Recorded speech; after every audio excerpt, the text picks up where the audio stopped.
Agatha Christie 3-act tragedy of Hercule Poirot mystery dedicated to my friends, Geoffrey and Violet Shipston. Contents. Cover. Title page. Dedication. First act. Suspicion 1 Crow's Nest. 2 Incident before dinner 3 Sir Charles wonders for a modern Elaine 5 Flight from a lady. Second act. Certainty 1 Sir Charles receives a letter to the missing butler 3 Which of them? 4 The evidence of the servants 5 in the butler's room 6 Concerning an ink stain 7 Plan of campaign. Third act. Discovery. 1 Mrs. Babington 2 Lady Mary. 3 Re-enter Hercule Poirot for a watch in brief 5 Division of Labour 6 Cynthia Dacres 7 Captain Dacres 8 Angela Sutcliffe 9 Muriel Wills 10 Oliver Manders 11 Poirot gives a sherry party 12 Day at Gilling 13 Mrs. de Rushbridge 14 Miss Milray 15 Curtain. About the author of the books by Agatha Christie. Copyright. About the publisher. Directed by Sir Charles Cartwright. Assistant directors Mr. Satterthwaite, Miss Hermione Littledore. Closed by Ambrose Unlimited. Illumination by Hercule Poirot. First ACT. Suspicion. 1. Crow's Nest. Mr. Satterthwaite sat on the terrace of Crow's Nest and watched his ghost, Sir Charles Cartwright, climbing up the path from the sea. Crow's Nest was a modern bungalow of the better type. It had no half-timbering, no gables, no express senses dear to a third-class builder's heart. It was a plain white solid building deceptive as to size, since it was a good deal bigger than it looked. It owed its name to its position, high up, overlooking the harbour of Loomuth. Indeed, from one corner of the terrace, protected by a strong balustrade, there was a sheer drop to the sea below. By road Crow's Nest was a mile from the town. The road ran inland and then zigzagged high up above the sea. On foot it was accessible in 7 minutes by the steep fisherman's path that Sir Charles Cartwright was ascending at this minute. Sir Charles was a well-built, sunburnt man of middle age. He wore old grey flannel trousers and a white sweater. He had a slight rolling gait and carried his hands half closed as he walked. 9 people out of 10 would say, retired naval man can't mistake the type. The 10th and more discerning would have hesitated, puzzled by something indefinable that did not ring true, and then perhaps a picture would rise, unsought. The deck of a ship but not a real ship, a ship curtailed by hanging curtains of thick rich material. A man, Charles Cartwright, standing on that deck, light that was not sunlight streaming down on him, the hands half clenched, the easy gait and a voice of easy pleasant voice of an English sailor and gentleman, a great deal magnified in tone. No, sir, Charles Cartwright was saying, I'm afraid I can't give you any answer to that question. And swish fell the heavy curtains, up sprang the lights, an orchestra plunged into the latest syncopated measure, girls with exaggerated bows in their hair said, chocolates, lemonade. The first act of the Call of the Sea, with Charles Cartwright as Commander Manstone, was over. From his post of vantage, looking down, Mr. Satterthwaite smiled. A dried-up little pipkin of a man, Mr. Satterthwaite, a patron of art and the drama, a determined but pleasant snob, always included in the more important house parties and social functions. The words and Mr. Satterthwaite appeared invariably at the tail of a list of guests, withal a man of considerable intelligence and a very shrewd observer of people and things. He murmured now, shaking his head, I wouldn't have thought it. No, really, I wouldn't have thought it. A step sounded on the terrace and he turned his head. The big grey-haired man who drew a chair forward and sat down had his profession clearly stamped on his keen, kindly, middle-aged face. Doctor. And Harley Street. Sir Bartholomew Strange had succeeded in his profession. He was a well-known specialist in nervous disorders and had recently received a knighthood in the birthday honours list. He drew his chair forward beside that of Mr. Satterthwaite and said, What wouldn't you have thought, eh? Let's have it. With a smile Mr. Satterthwaite drew attention to the figure below rapidly ascending the path. I shouldn't have thought Sir Charles would have remained contented so long in exile. By Jove, no more should I. The other laughed, throwing back his head. I've known Charles since he was a boy. We were at Oxford together. He's always been the same, a better actor in private life than on the stage. Charles is always acting. He can't help it, it's second nature to him. Charles doesn't go out of a room, makes an exit, and he usually has to have a good line to make it on. All the same, he likes a change of part none better. 2 years ago he retired from the stage, said he wanted to live a simple town. Try life out of the world and indulge his old fancy for the sea. He comes down here and builds this place. His idea of a simple country cottage, 3 bathrooms and all the latest gadgets. I was like you, Satterthwaite, I didn't think it would last. After all, Charles is human, needs his audience. 2 or 3 retired captains, a bunch of old women and a parson, that's not much of a house to play to. I thought the simple fellow with his love of the sea would run for 6 months. Then, frankly, I thought he'd tire of the part. I thought the next thing to fill the bill would be the weary man of the world at Monte Carlo, or possibly a lad in the Highlands. She's versatile, Charles is. The doctor stopped. It had been a long speech. His eyes were full of affection and amusement as he watched the unconscious man below. In a couple of minutes he would be with them. However, Sir Bartholomew went on, it seems we were wrong. The attraction of the simple life holds. A man who dramatizes himself is sometimes misjudged, pointed out Mr. Satterthwaite. One does not take his sincerity seriously. The doctor nodded. Yes, he said thoughtfully, that's true. With a cheerful halloo Charles Cartwright ran up the steps onto the terrace. Mirabel surpassed herself, he said. You ought to have come, Satterthwaite. Mr. Satterthwaite shook his head. He had suffered too often crossing the channel to have any illusions about the strength of his stomach afloat. He had observed the Mirabel from his bedroom window that morning. There had been a stiff sailing breeze and Mr. Satterthwaite had thanked heaven devoutly for dry land. Sir Charles went to the drawing-room window and called for drinks. You ought to have come, Tolley, he said to his friend. Don't you spend half your life sitting in Harley Street telling your patients how good life on the ocean wave would be for them? The great merit of being a doctor, said Sir Bartholomew, is that you are not obliged to follow your own advice. Sir Charles laughed. He was still unconsciously playing his part as bluff, breezy naval man. He was an extraordinarily good-looking man, beautifully proportioned, with a lean, humorous face, and the touch of grey at his temples gave him a kind of added distinction. He looked what he was, a gentleman first and an actor second. Did you go alone? Asked the doctor. No. Sir Charles turned to take his drink from a smart parlourmaid who was holding a tray. I had a hand. The girl egg, to be exact. There was something, some faint trace of self-consciousness in his voice which made Mr. Satterthwaite look up sharply. Miss Littledore, she knows something about sailing, doesn't she? Sir Charles laughed rather ruefully. She succeeds in making me feel a complete landlubber, but I'm coming on thanks to her. Thoughts slipped quickly in and out of Mr. Satterthwaite's mind. I wonder Eglinton, or perhaps that's why he hasn't timed Major Dangerous age. It's always a young girl at that time of life. Sir Charles went on. The sea was nothing like it, sun and wind and sea and a simple shanty to come home to. And he looked with pleasure at the white building behind him, equipped with 3 bathrooms, hot and cold water in all the bedrooms, the latest system of central heating, the newest electrical fittings, and a staff of parlourmaid, housemaid, chef, and kitchenmaid. Sir Charles's interpretation of simple living was, perhaps, a trifle exaggerated. A tall and exceedingly ugly woman issued from the house and bore down upon them. Good morning, Miss Milray. Good morning, Sir Charles. Good morning. A slight inclination of the head towards the other two. This is the menu for dinner. I don't know whether you would like it altered in any way. Sir Charles took it and murmured. Let's see. Melon cantaloupe, borscht soup, fresh mackerel, grouse, souffle surprise, cannot Diane. No, I think that will do excellently, Miss Milray. Everyone is coming by the 4:30 train. I have already given Holgate his orders. By the way, Sir Charles, if you will excuse me, it would be better if I dined with you tonight. Sir Charles looked startled, but said courteously. Delighted, I'm sure, Miss Milray Buter. Miss Milray proceeded calmly to explain. Otherwise, Sir Charles, it would make 13 at table, and so many people are superstitious. From her tone it could be gathered that Miss Milray would have sat down 13 to dinner every night of her life without the slightest qualm. She went on. I think everything is arranged. I have told Holgate the car is to fetch Lady Mary and the Babingtons. Is that right? Absolutely. Just what I was going to ask you to do. With a slightly superior smile on her rugged countenance, Miss Milray withdrew. That, said Sir Charles reverently, is a very remarkable woman. I'm always afraid she'll come and brush my teeth for me. Efficiency personified, said Strange. She's been with me for 6 years, said Sir Charles. First as my secretary in London, and here, I suppose, she's a kind of glorified housekeeper, runs this place like clockwork, and now, if you please, she's going to leave. Why? She says, Sir Charles rubbed his nose dubiously, she says she's got an invalid mother. Personally I don't believe it. That kind of woman never had a mother at all, spontaneously generated from a dynamo. No, there's something else. Quite probably, said Sir Bartholomew. People have been talking. Talking? The actor stared. Talking what about? My dear Charles, you know what talking means. You mean talking about her and me, with that face, and at her age? She's probably under 50. I suppose she is. Sir Charles considered the matter. But seriously, Tolly, have you noticed her face? It's got 2 eyes, a nose and a mouth, but it's not what you would call a face, not a female face. The most scandal-loving old cat in the neighbourhood couldn't seriously connect sexual passion with a face like that. You underrate the imagination of the British spinster. Sir Charles shook his head. I don't believe it. There's a kind of hideous respectability about Miss Milray that even a British spinster must recognise. She is virtue and respectability personified and a damn useful woman. I always choose my secretaries plain as sin. Wise man. Sir Charles remained deep in thought for some minutes. To distract him, Sir Bartholomew asked, Who's coming this afternoon? Angie, for one. Angela Sutcliffe, that's good. Mr. Satterthwaite leaned forward interestedly, keen to know the composition of the house party. Angela Sutcliffe was a well-known actress, no longer young, but with a strong hold on the public and celebrated for her wit and charm. She was sometimes spoken of as Ellen Terry's successor. Then there are the Dackers. Again Mr. Satterthwaite nodded to himself. Mrs. Dacker's was Ambrosine Limited, that successful dressmaking establishment. You saw it on programs. Miss Blank's dresses in the first act by Ambrosine Limited, Brook Street. Her husband, Captain Dackers, was a dark horse in his own racing parlance. He spent a lot of time on racecourses, had ridden himself in the Grand National in years gone by. There had been some trouble, nobody knew exactly, so rumours had been spread about. There had been no inquiry, nothing overt, but somehow at mention of Freddie Dacker's people's eyebrows went up a little. Then there's Anthony Astor, the playwright. Of course, said Mr. Satterthwaite. She wrote One-Way Traffic. I saw it twice. It made a great hit. He rather enjoyed showing that he knew that Anthony Astor was a woman. That's right, said Sir Charles. I forget what her real name is. Wills, I think. I've only met her once. I asked her to please Angela. That's the lot of the house party, I mean. And the locals? Asked the doctor. Oh, the locals. Well, there are the Babingtons, she's the parson, quite a good fellow, not too parsonical, and his wife's a really nice woman, lectures me on gardening. They're coming, and Lady Mary and Egg. That's all. Oh, yes, there's a young fellow called Manders, he's a journalist or something, good-looking young fellow, that completes the party. Mr. Satterthwaite was a man of methodical nature. He counted heads. Miss Sutcliffe, 1, the Dackers, 3, Anthony Astor, 4, Lady Mary and her daughter, 6, the parson and his wife, 8, the young fellow, 9, ourselves, 12. Either you or Miss Milray must have counted wrong, Sir Charles. It couldn't be Miss Milray, said Sir Charles with assurance. That woman's never on. Let me see. Yes, by Jove, you're right. I have missed out one guest. He'd slipped my memory. He chuckled. Wouldn't be best pleased at that either. The fellow is the most conceited little devil I ever met. Mr. Satterthwaite's eyes twinkled. He had always been of the opinion that the vainest men in creation were actors. He did not exempt Sir Charles Cartwright. This instance of the pot calling the kettle black amused him. Who is the egoist? He asked. Rum Little Beggar, said Sir Charles. Rather a celebrated little beggar, though. You may have heard of him. Hercule Poirot. He's a Belgian. The detective, said Mr. Satterthwaite. I have met him. Rather a remarkable personage. He's a character, said Sir Charles.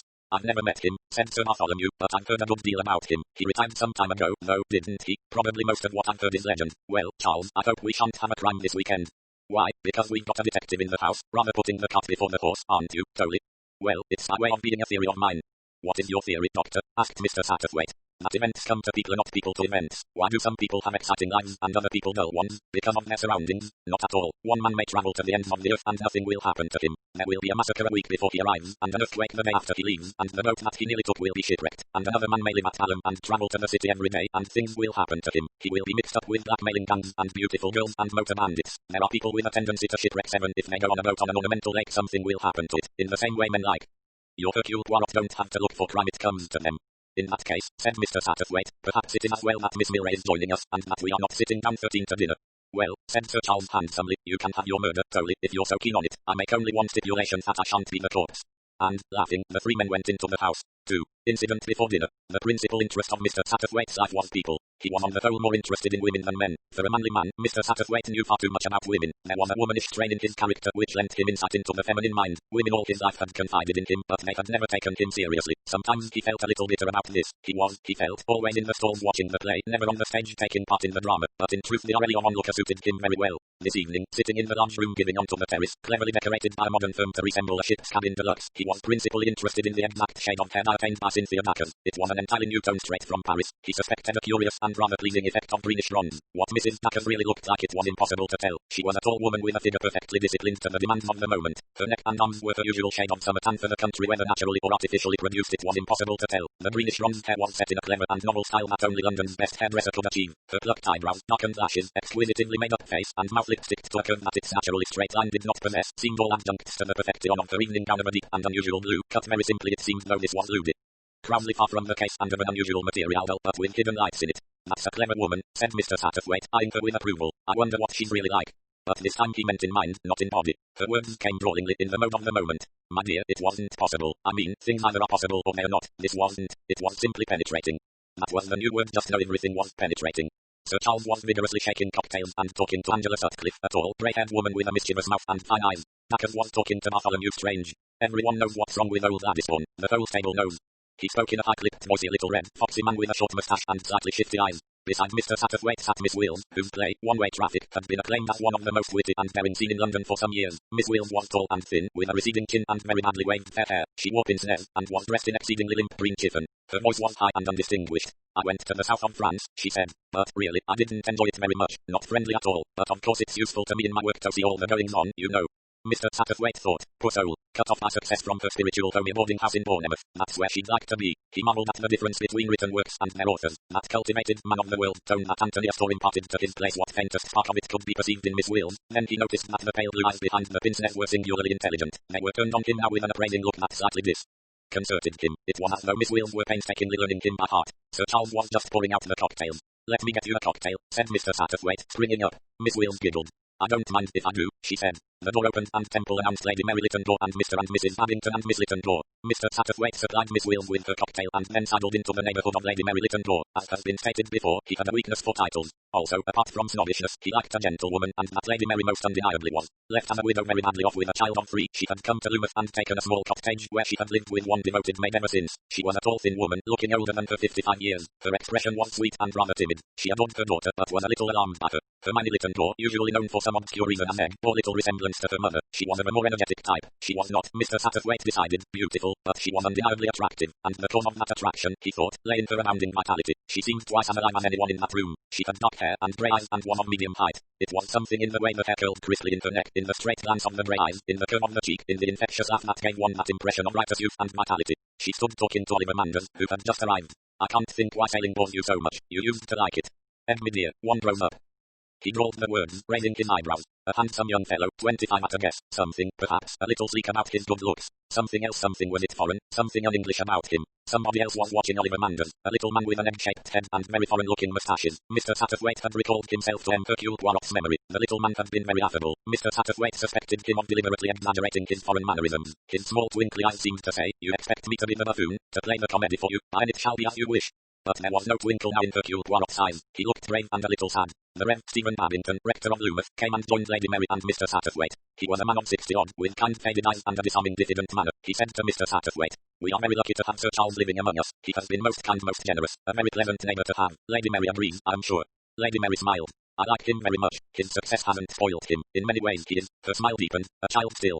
The parlourmaid approached with the tray of cocktails as Mr. Satterthwaite reflected how unendingly maternal women were. Being of the Victorian generation, he approved that trait. You can have a cocktail, mums, said Ed, flashing up to them, glass in hand, just one.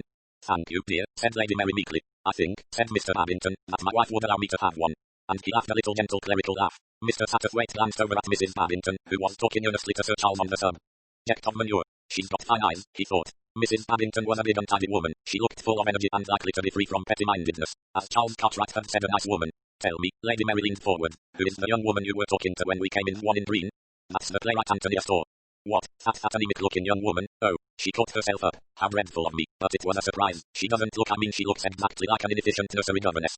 It was such an apt description of Miss Will's appearance that Mr. Satterthwaite laughed. Mr. Babington was peering across the room with amiable short-sighted eyes. He took a sip of his cocktail and choked a little. He was unused to cocktails, thought Mr. Satterthwaite amusedly. Probably they represented modernity to his mind, but he didn't like them. Mr. Babington took another determined mouthful with a slightly wry face and said, Is it the lady over there? Oh dear. His hand went to his throat. Ed Littledore's voice rang out. Oliver, you slippery Shylock. Of course, thought Mr. Satterthwaite, that's it, not foreign Jew. What a handsome pair they made, both so young and good-looking and quarrelling, to always a healthy sign. He was distracted by a sound at his side. Mr. Babington had risen to his feet and was swaying to and fro. His face was convulsed. It was Ed's clear voice that drew the attention of the room, though Lady Mary had risen and stretched.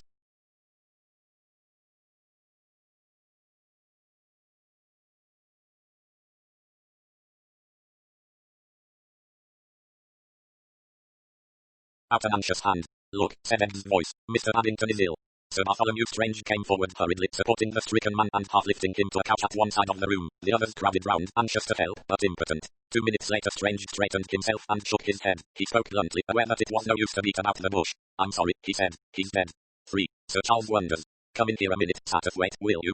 Sir Charles poked his head out of the door. An hour and a half had passed. To confusion had succeeded peace. Lady Mary had led the weeping Mrs. Babington out of the room and had finally gone home with her to the vicarage. Miss Murray had been efficient with the telephone. The local doctor had arrived and taken charge. A simplified dinner had been served, and by mutual consent the house party had retired to their rooms after it. Mr. Satterthwaite had been making his own retreat when Sir Charles had called to him from the door of the ship room where the death had taken place. Mr. Satterthwaite passed in, repressing a slight shiver as he did so. He was old enough not to like the sight of death for soon, perhaps, he himself, but why think of that? I'm good for another 20 years, said Mr. Satterthwaite robustly to himself. The only other occupant of the ship room was Bartholomew Strange. He nodded approval at the sight of Mr. Satterthwaite. Good man, he said. We can do with Satterthwaite. He knows life. A little surprised, Mr. Satterthwaite sat down in an armchair near the doctor. Sir Charles was pacing up and down. He had forgotten the semi-clenching of his hands and looked definitely less able. Charles doesn't like it, said Sir Bartholomew. Poor old Babington's death, I mean. Mr. Satterthwaite thought the sentiment ill expressed. Surely nobody could be expected to like what had occurred. He realized that Strange had quite another meaning from the bald one the words conveyed. It was very distressing, said Mr. Satterthwaite, cautiously feeling his way. Very distressing indeed, he added with a reminiscent shiver. Yes, it was rather painful, said the physician, the professional accent creeping for a moment into his voice. Cartwright paused in his pacing. Ever see anyone die quite like that before, Tolly? No, said Sir Bartholomew thoughtfully. I can't say that I have. But, he added in a moment or two, I haven't really seen as many deaths as you might suppose. A nerve specialist doesn't kill off many of his patients. He keeps them alive and makes his income out of them. MacDougall has seen far more diseases than I have, I don't doubt. Dr. MacDougall was the principal doctor in Loomuth, whom Miss Murray had summoned. MacDougall didn't see this man die. He was dead when he arrived. There was only what we could tell him, what you could tell him. He said it was some kind of seizure, said Babington was elderly and his health was none too good. That doesn't satisfy me. Probably didn't satisfy him, grunted the other, but a doctor has to say something. Seizure is a good word, means nothing at all, but satisfies the lay mind, and, after all, Babington was elderly and his health had been giving him trouble lately. His wife told us so. There may have been some unsuspected weakness somewhere. Was that a typical fit or seizure, or whatever you call it? Typical of what? Of any known disease? If you'd ever studied medicine, said Sir Bartholomew, you'd know that there is hardly any such thing as a typical case. What, precisely, are you suggesting, Sir Charles? Asked Mr. Satterthwaite. Cartwright did not answer. He made a vague gesture with his hand. Strange gave a slight chuckle. Charles doesn't know himself, he said. It's just his mind turning naturally to the dramatic possibilities. Sir Charles made a reproachful gesture. His face was absorbed, thoughtful. He shook his head slightly in an abstracted manner. An elusive resemblance seized Mr. Satterthwaite, and he got it. Aristide Duval, the head of the Secret Service, unraveling the tangled plot of underground wires. In another minute he was sure. Sir Charles was limping unconsciously as he walked. Aristide Duval had been known as the man with a limp. Sir Bartholomew continued to apply ruthless common sense to Sir Charles's unformulated suspicions. Yes, what do you suspect, Charles? Suicide? Murder? Who wants to murder a harmless old clergyman? It's fantastic. Suicide? Well, I suppose that is a point. One might perhaps imagine a reason for Babington wanting to make away with himself. What reason? Sir Bartholomew shook his head gently. How can we tell the secrets of the human mind? Just one suggestion. Suppose that Babington had been told he suffered from an incurable disease such as cancer. Something of that kind might supply a motive. He might wish to spare his wife the pain of watching his own long drawn-out suffering. That's only a suggestion, of course. There's nothing on earth to make us think that Babington did want to put an end to himself. I wasn't thinking so much of suicide, began Sir Charles. Bartholomew Strange again gave his low chuckle. Exactly, you're not out for probability, you want sensation you and untraceable poison in the cocktails. Sir Charles made an expressive grimace. I'm not so sure I do want that, damn it all, Tolly, remember I mixed those cocktails. Sudden attack of homicidal mania, eh? I suppose the symptoms are delayed in our case, but we'll all be dead before morning. Damn it all, you joke, but Sir Charles broke off irritably. I'm not really joking, said the physician. His voice had altered, it was grave and not unsympathetic. I'm not joking about poor old Babington's death, I'm casting fun at your suggestions, Charles, because I don't want you, thoughtlessly, to do harm. Harm? Demanded Sir Charles. Perhaps you understand what I'm driving at, Mr. Satterthwaite. I think, perhaps, I can guess, said Mr. Satterthwaite. Don't you see, Charles, went on Sir Bartholomew, that those idle suspicions of yours might be definitely harmful. These things get about. A vague suggestion of foul play, totally unfounded, might cause serious trouble and pain to Mrs. Babington. I've known things of that kind happen once or twice. A sudden death, a few idle tongues wagging, rumours flying all round the class, rumours that go on growing and that no one can stop. Damn it all, Charles, don't you see how cruel and unnecessary it would be? You're merely indulging your vivid imagination in a gallop over a wholly speculative course. A look of irresolution appeared on the actor's face. I hadn't thought of it like that, he admitted. You're a thundering good chap, Charles, but you do let your imagination run away with you. Come now. Do you seriously believe anyone at all, would want to murder that perfectly harmless old man? I suppose not, said Sir Charles. No, as you say, it's ridiculous. Sorry, Tolly, but it wasn't really a mere stunt on my part. I did genuinely have a hunch that something was wrong. Mr. Satterthwaite gave a little cough. May I make a suggestion? Mr. Babington was taken ill a very few moments after entering the room and just after drinking his cocktail. Now, I did happen to notice he made a wry face when drinking. I imagine it because he was unused to the taste. But supposing that Sir Bartholomew's tentative suggestion is correct, that Mr. Babington may for some reason have wished to commit suicide, that does strike me as just possible, whereas the suggestion of murder seems quite ridiculous. I feel that it is possible, though not probable, that Mr. Babington introduced something into that glass unseen by us. Now I see that nothing has yet been touched in this room. The cocktail glasses are exactly where they were. This is Mr. Babington's. I know, because I was sitting here talking to him. I suggest that Sir Bartholomew should get the glass analyzed. That can be done quite quietly and without causing any talk. Sir Bartholomew rose and picked up the glass. Right, he said. I'll humour you so far, Charles, and I'll bet you £10 to 1 that there's nothing in it but honest to God gin and vermouth. Done, said Sir Charles. Then he added with a rueful smile. You know, Tolly, you are partly responsible for my flights of fancy. Yes, with your talk of crime this morning, you said this man, Hercule Poirot, was a kind of Tommy Petrel, that where he went crimes followed. No sooner does he arrive than we have a suspiciously sudden death. Of course my thoughts fly to murder at once. I wonder, said Mr. Satterthwaite, and stopped. Yes, said Charles Cartwright, I'd thought of that. What do you think, Tolly? Could we ask him what he thinks of it all? Is it etiquette, I mean? A nice point, murmured Mr. Satterthwaite. I know medical etiquette, but I'm hanged if I know anything about the etiquette of detection. You can't ask a professional singer to sing, murmured Mr. Satterthwaite. Can one ask a professional detective to detect? Yes, a very nice point. Just an opinion, said Sir Charles. There was a gentle tap on the door, and Hercule Poirot's face appeared, peering in with an apologetic expression. Come in, man, cried Sir Charles, springing up. We were just talking of you. I thought perhaps I might be intruding. Not at all. Have a drink. I thank you. No, I seldom drink the whiskey. A glass of syrup, now. But syrup was not included in Sir Charles's conception of drinkable fluids. Having settled his guest in a chair, the actor went straight to the point. I'm not going to beat about the bush, he said. We were just talking of you, Poirot, and of what happened tonight. Look here, do you think there's anything wrong about it? Poirot's eyebrows rose, he said. Wrong? How do you mean that wrong? Bartholomew Strange said, my friend has got an idea into his head that old Babington was murdered. And you do not think so? We'd like to know what you think. Poirot said thoughtfully. He was taken ill, of course, very suddenly indeed. Just so. Mr. Satterthwaite explained the theory of suicide and his own suggestion of having a cocktail glass analyzed. Poirot nodded approval. That, at any rate, can do no harm. As a judge of human nature, it seems to me unlikely in the extreme that anyone could wish to do away with a charming and harmless old gentleman. Still less does the solution of suicide appeal to me. However, the cocktail glass will tell us one way or another.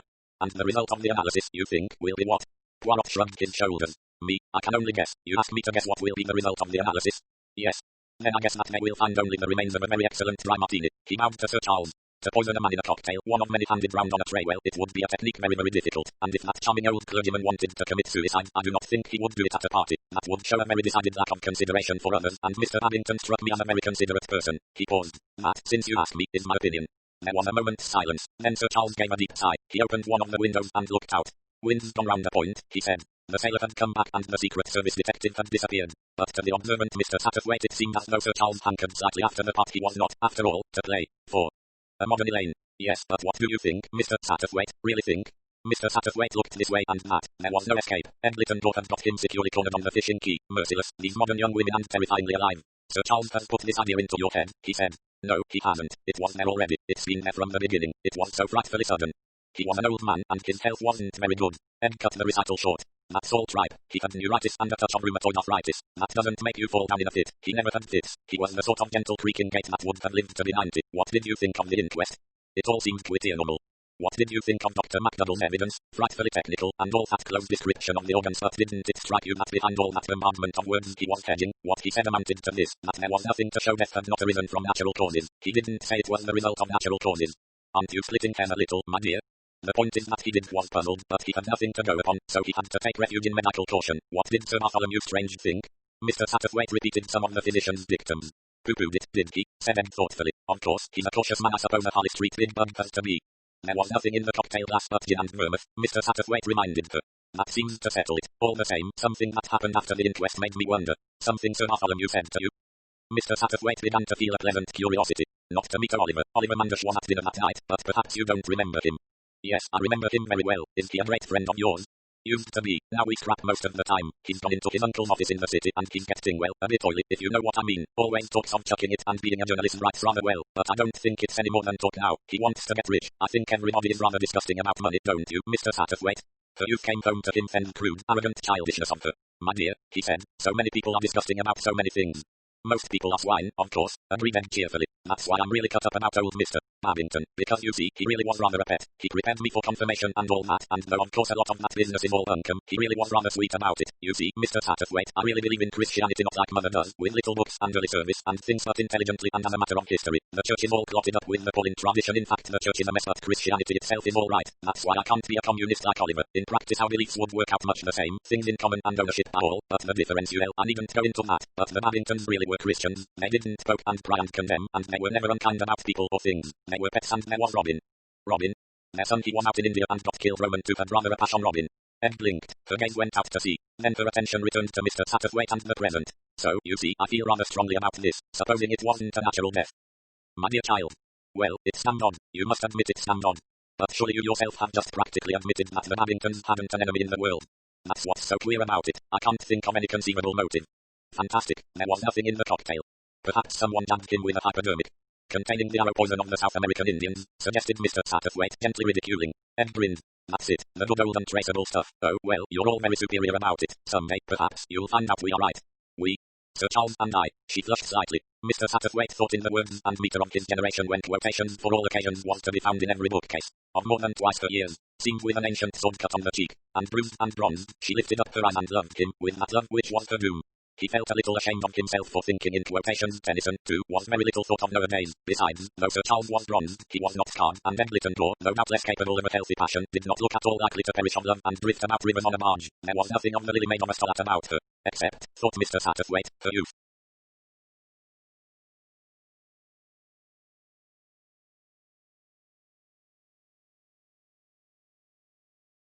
Girls were always attracted to middle-aged men with interesting pasts. Ed seemed to be no exception to this rule. Why hasn't he ever married? She asked abruptly. Well, Mr. Satterthwaite paused. His own answer, put bluntly, would have been caution, but he realized that such a word would be unacceptable to Ed Littlejohn. Sir Charles Cartwright had had plenty of affairs with women, actresses and others, but he had always managed to steer clear of matrimony. Ed was clearly seeking for a more romantic explanation. That girl who died of consumption, some actress, name began with an M, wasn't he supposed to be very fond of her? Mr. Satterthwaite remembered the lady in question. Rumour had coupled Charles Cartwright's name with hers, but only very slightly, and Mr. Satterthwaite did not for a moment believe that Sir Charles had remained unmarried in order to be faithful to her memory. He conveyed as much tactfully. I suppose he's had lots of affairs, said Ed. Probably, said Mr. Satterthwaite, feeling Victorian. I like men to have affairs, said Ed. It shows they're not queer or anything. Mr. Satterthwaite's Victorianism suffered a further pang. He was at a loss for a reply. Ed did not notice his discomfiture. She went on musingly. You know, Sir Charles is really cleverer than you'd think. He poses a lot, of course, dramatizes himself, but behind all that he's got brains. He's far better sailing a boat than you'd ever think. To hear him talk, you'd think, to listen to him, that it was all pose, but it isn't. It's the same about this business. You think it's all done for effect, that he wants to play the part of the great detective. All I say is, I think he'd play it rather well. Possibly, agreed Mr. Satterthwaite. The inflection of his voice showed his feelings clearly enough. Ed pounced on them and expressed them in words. But your view is that death of a clergyman isn't a thriller. It's merely regrettable incident at a dinner party. Purely a social catastrophe. What did M. Poirot think? He ought to know. M. Poirot advised us to wait for the analysis of the cocktail, but in his opinion everything was quite all right. Oh, well, said Ed, he's getting old. He's a back number. Mr. Satterthwaite winced. Ed went on, unconscious of brutality. Come home and have tea with Mother. She likes you. She said so. Delicately flattered, Mr. Satterthwaite accepted the invitation. On arrival, Ed volunteered to ring up Sir Charles and explain the non-appearance of his guest. Mr. Satterthwaite sat down in the tiny sitting room with its faded chintzes and its well-polished pieces of old furniture. It was a Victorian room, what Mr. Satterthwaite called in his own mind a lady's room, and he approved of it. His conversation with Lady Mary was agreeable, nothing brilliant, but pleasantly chatty. They spoke of Sir Charles. Did Mr. Satterthwaite know him well? Not intimately, Mr. Satterthwaite said. He had a financial interest in one of Sir Charles's plays some years ago. They had been friends ever since. He has great charm, said Lady Mary, smiling. I feel it as well as Egg. I suppose you've discovered that Egg is suffering badly from hero worship. Mr. Satterthwaite wondered if, as a mother, Lady Mary was not made slightly uneasy by that hero worship. But it did not seem so. Egg sees so little of the world, she said, sighing. We are so badly off. One of my cousins presented her and took her to a few things in town, but since then she has hardly been away from here, except for an occasional visit. Young people, I feel, should see plenty of people and place especially people of her as well. Propinquity is sometimes a dangerous thing. Mr. Satterthwaite agreed, thinking of Sir Charles and the sailing, but that this was not what was in Lady Mary's mind, she showed a moment or two later. Sir Charles's coming has done a lot for Ed. It has widened her horizon. You see, there are very few young people down here, especially men. I've always been afraid that Ed might marry someone simply from being thrown with one person only and seeing no one else. Mr. Satterthwaite had a quick intuition. Are you thinking of young Oliver Manders? Lady Mary blushed in ingenuous surprise. Oh, Mr. Satterthwaite, I don't know how you knew. I was thinking of him. He and Ed were together a lot at one time, and I know I'm old-fashioned, but I don't like some of his ideas. You must have its fling, said Mr. Satterthwaite. Lady Mary shook her head. I've been so afraid it's quite suitable. Of course, I know all about him, and his uncle, who has recently taken him into his firm, is a very rich man. It's not that it's silly of me, but she shook her head, unable to express herself further. Mr. Satterthwaite felt curiously intimate. He said quietly and plainly, all the same, Lady Mary, you wouldn't like your girl to marry a man twice her own age. Her answer surprised him. It might be safer so. If you do that, at least you know where you are. At that age a man's follies and sins are definitely behind him. They are not still to come. Before Mr. Satterthwaite could say any more, Ed rejoined them. You've been a long time, darling, said her mother. I was talking to Sir Charles, my sweet. He's all alone in his glory. She turned reproachfully to Mr. Satterthwaite. You didn't tell me the house party had flitted. They went back yesterday all but Sir Bartholomew Strange. He was staying till tomorrow, but he was called to London by an urgent telegram this morning. One of his patients was in a critical condition. It's a pity, said Egg, because I meant to study the house party. I might have got a clue. A clue to what, darling? Mr. Satterthwaite knows. Oh, well, it doesn't matter. Oliver's still here. We rope him in. He's got brains when he likes. When Mr. Satterthwaite arrived back at Crow's Nest, he found his host sitting on the terrace overlooking the sea. Hello, Satterthwaite. Been having tea with the Lytton Dawes? Yes, you don't mind? Of course not. Egg telephoned on sort of girl, Egg. Attractive, said Mr. Satterthwaite. Yes, I suppose she is. He got up and walked a few aimless steps. I wish to God, he said suddenly and bitterly, that I'd never come to this cursed place. 5. Flight from a lady. Mr. Satterthwaite thought to himself, he's got it badly. He felt a sudden pity for his host. At the age of 52, Charles Cartwright, the gay debonair-breaker of hearts, had fallen in love, and, as he himself realized, his case was doomed to disappointment. Youth turns to youth. Girls don't wear their hearts on their sleeves, thought Mr. Satterthwaite. Ed makes a great parade of her feeling for Sir Charles. She wouldn't if it really meant anything. Young Manders is the one. Mr. Satterthwaite was usually fairly shrewd in his assumptions. Still, there was probably one factor that he did not take into account, because he was unaware of it himself. That was the enhanced value placed by age on youth. To Mr. Satterthwaite, an elderly man, the fact that Ed might prefer a middle-aged man to a young one was frankly incredible. Youth was to him so much the most magical of all gifts. He felt strengthened in his beliefs when Ed rang up after dinner and demanded permission to bring Oliver along and have a consultation. Certainly a handsome lad, with his dark, heavily devised and easy grace of movement. He had, it seemed, permitted himself to be brought a tribute to Ed's energy, but his general attitude was lazily skeptical. Can't you talk her out of it, sir? He said to Sir Charles. It's this appallingly healthy bucolic life she leads that makes her so energetic. You know, Ed, you really are detestably hearty, and your tastes are childish crime sensation and all that bunk. You're a skeptic, Manders. Well, sir, really, that dear old bleating fellow, it's fantastic to think of anything else but natural causes. I expect you're right, said Sir Charles. Mr. Satterthwaite glanced at him. What part was Charles Cartwright playing tonight? Not the ex-naval man of the international detective. No, some new and unfamiliar RLE. It came as a shock to Mr. Satterthwaite when he realized what that RLE was. Sir Charles was playing second fiddle to Oliver Manders. He sat back with his head in shadow watching those two, Ed and Oliver, as they disputed Ed hotly, Oliver languidly. Sir Charles looked older than usual, old and tired. More than once Ed appealed to him hotly and confidently, but his response was lacking. It was 11 o'clock when they left. Sir Charles went out on the terrace with them and offered the loan of an electric torch to help them down the stony path. But there was no need of a torch. It was a beautiful moonlit night. They set off together, their voices growing fainter as they descended. Moonlight or no moonlight, Mr. Satterthwaite was not going to risk a chill. He returned to the ship room. Sir Charles stayed out on the terrace a little while longer. When he came in he latched the window behind him and striding to a side table poured himself out a whiskey and soda. Satterthwaite, he said, I'm leaving here tomorrow for good. What? Cried Mr. Satterthwaite, astonished. A kind of melancholy pleasure at the effect he had produced showed for a minute on Charles Cartwright's face. It's the only thing to do, he said, obviously speaking in capital letters. I shall sell this place. What it has meant to me no one will ever know. His voice dropped, lingeringly effectively. After an evening of second fiddle, Sir Charles's egoism was taking its revenge. This was the great renunciation scene, so often played by him in sundry and diverse dramas, giving up the other man's wife, renouncing the girl he loved. There was a brave flippancy in his voice as he went on. Cut your losses, it's the only way youth to youth they are made for each other, those two I shall clear out. Where to? Asked Mr. Satterthwaite. The actor made a careless gesture. Anywhere, what does it matter? He added with a slight change of voice, probably Monte Carlo, and then, retrieving what his sensitive taste could not but feel to be a slight anticlimax, in the heart of the desert or the heart of the crowd, what does it matter? The inmost core of man is solitary alone. I have always been a lonely soul. It was clearly an exit line. He nodded to Mr. Satterthwaite and left the room. Mr. Satterthwaite got up and prepared to follow his host to bed. But it won't be the heart of a desert, he thought to himself with a slight chuckle. On the following morning Sir Charles begged Mr. Satterthwaite to forgive him if he went up to town that day. Don't cut your visit short, my dear fellow. You were staying till tomorrow, and I know you're going on to the Harvertons at Tavistock. The car will take you there. What I feel is that, having come to my decision, I mustn't look back. No, I mustn't look back. Sir Charles squared his shoulders with manly resolution, wrung Mr. Satterthwaite's hand with fervour and delivered him over to the capable Miss Milray. Miss Milray seemed prepared to deal with the situation as she had dealt with any other. She expressed no surprise or emotion at Sir Charles's overnight decision, nor could Mr. Satterthwaite draw her out on the point. Neither sudden deaths nor sudden changes of plan could excite Miss Milray. She accepted whatever happened as a fact and proceeded to cope with it in an efficient way. She telephoned to the house agents, dispatched wires abroad, and wrote busily on her typewriter. Mr. Satterthwaite escaped from the depressing spectacle of so much efficiency by strolling down to the quay. He was walking aimlessly along when he was seized by the arm from behind and turned to confront a white-faced girl. What's all this? Demanded Ed fiercely. All what? Parried Mr. Satterthwaite. It's all over the place that Sir Charles is going away, that he's going to sell Crow's Nest. Quite true. He is going away. He's gone.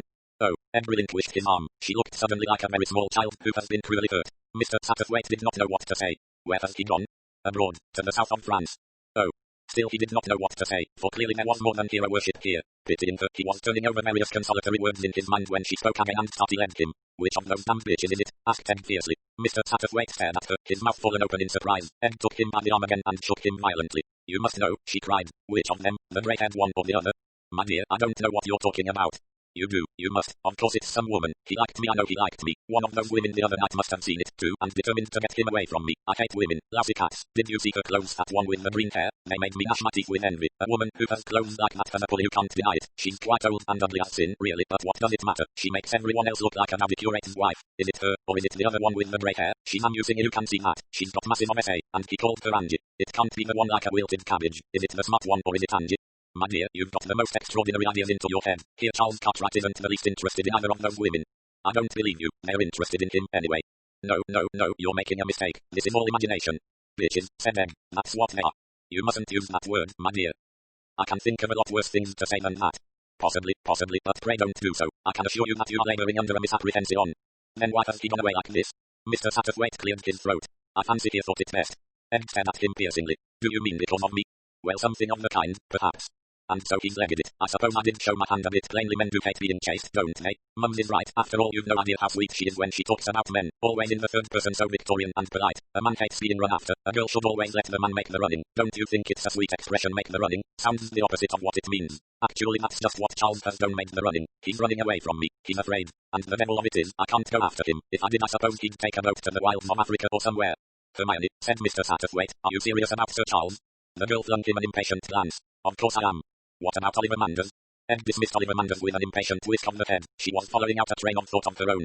Do you think I might write to him? Nothing alarming, just catty-girlish stuff, you know, put him at his ease, so that he'd get over his scare. She frowned. What a fool I've been. Mums would have managed it much better. They knew how to do the trick, those Victorians. All blush in retreat. I've been all wrong about it. I actually thought he needed encouraging. He seemed well. He seemed to need a bit of help. Tell me. She turned abruptly on Mr. Satterthwaite. Did he see me do my kissing act with Oliver last night? Not that I know of. When? All in the moonlight, as we were going down the path. I thought he was still looking from the terrace. I thought perhaps if he saw me and Oliver, well, I thought it might wake him up a bit, because he did like me. I could swear he liked me. Wasn't that a little hard on Oliver? Ed shook her head decisively. Not in the least. Oliver thinks it's an honor for any girl to be kissed by him. It was damn bad for his conceit, of course, but one can't think of everything. I wanted to ginger up Charles. He's been different lately, more standoffish. My dear child, said Mr. Satterthwaite, I don't think you realized quite why Sir Charles went away so suddenly. He thought that you cared for Oliver. He went away to save himself further pain. Ed whisked round. She caught hold of Mr. Satterthwaite by the shoulders and peered into his face. Is that true? Is that really true? The mutt, the boob, oh. She released Mr. Satterthwaite suddenly and moved along beside him with a skipping motion. Then he'll come back, she said. He'll come back, if he doesn't. Well, if he doesn't. Ed laughed. I'll get him back somehow, you see if I don't. It seemed as though allowing for difference of language and the lily maid of a start had much in common, but Mr. Satterthwaite felt that Ed's methods would be more practical than those of Elaine, and that dying of a broken heart would form no part of them. Second act. Certainty. 1. Sir Charles received the letter. Mr. Satterthwaite had come over for the day to Monte Carlo. His round of house parties was over, and the Riviera in September was rather a favourite haunt of his. He was sitting in the gardens enjoying the sun and reading a 2-day-old Daily Mail. Suddenly a name caught his attention. Strange. Death of Sir Bartholomew Strange. He read the paragraph through. We much regret having to announce the death of Sir Bartholomew Strange, the eminent nerve specialist. Sir Bartholomew was entertaining a party of friends at his house in Yorkshire. Sir Bartholomew appeared to be in perfect health and spirits, and his demise occurred quite suddenly at the end of dinner. He was chatting with his friends and drinking a glass of port when he had a sudden seizure and died before medical aid could be summoned. Sir Bartholomew will be deeply regretted. He was. Here followed a description of Sir Bartholomew's career and work. Mr. Satterthwaite let the paper slip from his hand. He was very disagreeably impressed. A vision of the physician as he had seen him last flashed across his mind, big, jocund, in the pink of condition, and no bed. Certain words detached themselves from their context and floated about disagreeably in Mr. Satterthwaite's mind. Drinking a glass of port. Sudden seizure died before medical aid could be summoned. Port, not a cocktail, but otherwise curiously reminiscent of that death in Cornwall. Mr. Satterthwaite saw again the convulsed face of the mild old clergyman. Supposing that after all, he looked up to see Sir Charles Cartwright coming towards him across the grass. Satterthwaite, all that's wonderful, just the man I'd have chosen to see. Have you seen about poor old Coley? I was just reading it now. Sir Charles dropped into a chair beside him. He was immaculately got up in yachting costume, no more grey flannels and old sweaters. He was the sophisticated yachtsman of the south of France. Listen, Satterthwaite, Coley was as sound as a bell. Never had anything wrong with him. Am I being a complete fanciful ass, or does this business remind you of? Of that business at Loomuth? Yes, it does. But of course we may be mistaken. The resemblance may be only superficial. After all, sudden deaths occur the whole time from a variety of causes. Sir Charles nodded his head impatiently. Then he said, I've just got a letter from Ed Littleton. Mr. Satterthwaite concealed a smile. The first you've had from her?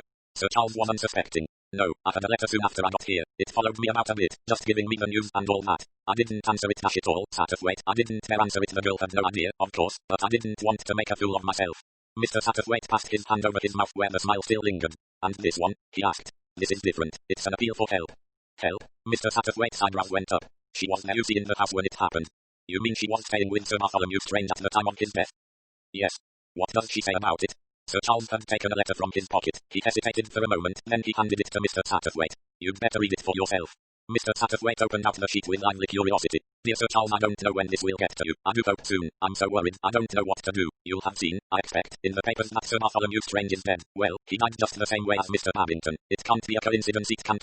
I'm worried to death. Look here, can't you come home and do something? It sounds a bit crude put like that, but you did have suspicions before, and nobody would listen to you, and now it's your own friend who's been killed, and perhaps if you don't come back nobody will ever find out the truth, and I'm sure you could. I feel it in my bones. And there's something else. I'm worried, definitely, about someone. He had absolutely nothing to do with it. I know that, but things might look a bit odd. Oh, I can't explain in a letter, but won't you come back? You could find out the truth. I know you could. Yours in haste, Ed.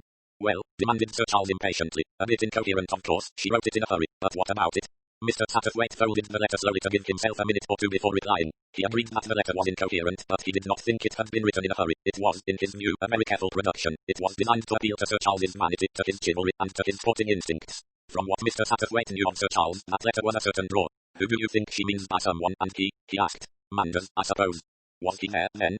Must have been. I don't know why. Tolly never met him except on that one occasion at my house. Why he should ask him to stay, I can't imagine. Did he often have those big house parties? 3 or 4 times a year, always one for the St. Ledger. Did he spend much time in Yorkshire? Had a big sanatorium, nursing home, whatever you like to call it. He bought Melfort Abbey, it's an old place, restored it and built a sanatorium in the grounds. I see. Mr. Satterthwaite was silent for a minute or two, then he said, I wonder who else there was in the house party. Sir Charles suggested that it might be in one of the other newspapers, and they went off to institute a newspaper hunt. Here we are, said Sir Charles. He read aloud. Sir Bartholomew Strange is having his usual house party for the St. Ledger. Amongst the guests are Lord and Lady Egan, Lady Mary Littleton, Sir Jocelyn and Lady Campbell, Captain and Mrs. Dackers, and Miss Angela Sutcliffe, the well-known actress. He and Mr. Satterthwaite looked at each other. The Dackers and Angela Sutcliffe, said Sir Charles. Nothing about Oliver Manders. Let's get today's Continental Daily Mail, said Mr. Satterthwaite. There might be something in that. Sir Charles glanced over the paper. Suddenly he stiffened. My God, Satterthwaite, listen to this. Sir Bartholomew Strange. At the inquest today on the late Sir Bartholomew Strange, a verdict of death by nicotine poisoning was returned, there being no evidence to show how or by whom the poison was administered. He frowned. Nicotine poisoning. Sounds mild enough, not the sort of thing to make a man fall down in a fit. I don't understand all this. What are you going to do? I'm going to book a berth on the blue train tonight. Well, said Mr. Satterthwaite, I might as well do the same. You? Sir Charles wheeled round on him, surprised. This sort of thing is rather in my line, said Mr. Satterthwaite modestly. I've had a little experience. Besides, I know the chief constable in that part of the world rather well, Colonel Johnson. That will come in useful. Good man, cried Sir Charles. Let's go round to the Wagonlit's offices. Mr. Satterthwaite thought to himself. The girl's done it. She's got him back. She said she would. I wonder just exactly how much of her letter was genuine.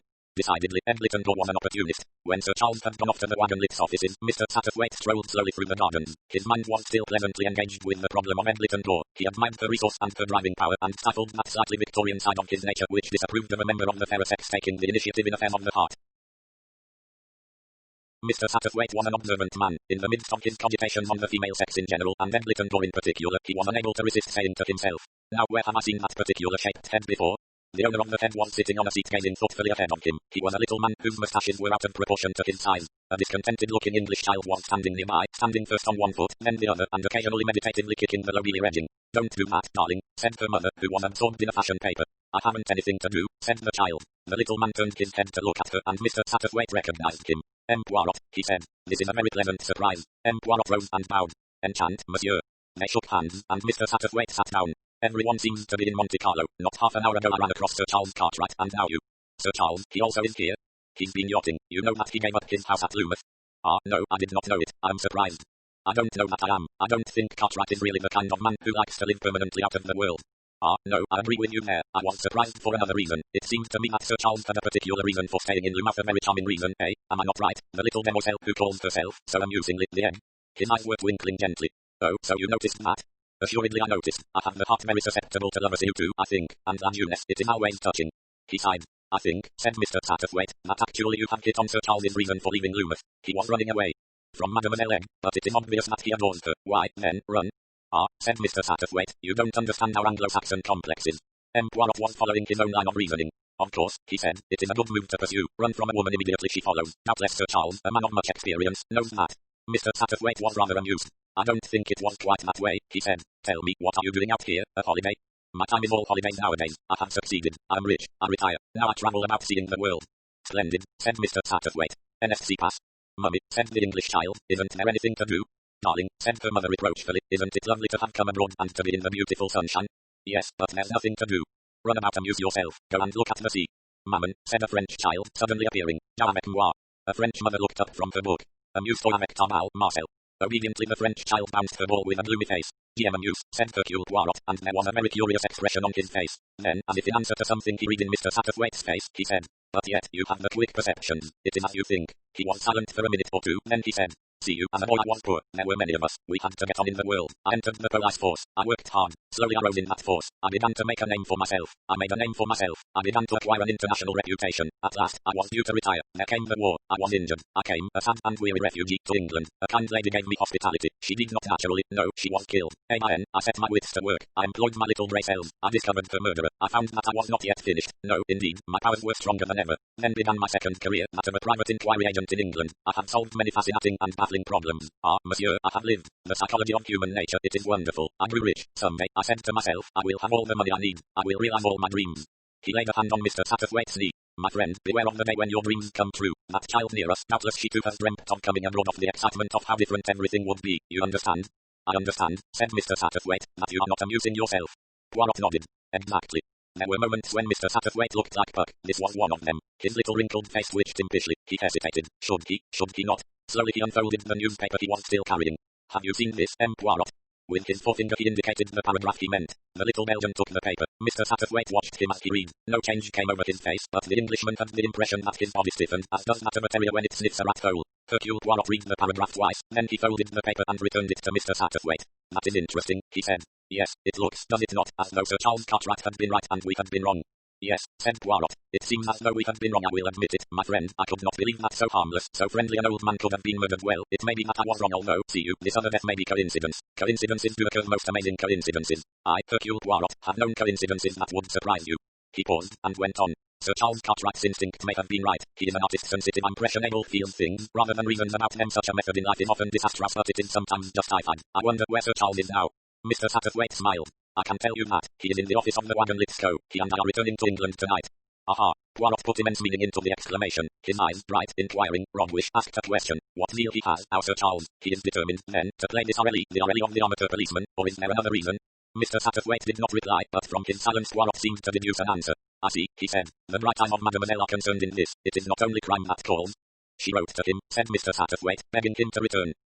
Poirot nodded. I wonder now, he said. I do not quite understand. Mr. Satterthwaite interrupted. You do not understand the modern English girl? Well, that is not surprising. I do not always understand them myself. A girl like Miss Littendore. In his turn Poirot interrupted. Pardon, you have misunderstood me. I understand Miss Littendore very well. I have met such an offer many such others. You call the type modern, but it is so shall I say age-long. Mr. Satterthwaite was slightly annoyed. He felt that he only understood egg. This preposterous foreigner knew nothing about young English womanhood. Poirot was still speaking. His tone was dreamy brooding. A knowledge of human nature is a dangerous thing it can be. A useful thing, corrected Mr. Satterthwaite. Perhaps, it depends upon the point of view. Well, Mr. Satterthwaite hesitated got up. He was a little disappointed. He had cast the bait and the fish had not risen. He felt that his own knowledge of human nature was at fault. I will wish you a pleasant holiday. I thank you. I hope that when you are next in London you will come and see me. He produced a card. This is my address. You are most amiable, Mr. Satterthwaite. I shall be charmed. Goodbye for the present, then. Goodbye and bon voyage. Mr. Satterthwaite moved away. Poirot looked after him for a moment or two, then once more he stared.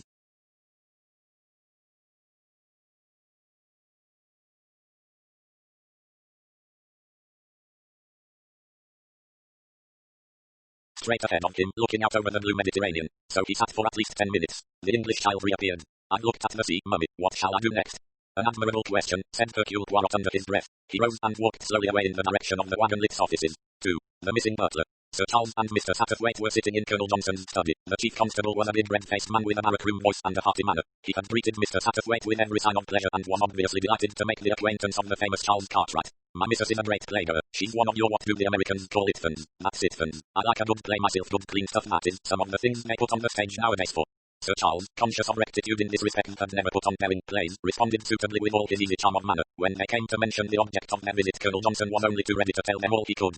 Friend of yours, you say? Too bad, too bad. Yes, he was very popular around here. That sanatorium of his is very highly spoken of, and by all accounts Sir Bartholomew was a first-rate fellow, as well as being at the top of his profession. Kind, generous, popular all round. Last man in the world you'd expect to be murdered, and murder is what it looks like. There's nothing to indicate suicide, and anything like accident seems out of the question. Satterthwaite and I have just come back from abroad, said Sir Charles. We've only seen snippets here and there in the papers. And naturally you want to know all about it. Well, I'll tell you exactly how the matter stands. I think there's no doubt the butler's the man we've got to look for. He was a new man. Sir Bartholomew had only had him a fortnight, and the moment after the crime he disappears, vanishes into thin air. That looks a bit fishy, doesn't it? Eh, what? You've no notion where he went? Colonel Johnson's naturally red face got a little redder. Negligence on our part, you think? I admit it damn well looks like it. Naturally the fellow was under observation just the same as everyone else. He answered our questions quite satisfactorily, gave the London agency which obtained him the place. Last employer, Sir Horace Bird. All very civil spoken, no signs of panic. Next thing was he'd gone into the house under observation. I've hauled my men over the coals, but they swear they didn't bat an eyelid. Very remarkable, said Mr. Satterthwaite. Apart from everything else, said Sir Charles thoughtfully, it seems a damn fool thing to do. As far as he knew, the man wasn't suspected. I don't think he'd drawn attention to himself. Exactly, and not a hope of escape. His description's been circulated. It's only a matter of days before he's pulled in. Very odd, said Sir Charles. I don't understand it. Oh, the reason's clear enough. He lost his nerve, got the wind up suddenly. Wouldn't a man who had the nerve to commit murder have the nerve to sit still afterward? Depends. I know criminals, chicken-livered, most of them. He thought he was suspected, and he bolted. Have you verified his own account of himself? Naturally, Sir Charles. That's plain routine work. London agency confirms his story. He had a written reference from Sir Horace Bird, recommending him warmly. Sir Horace himself is in East Africa. So the reference might have been forged.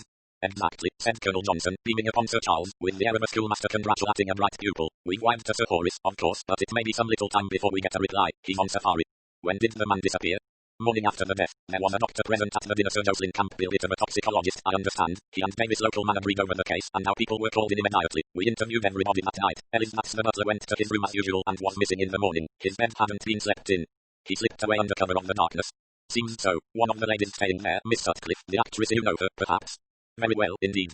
Miss Sutcliffe has made a suggestion to us. She suggested that the man had left the house through a secret passage. He blew his nose apologetically. Sounds rather Edgar Wallace stuff, but it seems there was such a thing. Sir Bartholomew was rather proud of it. He showed it to Miss Sutcliffe. The end of it comes out among some fallen masonry about half a mile away. That would be a possible explanation, certainly, agreed Sir Charles. Only would the butler know of the existence of such a passage? That's the point, of course. My missus always says servants know everything. They say she's right. I understand the poison was nicotine, said Mr. Satterthwaite. That's right. Most unusual stuff to use, I believe. Comparatively rare. I understand if a man's a heavy smoker, such as the doctor was, it would tend to complicate matters. I mean, he might have died of nicotine poisoning in a natural way. Only, of course, this business was too sudden for that. How was it administered? We don't know, admitted Colonel Johnson. That's going to be the weak part of the case. According to medical evidence, it could only have been swallowed a few minutes previous to death. They were drinking port, I understand.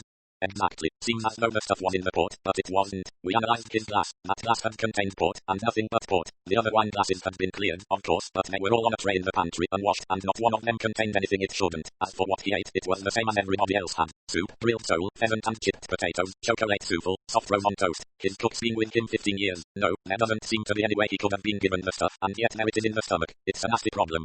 Sir Charles wheeled round on Mr. Satterthwaite. The same thing, he said excitedly, exactly the same as before. He turned apologetically to the chief constable. I must explain, a death occurred at my house in Cornwall. Colonel Johnson looked interested. I think I've heard about that, from a young lady Miss Lytton Gore. Yes, she was there. She told you about it. She did. She was very set on her theory, but, you know, Sir Charles, I can't believe there's anything in that theory. It doesn't explain the flight of the butler. Your man didn't disappear by any chance. Haven't got a man, only a parlour maid. She couldn't have been a man in disguise. Thinking of the smart and obviously feminine Temple, Sir Charles smiled. Colonel Johnson also smiled apologetically. Just an idea, he said. No, I can't say I put much reliance in Miss Lytton Gore's theory. I understand the death in question was an elderly clergyman, who would want to put an old clergyman out of the way. That's just the puzzling part of it, said Sir Charles.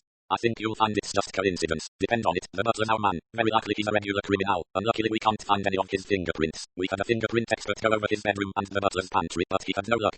If it was the butler, what motive can you suggest? That, of course, is one of our difficulties, admitted Colonel Johnson. The man might have been there with intent to steal, and Sir Bartholomew might have caught him out.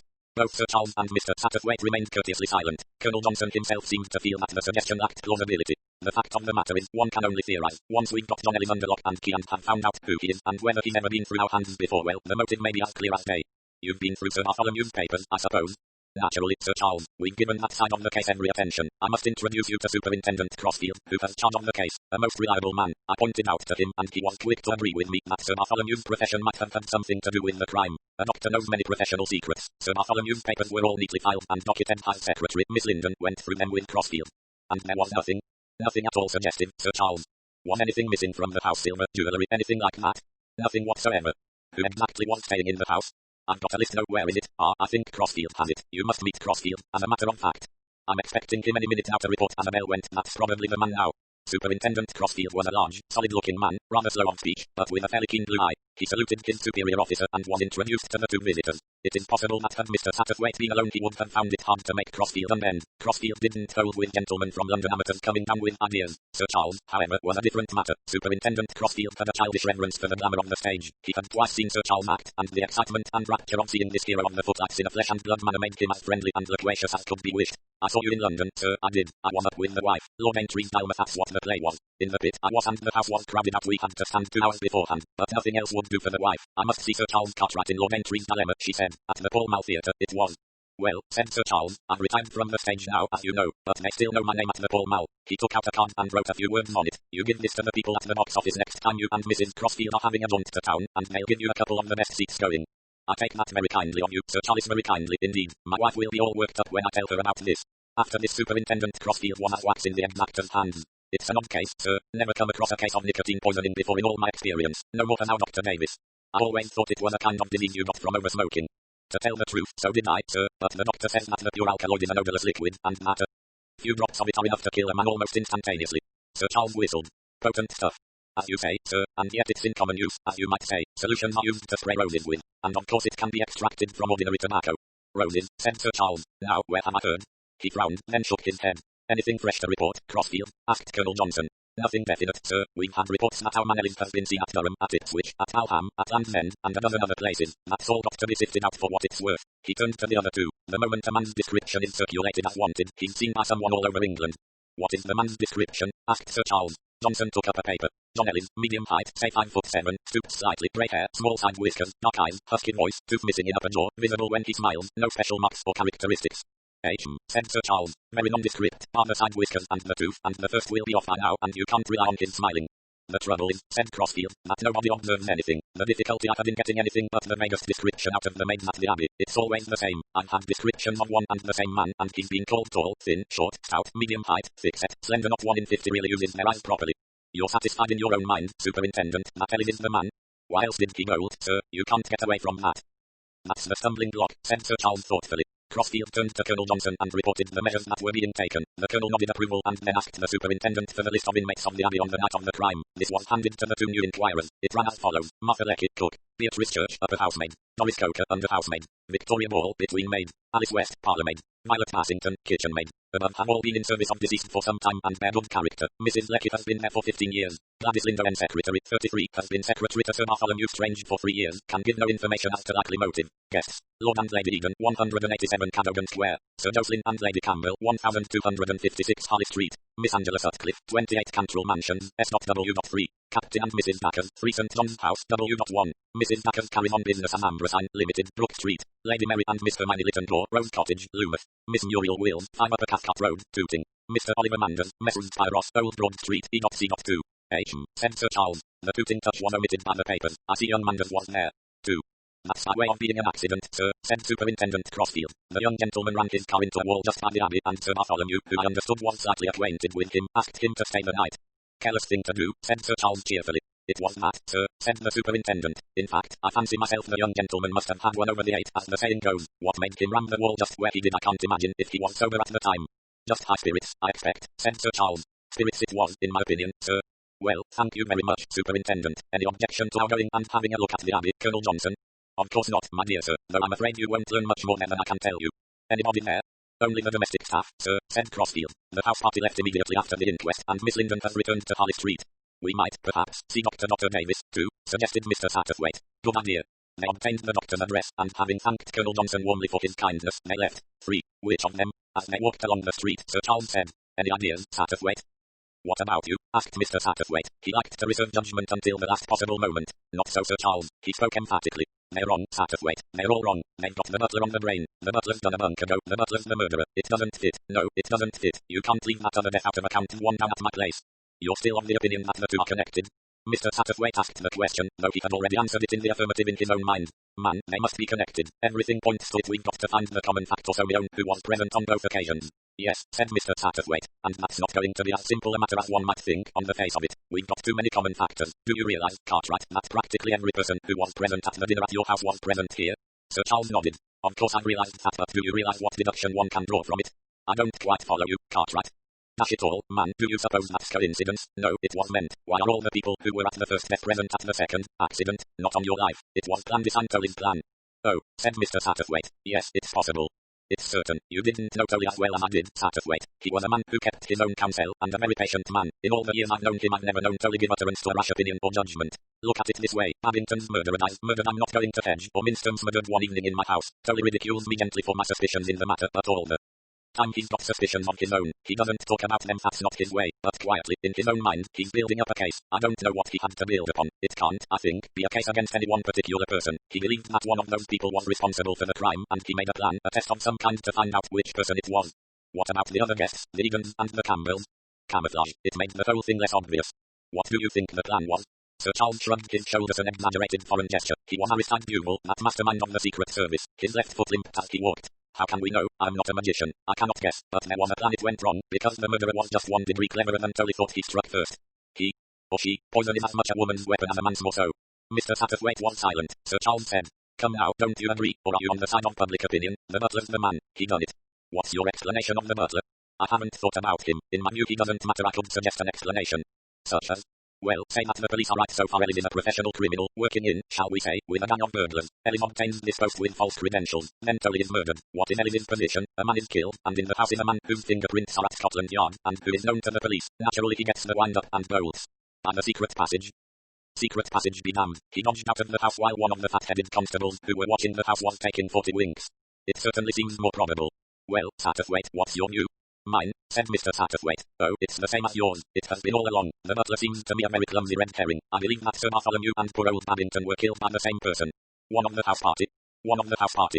There was silence for a minute or two, and then Mr. Satterthwaite asked casually, which of them do you think it was? My God, Satterthwaite, how can I tell? You can't tell, of course, said Mr. Satterthwaite mildly. I just thought you might have some idea. Nothing scientific or reasoned, just an ordinary guess.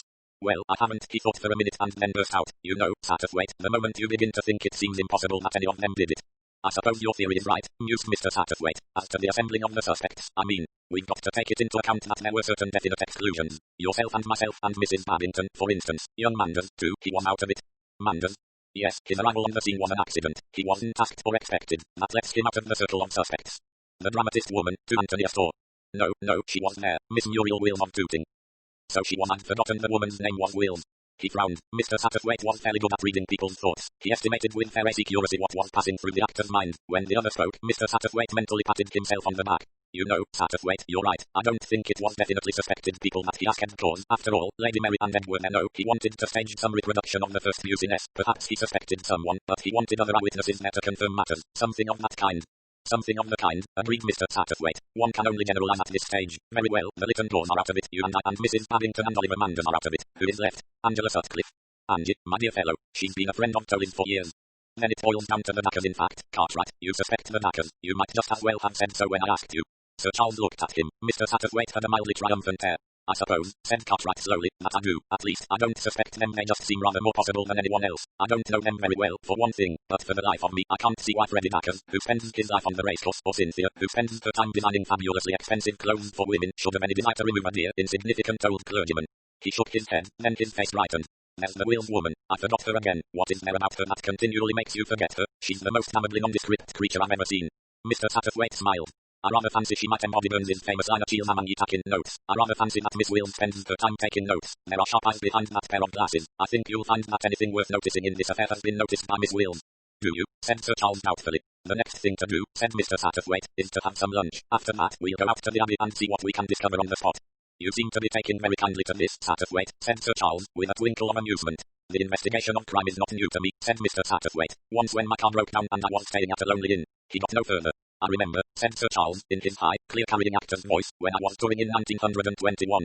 Sir Charles 1. 4. The evidence of the servants. Nothing could have been more peaceful than the grounds and building of Melfort Abbey as the two men saw it that afternoon in the September sunshine. Portions of the abbey were 15th century. It had been restored and a new wing added onto it. The new sanatorium was out of sight of the house, with grounds of its own. Sir Charles and Mr. Satterthwaite were received by Mrs. Lecky, the cook, a portly lady decorously gowned in black, who was tearful and voluble. Sir Charles she already knew, and it was to him she addressed most of her conversation. You'll understand, I'm sure, sir, what it's meant to me. The master's death and all. Policemen all over the place, poking their noses here and there, would you believe it? Even the dustbins they had to have their noses in, and questions, exclamation, they wouldn't have done with asking questions. Oh, that I should have lived to see such a thing, doctor, such a quiet gentleman as he always was, and made Sir Bartholomew, too, which a proud day it was to all of us, as Beatrice and I well remember, though she's been here 2 years less than I have, and such questions as that police fellow for gentleman I will not call him, having been accustomed to gentlemen and their ways and knowing what's what, fellow, I say, whether or not he is a superintendent. Mrs. Lecky paused, took breath and extricated herself from the somewhat complicated conversational morass into which she had fallen. Questions, that's what I say, about all the maids in the house, and good girls they are, every one of them, not that I'd say that Doris gets up when she should do in the morning. I have to speak about it at least once a week, and Vicky, she's inclined to be impertinent, but there, with the young ones you can't expect the training their mothers don't give it to them nowadays, but good girls they are, and no police superintendent shall make me say otherwise. Yes, I said to him, you needn't think I'm going to say anything against my girls. They are good girls, they are, and as to having anything to do with murder, why it's right damn wicked to suggest such a thing.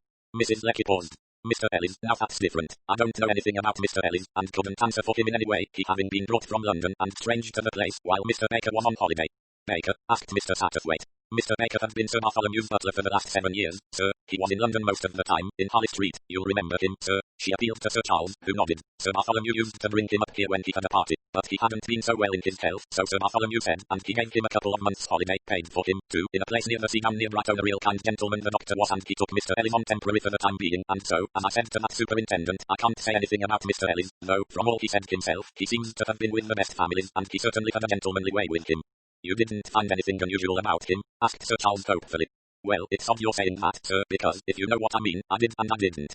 Sir Charles looked encouraging, and Mrs. Lecky went on. I couldn't exactly say what it was, sir, but there was something. There always is after the event, thought Mr. Satterthwaite to himself grimly. However much Mrs. Lecky had despised the police, she was not proof against suggestion. If Ellis turned out to be the criminal, well, Mrs. Lecky would have noticed something. For one thing, he was standoffish. Oh, quite polite, quite the gentleman as I said. He'd been used to good houses, but he kept himself to himself, spent a lot of time in his own room, and he was, well, I don't know how to describe it, I'm sure it was, well, there was something. You didn't suspect he wasn't not really a butler, suggested Mr. Satterthwaite. Oh, he'd been in service, right enough, sir. The things he knew and about well-known people in society, too. Such as, suggested Sir Charles gently. But Mrs. Lecky became vague and non-committal. She was not going to retail servants' hall gossip. Such a thing would have offended her sense of fitness. To put her at her ease, Mr. Satterthwaite said, perhaps you can describe his appearance. Mrs. Lecky brightened. Yes, indeed, sir. He was a very respectable-looking man, had whiskers and grey hair, stooped a little, and he was growing stout. It worried him, that did. He had a rather shaky hand, too, but not from the cause you might imagine. He was a most abstemious man, not like many I've known. His eyes were a bit weak, I think, sir. The light hurt them, especially a bright light, used to make them water something cruel. Out with us he wore glasses, but not when he was on duty. No special distinguishing marks? Asked Sir Charles. No scars, or broken fingers, or birthmarks? Oh, no, sir, nothing of that kind. How superior detective stories are to life, sighed Sir Charles. In fiction there is always some distinguishing characteristic. He had a tooth missing, said Mr. Satterthwaite. I believe so, sir, I never noticed it myself. What was his manner on the night of the tragedy? Asked Mr. Satterthwaite in a slightly bookish manner. Well, really, sir, I couldn't say. I was busy, you see, in my kitchen. I hadn't time for noticing things. No, quite so. When the news came out that the master was dead we were struck all of a heap. I cried and couldn't stop, and so did Beatrice. The young ones, of course, were excited like, though very upset. Mr. Ellis naturally wasn't so upset as we were, he being new, but he behaved very considerate and insisted on Beatrice and me taking a little glass of port to counteract the shock, and to think that all the time it was head villain. Words failed Mrs. Lecky, her eyes shone with indignation. He disappeared that night, I understand. Yes, sir, went to his room like the rest of us, and in the morning he wasn't there. That's what set the police on him, of course. Yes, very foolish of him. Have you any idea how he left the house? Not the slightest. It seems the police were watching the house all night, and they never saw him go, but there, that's what the police are, human like anyone else, in spite of the airs they give themselves, coming into a gentleman's house and nosing round. I hear there's some question of a secret passage, Sir Charles said. Mrs. Lecky sniffed. That's what the police say. Is there such a thing? I've heard mention of it, Mrs. Lecky agreed cautiously. Do you know where it starts from? No, I don't, sir. Secret passages are all very well, but they are not things to be encouraged in the servants' hall. It gives the girls ideas. They might think of slipping out that way. My girls go out by the back door and in by the back door, and then we know where we are. Splendid, Mrs. Lecky. I think you're very wise. Mrs. Lecky bridled in the sun of Sir Charles's approval. I wonder, he went on, if we might just ask a few questions of the other servants. Of course, sir, but they can't tell you anything more than I can. Oh, I know. I didn't mean so much about Ellis as about Sir Bartholomew himself, his manner that night, and so on. You see, he was a friend of mine.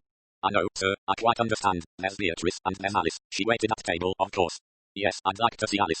Mrs. Lecky, however, had a belief in seniority. Beatrice Church, the upper housemaid, was the first to appear. She was a tall thin woman with a pinched mouth, who looked aggressively respectable. After a few unimportant questions, Sir Charles led the talk to the behaviour of the house party on the fatal evening. Had they all been terribly upset? What had they said or done? A little animation entered into Beatrice's manner. She had the usual ghoulish relish for tragedy. Miss Sutcliffe, she quite broke down. A very warm-hearted lady. She'd stayed here before. I suggested bringing her a little drop of brandy or a nice cup of tea, but she wouldn't hear of it. She took some aspirin, though, said she was sure she couldn't sleep, but she was sleeping like a little child the next morn. In when I brought her early tea. And Mrs. Dacres? I don't think anything would upset that lady much. From Beatrice's tone, she had not liked Cynthia Dacres. Just anxious to get away, she was, said her business would suffer. She's a big dressmaker in London, so Mr. Ellis told us. A big dressmaker, to Beatrice, meant trade, and trade she looked down upon. And her husband? Beatrice sniffed. Steadied his nerves with brandy, he did, or unsteadied them, some would say. What about Lady Mary Lytton-Law? A very nice lady, said Beatrice, her tone softening. My great-aunt was in service with her father at the castle. A pretty young girl she was, so I've always heard. Pushy maybe, but you can see she's someone and so considerate, never giving trouble and always speaking so pleasant. Her daughter's a nice young lady, too. They didn't know Sir Bartholomew well, of course, but they were very distressed. Miss Wills? Some of Beatrice's rigidity returned. I'm sure I couldn't say, sir, what Miss Wills thought about it. Or what you thought about her, asked Sir Charles. Come now, Beatrice, be human. An unexpected smile tinted Beatrice's wooden cheeks. There was something appealingly schoolboyish in Sir Charles's manner. She was not proof against the charm that nightly audiences had felt so strongly. Really, sir, I don't know what you want me to say. Just what you thought and felt about Miss Wills. Nothing, sir, nothing at all. She wasn't, of course. Beatrice hesitated. Go on, Beatrice. Well, she wasn't quite the class of the others, sir. She couldn't help it, I know, went on Beatrice kindly. But she did things a real lady wouldn't have done. She cried, if you know what I mean, sir, poked and pried about. Sir Charles tried hard to get this statement amplified, but Beatrice remained vague. Miss Wills had poked and pried, but asked to produce a special instance of the poking. Beatrice seemed unable to do so. She merely repeated that Miss Wills pried into things that were no business of hers. They gave it up at last, and Mr. Satterthwaite said, young Mr. Manders arrived unexpectedly, didn't he? Yes, sir, he had an accident with his car just by the lodge gates, it was. He said it was a bit of luck it's happening just here. The house was full, of course, but Miss Linden had a bed made up for him in the little study. Was everyone very surprised to see him? Oh, yes, sir, naturally, sir. Asked her opinion of Ellis. Beatrice was non-committal. She'd seen very little of him. Going off the way he did looked bad, though why he should want to harm the master she couldn't imagine. Nobody could. What was he like, the doctor, I mean? Did he seem to be looking forward to the house party? Had he anything on his mind? He seemed particularly cheerful, sir. Smiled to himself, he did, as though he had some joke on. I even heard him make a joke with Mr. Ellis, a thing he'd never done with Mr. Baker. He was usually a bit rough with the servants, kind always, but not speaking to them much. What did he say? Asked Mr. Satterthwaite eagerly. Well, I forget exactly now, sir. Mr. Ellis had come up with a telephone message, and Sir Bartholomew asked him if he was sure he'd got the names right, and Mr. Ellis said quite sure, speaking respectful, of course, and the doctor he laughed and said, you're a good fellow, Ellis, a first-class butler, eh, Beatrice, what do you think? And I was so surprised, sir, at the master speaking like that, quite unlike his usual self, that I didn't know what to say. And Ellis? He looked kind of disapproving, sir, as though it was the kind of thing he hadn't been used to, stiff like. What was the telephone message? Asked Sir Charles. The message, sir, oh, it was from the sanatorium about a patient who had arrived there and had stood the journey well. Do you remember the name? It was a queer name, sir. Beatrice hesitated. Mrs. de Rushbridge or something like that. Ah, yes, said Sir Charles soothingly. Not an easy name to get right on the telephone. Well, thank you very much, Beatrice. Perhaps we could see Alice now. When Beatrice had left the room, Sir Charles and Mr. Satterthwaite compared notes by an interchange of glances. Miss Wills poked and pried. Captain Dacres got drunk. Mrs. Dacres displayed no emotion. Anything there? Precious little. Very little indeed, agreed Mr. Satterthwaite. Let's spin our hopes on Alice. Alice was a demure, dark-eyed young woman of 30. She was only too pleased to talk. She herself didn't believe Mr. Ellis had anything to do with it. He was too much the gentleman. The police had suggested he was just a common crook. Alice was sure he was nothing of the sort. You're quite certain he was an ordinary honest-to-God butler? Asked Sir Charles. Not ordinary, sir. He wasn't like any butler I've ever worked with before. He arranged the work different. But you don't think he poisoned your master?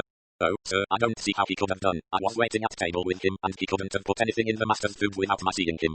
And the drink? He went round with the wine, sir, sherry first, with the soup, and then hot and claret. But what could he have done, sir? If there'd been anything in the wine, he'd have poisoned everybody or all those who took it. It's not as though the master had anything that nobody else had. The same thing with the port. All the gentlemen had port, and some of the ladies. The wine glasses were taken out on a tray. Yes, sir, I held the tray and Mr. Ellis put the glasses on it, and I carried the tray out to the pantry, and there they were, sir, when the police came to examine them. The port glasses were still on the table, and the police didn't find anything. You're quite sure that the doctor didn't have anything to eat or drink at dinner that nobody else had? Not that I saw, sir. In fact, I'm sure he didn't. Nothing that one of the guests gave him. Oh, no, sir. Do you know anything about a secret passage, Alice?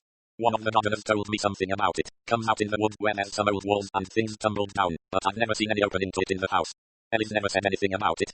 Oh, no, sir, he wouldn't know anything about it, I'm sure. Who do you really think killed your master, Alice? I don't know, sir. I can't believe anyone did. I feel it must have been some kind of accident. Thank you, Alice. If it wasn't for the death of Babington, said Sir Charles as the girl left the room, we could make her the criminal. She's a good-looking girl and she waited at table. No, it won't do. Babington was murdered, and anyway Tolly never noticed good-looking girls. He wasn't made that way. But he was 55, said Mr. Satterthwaite thoughtfully. Why do you say that? It's the age a man loses his head badly about a girl even if he hasn't done so before. Dash it all, Satterthwaite, I'm getting on for 55. I know, said Satterthwaite, and before his gentle twinkling gaze Sir Charles's eyes fell. Unmistakably he blushed. 5. In the butler's room. How about an examination of Ellis's room? Asked Mr. Satterthwaite, having enjoyed the spectacle of Sir Charles's blush to the full. The actor seized at the diversion. Excellent, excellent. Just what I was about to suggest myself. Of course the police have already searched it thoroughly. The police. Aristide Duval waved the police away scornfully. Anxious to forget his momentary discomfiture, he flung himself with renewed vigor into his part. The police are blockheads, he said sweepingly. What have they looked for in Ellis's room? Evidence of his guilt. We shall look for evidence of his innocence, an entirely different thing. You're completely convinced of Ellis's innocence? If we write about Babington, he must be innocent. Yes, besides, Mr. Satterthwaite did not finish his sentence. He had been about to say that if Ellis was a professional criminal who had been detected by Sir Bartholomew and had murdered him in consequence, the whole affair would become unbearably dull. Just in time he remembered that Sir Bartholomew had been a friend of Sir Charles Cartwright's and was duly appalled by the callousness of the sentiments he had nearly revealed. At first sight Ellis's room did not seem to offer much promise of discovery. The clothes in the drawers and hanging in the cupboard were all neatly arranged. They were well cut and bore different tailor's marks. Clearly cast-offs given him in different situations. The underclothing was on the same scale. The boots were neatly polished and arranged on trees. Mr. Satterthwaite picked up a boot and murmured, 9s, just so, 9s. But, since there were no footprints in the case, that didn't seem to lead anywhere. It seemed clear from its absence that Ellis had departed in his butler's kit, and Mr. Satterthwaite pointed out to Sir Charles that seemed rather a remarkable fact. Any man in his senses would have changed into an ordinary suit. Yes, it's odd that looks almost, though that's absurd, as if he hadn't gone at all nonsense, of course.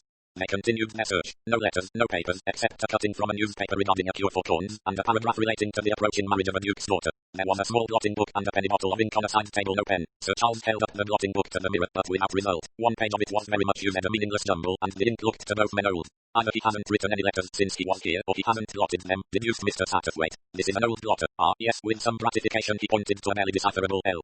Baker amidst the jumble. I should say Ellis hadn't used this at all. That's rather odd, isn't it? Said Sir Charles slowly. What do you mean? Well, a man usually writes letters. Not if he's a criminal. No, perhaps you're right, there must have been something fishy about him to make him bolt as he did. He always says that he didn't murder Tolly.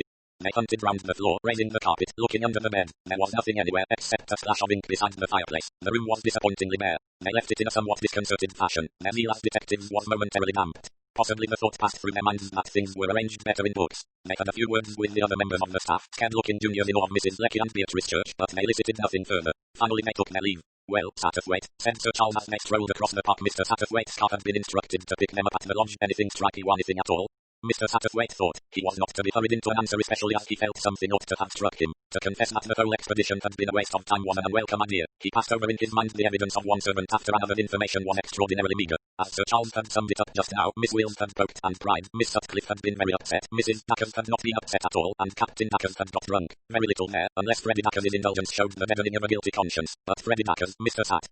Satterthwaite knew quite frequently got drunk. Well, repeated Sir Charles impatiently. Nothing, confessed Mr. Satterthwaite reluctantly, except, well, I think we are entitled to assume from the clipping we found that Ellis suffered from corns. Sir Charles gave a wry smile. That seems quite a reasonable deduction. Does that get us anywhere? Mr. Satterthwaite confessed that it did not. The only other thing he said and then stopped. Yes, go on, man, anything may help. It struck me as a little odd the way that Sir Bartholomew chaffed his butler. You know what the housemaid told us. It seemed somehow uncharacteristic. It was uncharacteristic, said Sir Charles with emphasis. I knew Tully well better than you did, and I can tell you that he wasn't a facetious sort of man. He'd never have spoken like that unless for some reason he wasn't quite normal at the time. You're right, Satterthwaite, that is a point. Now where does it get us? Well, began Mr. Satterthwaite, but it was clear that Sir Charles's question had been merely a rhetorical one. He was anxious not to hear Mr. Satterthwaite's news, but to hear his own. You remember when that incident occurred, Satterthwaite, just after Ellis had brought him a telephone message. I think it's a fair deduction to assume that it was that telephone message which was the cause of Tully's sudden unusual hilarity. You may remember I asked the housemaid woman what that message had been. Mr. Satterthwaite nodded. It was to say that a woman named Mrs. de Rushridge had arrived at the sanatorium, he said, to show that he, too, had paid attention to the point. It doesn't sound particularly thrilling. It doesn't sound so, certainly, but if our reasoning is correct, there must be some significance in that message. Yes, said Mr. Satterthwaite doubtfully. Indubitably, said Sir Charles. We've got to find out what that significance was. It just crosses my mind that it may have been a code message on some kind of harmless-sounding natural thing, but which really meant something entirely different. If Tully had been making inquiries into Babington's death, this may have had something to do with those inquiries. Say, even, that he employed a private detective to find out a certain fact. He may have told him in the event of this particular suspicion being justified to ring up and use that particular phrase which would convey no hint of the truth to anyone taking it. That would explain his jubilation. It might explain him asking Ellis if he was sure of the name himself, knowing well there was no such person, really. In fact, the slight lack of balance a person shows when they have brought off what can be described as a long shot. You think there's no such person as Mrs. de Rushridge? Well, I think we ought to find out for certain. How? We might run along to the sanatorium now and ask the matron. She may think it rather odd. Sir Charles laughed. You leave it to me, he said. They turned aside from the drive and walked in the direction of the sanatorium. Mr. Satterthwaite said, What about you, Cartwright? Does anything strike you at all, arising out of our visit to the house, I mean? Sir Charles answered slowly. Yes, there is something, devil of it is, I can't remember what. Mr. Satterthwaite stared at him in surprise. The other frowned. How can I explain? There was something which at the moment struck me as wrong as unlikely, only I hadn't the time to think about it then. I put it aside in my own mind. And now you can't remember what it was? Only that at some moment I said to myself, that's odd. Was it when we were questioning the servants? Which servant? I tell you I can't remember, and the more I think the less I shall remember if I leave it alone. It may come back to me. They came into view of the sanatorium, a big white modern building divided from the park by palings. There was a gate through which they passed, and they rang the front doorbell and asked for the matron. The matron, when she came, was a tall, middle-aged woman with an intelligent face and a capable manner. Sir Charles she clearly knew by name as a friend of the late Sir Bartholomew Strange. Sir Charles explained that he had just come back from abroad, had been horrified to hear of his friend's death and of the terrible suspicions entertained, and had been up to the house to learn as many details as he could. The matron spoke in moving terms of the loss Sir Bartholomew would be to them, and of his fine career as a doctor. Sir Charles professed himself anxious to know what was going to happen to the sanatorium. The matron explained that Sir Bartholomew had two partners, both capable doctors. One was in residence at the sanatorium. Bartholomew was very proud of this place, I know, said Sir Charles. Yes, his treatments were a great success. Mostly nerve cases, isn't it? Yes. That reminds me, Philo I met out at Monty had some kind of relation coming here. I forget her name. No odd sort of name, Rushridge or something like that. Mrs. de Rushridge, you mean? That's it. Is she here now? Oh, yes, but I'm afraid she won't be able to see you not for some time yet. She's having a very strict rest cure. The matron smiled just a trifle archly. No letters, no exciting visitors. I say, she's not very bad, is she? Rather a bad nervous breakdown, lapses of memory, and severe nervous exhaustion. Oh, we shall get her right in time. The matron smiled reassuringly. Let me see, haven't I heard Tully Sir Bartholomew speak of her? She was a friend of his as well as a part-time, wasn't she? I don't think so, Sir Charles. At least the doctor never said so. She has recently arrived from the West Indies. Really, it was very funny, I must tell you. Rather a difficult name for a servant to remember. The parlourmaid here is rather stupid. She came and said to me, Mrs. West India has come, and of course I suppose Rushridge does sound rather like West India, but it was rather a coincidence her having just come from the West Indies. Rather most amusing. Her husband over, too? He's still out there. Ah, quite. I must be mixing her up with someone else. It was a case the doctor was especially interested in. Cases of amnesia are fairly common, but they're always interesting to a medical man's variations, you know. Two cases are seldom alike. Seems all very odd to me. Well, thank you, matron. I'm glad to have had a little chat with you. I know how much Tully thought of you. He often spoke about you, finished Sir Charles mendaciously. Oh, I'm glad to hear that. The matron flushed and bridled. Such a splendid man, such a loss to us all. We were absolutely shocked. Well, stunned would describe it better. Murder. Whoever would murder Doctor Strange, I said. It's incredible. That awful butler. I hope the police catch him, and no motive or anything.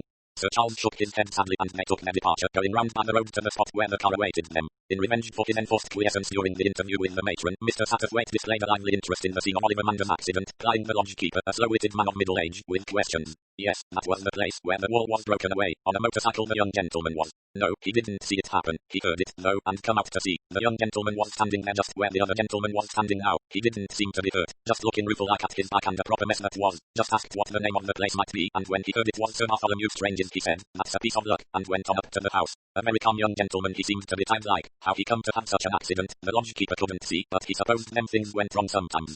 It was an odd accident, said Mr. Satterthwaite thoughtfully. He looked at the wide straight road. No bends, no dangerous crossroads, nothing to cause a motorcyclist to swerve suddenly into a 10-foot wall. Yes, an odd accident. What's in your mind, Satterthwaite? Asked Sir Charles curiously. Nothing, said Mr. Satterthwaite, nothing.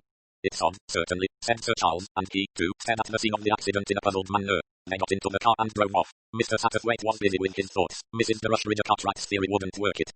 Wasn't a code mess again was such a person, but could there be something about the woman herself? Was she perhaps a witness of some kind, or was it just because she was an interesting case that Bartholomew Strange had displayed this unusual relation? Was she, perhaps, an attractive woman, to fall in love at the age of 55? Did Mr. Satterthwaite have observed it many a time change a man's character completely? It might, perhaps, make him facetious, where before he had been aloof his thoughts were interrupted. Sir Charles leant forward. Satterthwaite, he said, do you mind if we turn back?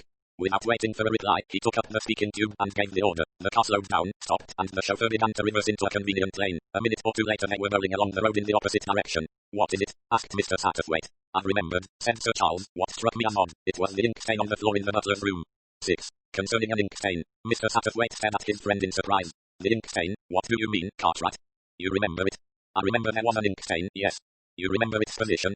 Well, not exactly. It was close to the skirting board near the fireplace. Yes, so it was. I remember now. How do you think that stain was caused, Satterthwaite?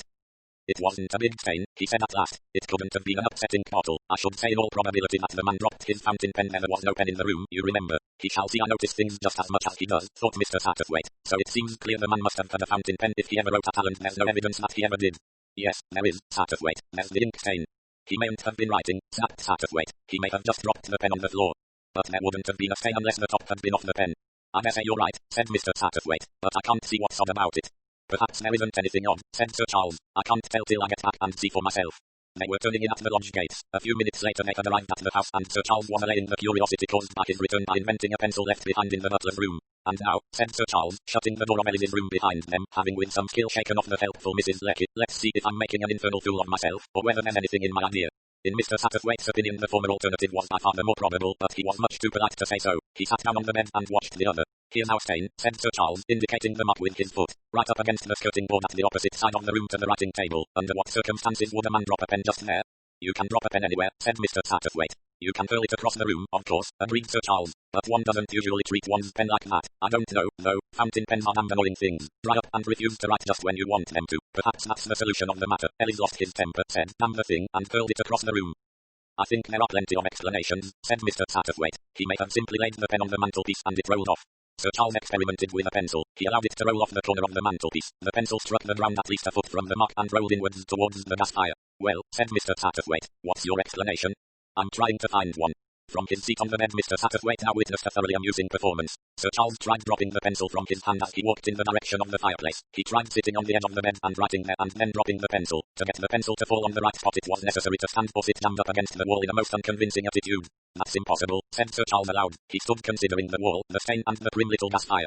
If he were burning papers, now, he said thoughtfully, but one doesn't burn papers in a gas fire. Suddenly he drew in his breath. A minute later Mr. Satterthwaite was realizing Sir Charles's profession to the full. Charles Cartwright had become Ellis the butler. He sat writing at the writing table. He looked furtive. Every now and then he raised his eyes, shooting them shiftily from side to side. Suddenly he seemed to hear something. Mr. Satterthwaite could even guess what that something was. Footsteps along the passage. The man had a guilty conscience. He attached a certain meaning to those footsteps. He sprang up, the paper on which he had been writing in one hand, his pen in the other. He darted across the room to the fireplace, his head half turned, still alert, listening afraid. He tried to shove the papers under the gas fire in order to use both hands. He cast down the pen impatiently. Sir Charles's pencil, the pen of the drama, fell accurately on the ink stain.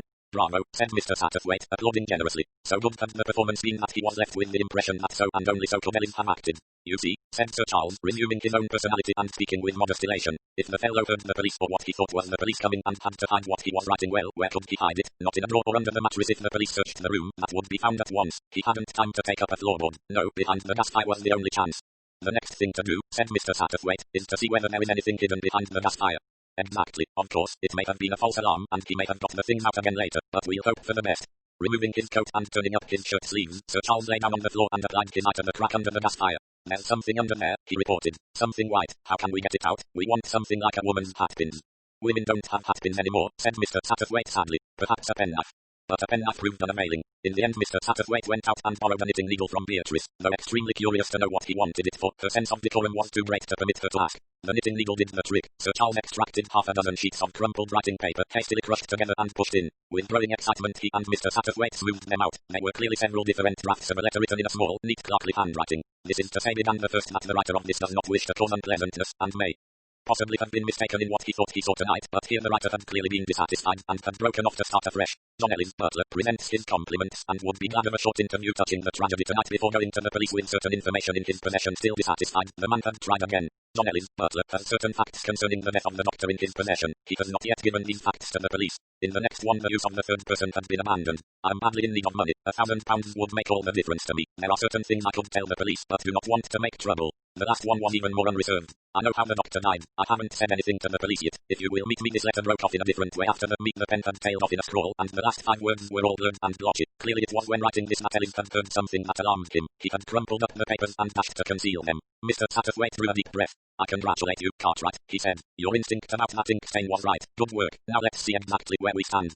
He paused a minute. Ellis, as we thought, is a scoundrel. He wasn't the murderer, but he knew who the murderer was, and he was preparing to blackmail him or her. Him or her, interrupted Sir Charles. Annoying, we don't know which. Why couldn't the fellow begin one of his effusions, sir or madam, then we'd know where we are. Ellis seems to have been an artistic sort of fellow. He was taking a lot of trouble over his blackmailing letter. If only he'd given us one clue as to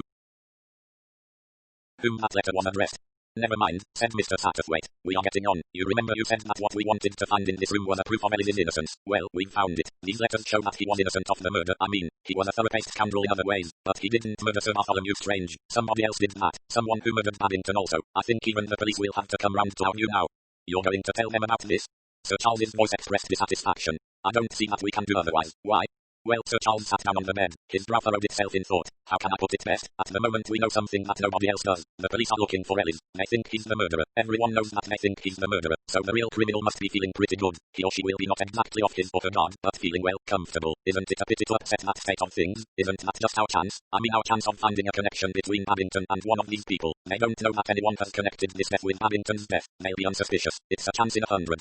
I see what you mean, said Mr. Satterthwaite, and I agree with you. It is a chance, but all the same, I don't think we can take it. It is our duty as citizens to report this discovery of ours to the police at once. We have no right to withhold it from them. Sir Charles looked at him quizzically. You're the pattern of a good citizen, Satterthwaite. I've no doubt the orthodox thing must be done, but I'm not nearly such a good citizen as you are. I should have no scruples in keeping this find to myself for a day or two, only a day or two, eh? No, well, I give in. Let us be pillars of law and order. You see, explained Mr. Satterthwaite, Johnson is a friend of mine, and he was very decent about it all. Let us into all the police were doing, gave us full information, and all that.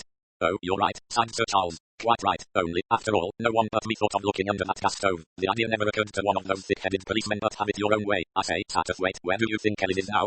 I presume, said Mr. Satterthwaite, that he got what he wanted. He was paid to disappear, and he did disappear most effectually. Yes, said Sir Charles. I suppose that is the explanation. He gave a slight shiver. I don't like this room, Satterthwaite. Come out of it. 7. Plan of campaign. Sir Charles and Mr. Satterthwaite arrived back in London the following evening. The interview with Colonel Johnson had had to be very tactfully conducted. Superintendent Crossfield had not been too pleased that mere gentleman should have found what he and his assistants had missed. He was at some pains to save his face. Very creditable, indeed, sir. I confess I never thought of looking under the gas fire. As a matter of fact, it beats me what set you looking there.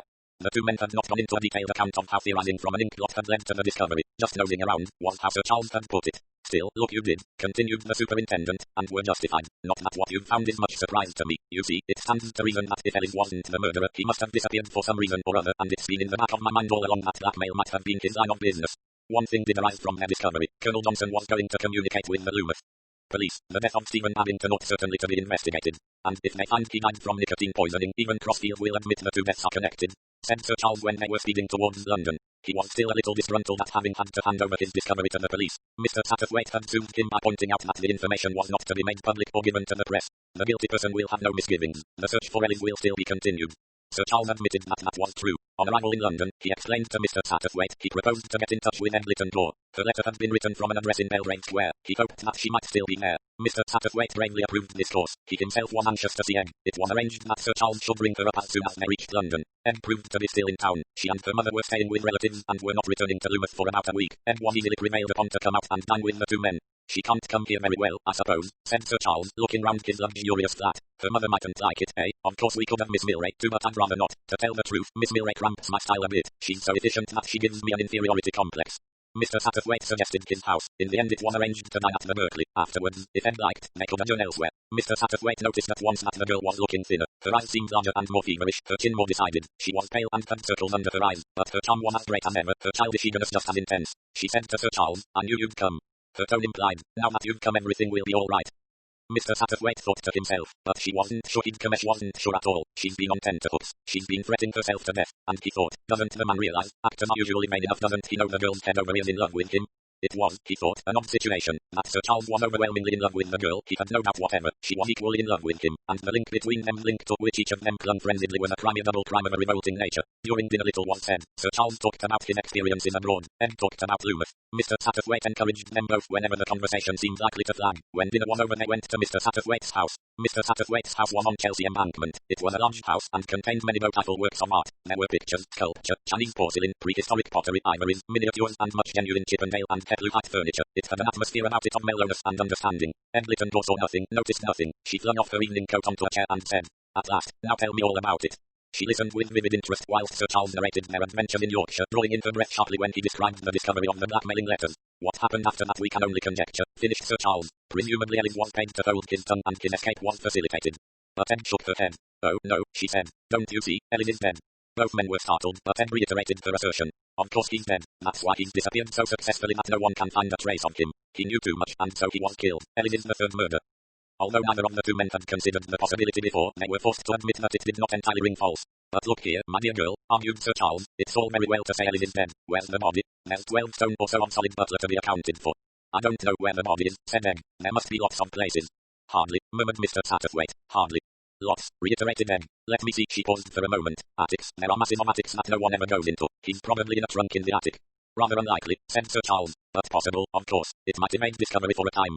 It was not Ed's way to avoid unpleasantness. She dealt immediately with the point in Sir Charles's mind. Smell goes up, not down. You'd notice a decaying body in the cellar much sooner than in the attic, and, anyway, for a long time people would think it was a dead rat.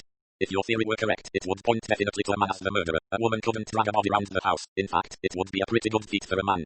Well, there are other possibilities. There's a secret passage there, you know. Miss Sutcliffe told me so, and Sir Bartholomew told me he would show it to me. The murderer might have given Ellis the money and shown him the way to get out of the house, gone down the passage with him and killed him there. A woman could do that. She could stab him or something from behind. Then she'd just leave the body there and go back, and no one would ever know. Sir Charles shook his head doubtfully, but he no longer disputed Ed's theory. Mr. Satterthwaite felt sure that the same suspicion had come to him for a moment in Ellis's room when they had found the letters. He remembered Sir Charles's little shiver. The idea that Ellis might be dead had come to him then. Mr. Satterthwaite thought, if Ellis is dead, then we're dealing with a very dangerous person. Yes, a very dangerous person, and suddenly he felt a cold chill of fear down his spine. A person who had killed 3 times wouldn't hesitate to kill again. They were in danger, all 3 of them, Sir Charles, and Ed, and he, if they found out too much. He was recalled by the sound of Sir Charles's voice. There's one thing I didn't understand in your letter, Ed. You spoke of Oliver Manders being in danger of the police suspecting him. I can't see that they attach the least suspicion to him. It seemed to Mr. Satterthwaite that Ed was very slightly discomposed. He even fancied that she blushed. Aha, said Mr. Satterthwaite to himself. Let's see how you get out of this, young lady. It was silly of me, said Ed. I got confused. I thought that Oliver arriving as he did, with what might have been a trumped-up excuse, I thought the police were sure to suspect him. Sir Charles accepted the explanation easily enough. Yes, he said. I see. Mr. Satterthwaite spoke. Was it a trumped-up excuse? He said. Ed turned on him. What do you mean? It was an odd sort of accident, said Mr. Satterthwaite. I thought if it was a trumped-up excuse you might know. Ed shook her head. I don't know. I never thought about it. But why should Oliver pretend to have an accident if he didn't? He might have had reasons, said Sir Charles. Quite natural ones. He was smiling at her. Ed blushed crimson. Oh, no, she said. No. Sir Charles sighed. It occurred to Mr. Satterthwaite that his friend had interpreted that blush quite wrongly. Sir Charles seemed a sadder and older man when he spoke again. Well, he said, if our young friend is in no danger, where do I come in? Ed came forward quickly and caught him by the coat sleeve. You're not going away again. You're not going to give up. You're going to find out the truth. I don't believe anybody, but you could find out the truth. You can. You will. She was tremendously in earnest. The waves of her vitality seemed to surge and eddy in the old world air of the room. You believe in me, said Sir Charles. He was moved. Yes. We're going to get at the truth, you and I together. And Satterthwaite. Of course, and Mr. Satterthwaite, said Ed without interest. Mr. Satterthwaite smiled covertly. Whether Ed wanted to include him or not, he had no intention of being left out. He was fond of mysteries, and he liked observing human nature, and he had a soft spot for lovers. All 3 tastes seemed likely to be gratified in this affair. Sir Charles sat down. His voice changed. He was in command, directing a production. First of all, we've got to clarify the situation. Do we or do we not believe that the same person killed Babington and Bartholomew Strange? Yes, said Ed. Yes, said Mr. Satterthwaite. Do we believe that the second murder sprang directly from the first? I mean, do we believe that Bartholomew Strange was killed in order to prevent his revealing the facts of the first murder or his suspicion about it? Yes, said Ed and Mr. Satterthwaite again, but in unison this time. Then it is the first murder we must investigate, not the second. Ed nodded. In my mind, until we discover the motive for the first murder, we can hardly hope to discover the murderer. The motive presents extraordinary difficulty. Babington was a harmless, pleasant, gentle old man without, one would say, an enemy in the world. Yet he was killed and there must have been some reason for the killing. We've got to find that reason. He paused and then said in his ordinary everyday voice. Let's get down to it. What reasons are there for killing people? First, I suppose, gain. Revenge, said Ed. Homicidal mania, said Mr. Satterthwaite. The crime passional would hardly apply in this case, but there's fear. Charles Cartwright nodded. He was scribbling on a piece of paper. That about covers the ground, he said. First, gain. Does anyone gain by Babington's death? Has he any money or expectation of money? I should think it very unlikely, said Ed. So should I, but we'd better approach Mrs. Babington on the point. Then there's revenge. Did Babington do any injury to anyone perhaps in his young days? Did he marry the girl that some other man wanted? We'll have to look into that, too. Then homicidal mania. Were both Babington and Tolley killed by a lunatic? I don't think that theory will hold water. Even a lunatic has some kind of reasonableness in his crimes. I mean, a lunatic might think himself divinely appointed to kill doctors or to kill clergymen, but not to kill both. I think we can wash out the theory of homicidal mania. There remains fear. Now, frankly, that seems to me far the most likely solution. Babington knew something about somebody or he recognized somebody. He was killed to prevent him telling what that something was. I can't see what someone like Mr. Babington could know that was damaging about anybody who was there that night. Perhaps, said Sir Charles, it was something that he didn't know that he knew. He went on, trying to make his meaning clear. It's difficult to say just what I mean. Suppose, for instance, this is only an instance that Babington saw a certain person in a certain place at a certain time. As far as he knows, there's no reason why that person shouldn't be there. But suppose also that that person had concocted a very clever alibi for some reason showing that at that particular time he was somewhere else 100 miles away. Well, at any minute old Babington, in the most innocent way in the world, might give the show away. I see, said Egg. Say there's a murder committed in London and Babington sees the man who did it at Paddington Station, but the man has proved that he didn't do it by having an alibi showing that he was at Leeds at the time. Then Babington might give the whole show away. That's what I mean exactly. Of course that's only an instance. It might be anything. Someone he saw that evening whom he'd known under a different name. It might be something to do with a marriage, said Egg. Clergymen do lots of marriages. Somebody who'd committed bigamy. Or it might have to do with a birth or a death, suggested Mr. Satterthwaite. It's a very wide field, said Egg, frowning. We'll have to get at it the other way. Work back from the people who were there. Let's make a list. Who was at your house, and who was at Sir Bartholomew's. She took the paper and pencil from Sir Charles. The Dackers, they were at both. That woman like a wilted cabbage, what's her name, Wills? Miss Sutcliffe. You can leave Angela out of it, said Sir Charles. I've known her for years. Ed frowned mutinously. We can't do that sort of thing, she said. Leave people out because we know them. We've got to be businesslike. Besides, I don't know anything about Angela Sutcliffe. She's just as likely to have done it as anyone else, so far as I can see more likely. All actresses have pasts. I think, on the whole, she's the most likely person. She gazed defiantly at Sir Charles. There was an answering spark in his eyes. In that case we mustn't leave out Oliver Manders. How could it be Oliver? He'd met Mr. Babington ever so many times before. He was at both places, and his arrival is a little open to suspicion. Very well, said Egg. She paused, and then added, in that case I'd better put down Mother and myself as well. That makes 6 suspects. I don't think we'll do it properly, or not at all. Her eyes flashed. Mr. Satterthwaite made peace by offering refreshment. He rang for drinks. Sir Charles strolled off into a far corner to admire a head of Negro sculpture. Ed came over to Mr. Satterthwaite and slipped a hand through his arm.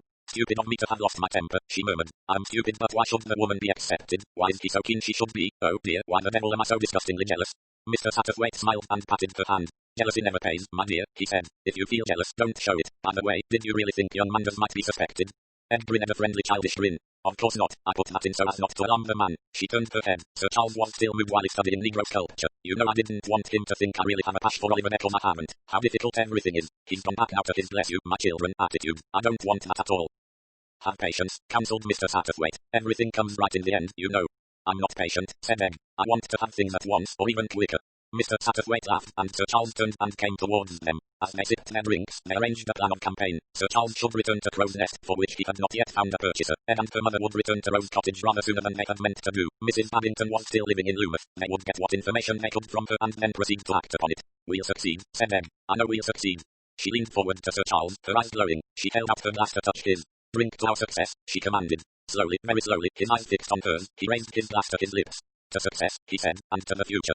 Third act. Discovery. 1. Mrs. Babington. Mrs. Babington had moved into a small fisherman's cottage not far from the harbour. She was expecting a sister home from Japan in about 6 months. Until her sister arrived she was making no plans for the future. The cottage chanced to be vacant, and she took it for 6 months. She felt too bewildered by her sudden loss to move away from Loomuth. Stephen Babington had held the living of St. Petroke, Loomuth, for 17 years. They had been, on the whole, 17 happy and peaceful years, in spite of the sorrow occasioned by the death of her son Robin. Of the remaining children, Edward was in Ceylon, Lloyd was in South Africa, and Stephen was third officer on the Angolia. They wrote frequently and affectionately, but they could offer neither a home nor companionship to their mother. Margaret Babington was very lonely. Not that she allowed herself much time for thinking. She was still active in the parish. New vicar was unmarried, and she spent a good deal of time working in the tiny plot of ground in front of the cottage. She was a woman whose flowers were part of her life. She was working there one afternoon when she heard the latch of the gate click and looked up to see Sir Charles Cartwright and Ed Lytton door. Margaret was not surprised to see Ed. She knew that the girl and her mother were due to return shortly. But she was surprised to see Sir Charles. Rumour had insisted that he had left the neighbourhood for good. There had been paragraphs copied from other papers about his doings in the south of France. There had been a board to be sold stuck up in the garden of Crow's Nest. No one had expected Sir Charles to return, yet return he had. Mrs. Babington shook the untidy hair back from her hot forehead and looked ruefully at her earth-stained hands. I'm not fit to shake hands, she said. I ought to garden in gloves, I know. I do start in them sometimes, but I always tear them off sooner or later. One can feel things so much better with bare hands. She led the way into the house. The tiny sitting room had been made cozy with chintz. There were photographs and bowls of chrysanthemums. It's a great surprise seeing you, Sir Charles. I thought you had given up Crow's Nest for good. I thought I had, said the actor frankly, but sometimes, Mrs. Babington, our destiny is too strong for us. Mrs. Babington did not reply. She turned towards Ned, but the girl forestalled the words on her lips. Look here, Mrs. Babington, this isn't just a call. Sir Charles and I have got something very serious to say. Only Roman 2 should hate to upset you. Mrs. Babington looked from the girl to Sir Charles. Her face had gone rather grey and pinched. First of all, said Sir Charles, I would like to ask you if you have had any communication from the Home Office. Mrs. Babington bowed her head. I see. Well, perhaps that makes what we are about to say easier. Is that what you have come about this exhumation order? Yes, is it? I'm afraid it must be very distressing to you. She softened to the sympathy in his voice. Perhaps I do not mind as much as you think. To some people the idea of exhumation is very dreadful, not to me. It is not the dead clay that matters. My dear husband is elsewhere at peace where no one can trouble his rest. No, it is not that. It is the idea that is a shock to men, idea, a terrible one, that Stephen did not die a natural death. It seems so impossible, utterly impossible. I'm afraid it must seem so to you. It did to me to you at first. What do you mean by at first, Sir Charles? Because the suspicion crossed my mind on the evening of your husband's death, Mrs. Babington. Like you, however, it seemed to me so impossible that I put it aside. I thought so, too, said Ed. You too? Mrs. Babington looked at her wonderingly. You thought someone could have killed Stephen? The incredulity in her voice was so great that neither of her visitors knew quite how to proceed. At last Sir Charles took up the tale. As you know, Mrs. Babington, I went abroad. When I was in the south of France I read in the paper of my friend Bartholomew Strange's death in almost exactly similar circumstances. I also got a letter from Miss Lytton Door. Ed nodded. I was there, you know, staying with him at the time. Mrs. Babington, it was exactly the same, exactly. He drank some port and his face changed, and well, it was just the same. He died 2 or 3 minutes later. Mrs. Babington shook her head slowly. I can't understand it. Stephen, Sir Bartholomew were kind and clever doctor, who could want to harm either of them. It must be a mistake. Sir Bartholomew was proved to have been poisoned, remember, said Sir Charles. Then it must have been the work of a lunatic. Sir Charles went on. Mrs. Babington, I want to get to the bottom of this. I want to find out the truth, and I feel there is no time to lose. Once the news of the exhumation gets about, our criminal will be on the alert. I'm assuming, for the sake of saving time, what the result of the autopsy on your husband's body will be. I'm tacking it that he, too, died of nicotine poisoning. To begin with, did you or he know anything about the use of pure nicotine? I always use a solution of nicotine for spraying roses. I didn't know it was supposed to be poisonous. I should imagine I was reading up the subject last night that in both cases the pure alkaloids must have been used. Cases of poisoning by nicotine are most unusual. Mrs. Babington shook her head. I really don't know anything about nicotine poisoning except that I suppose inveterate smokers might suffer from it. Did your husband smoke? Yes. Now tell me, Mrs. Babington, you have expressed the utmost surprise that anyone should want to do away with your husband. Does that mean that as far as you know he had no enemies? I'm sure Stephen had no enemies. Everyone was fond of him. People tried to hustle him sometimes. She smiled a little tearfully. He was getting on, you know, and rather afraid of innovations, but everybody liked him. You couldn't dislike Stephen, Sir Charles.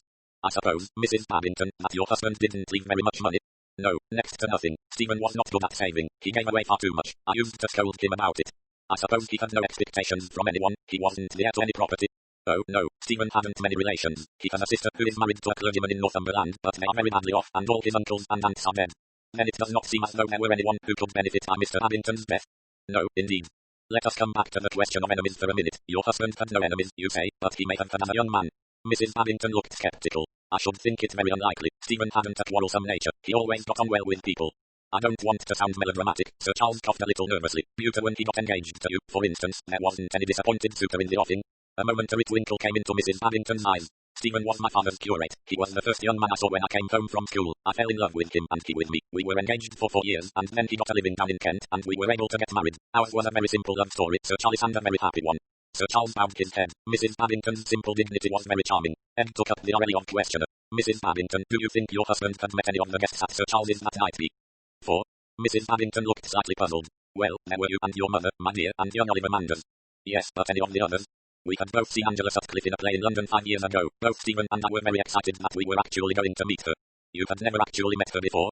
No, we've never met any actresses or actors, for the matter of that, until Sir Charles came to live here. And that, added Mrs. Babington, was a great excitement. I don't think Sir Charles knows what a wonderful thing it was to us. Quite a breath of romance in our lives.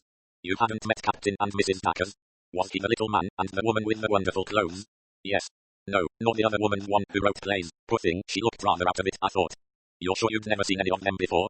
I'm quite sure I hadn't, and so I'm fairly sure Stephen hadn't either. You see, we do everything together. And Mr. Babington didn't say anything to you anything at all, persisted Egg, about the people you were going to meet or about them when he saw them. Nothing beforehand except that he was looking forward to an interesting evening, and when we got there, well, there wasn't much time. Her face twisted suddenly. Sir Charles broke in quickly. You must forgive us badgering you like this, but, you see, we feel that there must be something, if only we could get at it. There must be some reason for an apparently brutal and meaningless murder. I see that, said Mrs. Babington. If it was murder, there must be some reason, but I don't know, I can't imagine you what that reason could be. There was silence for a minute or two, then Sir Charles said, Can you give me a slight biographical sketch of your husband's career?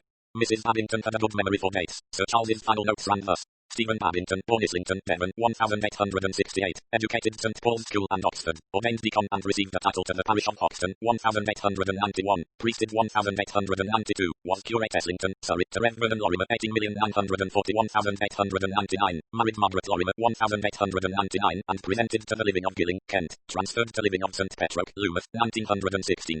That gives us something to go upon, said Sir Charles. Our best chance seems to be the time during which Mr. Babington was vicar of St. Mary's, Gilling. His earlier history seems rather far back to concern any of the people who were at my house that evening. Mrs. Babington shuddered.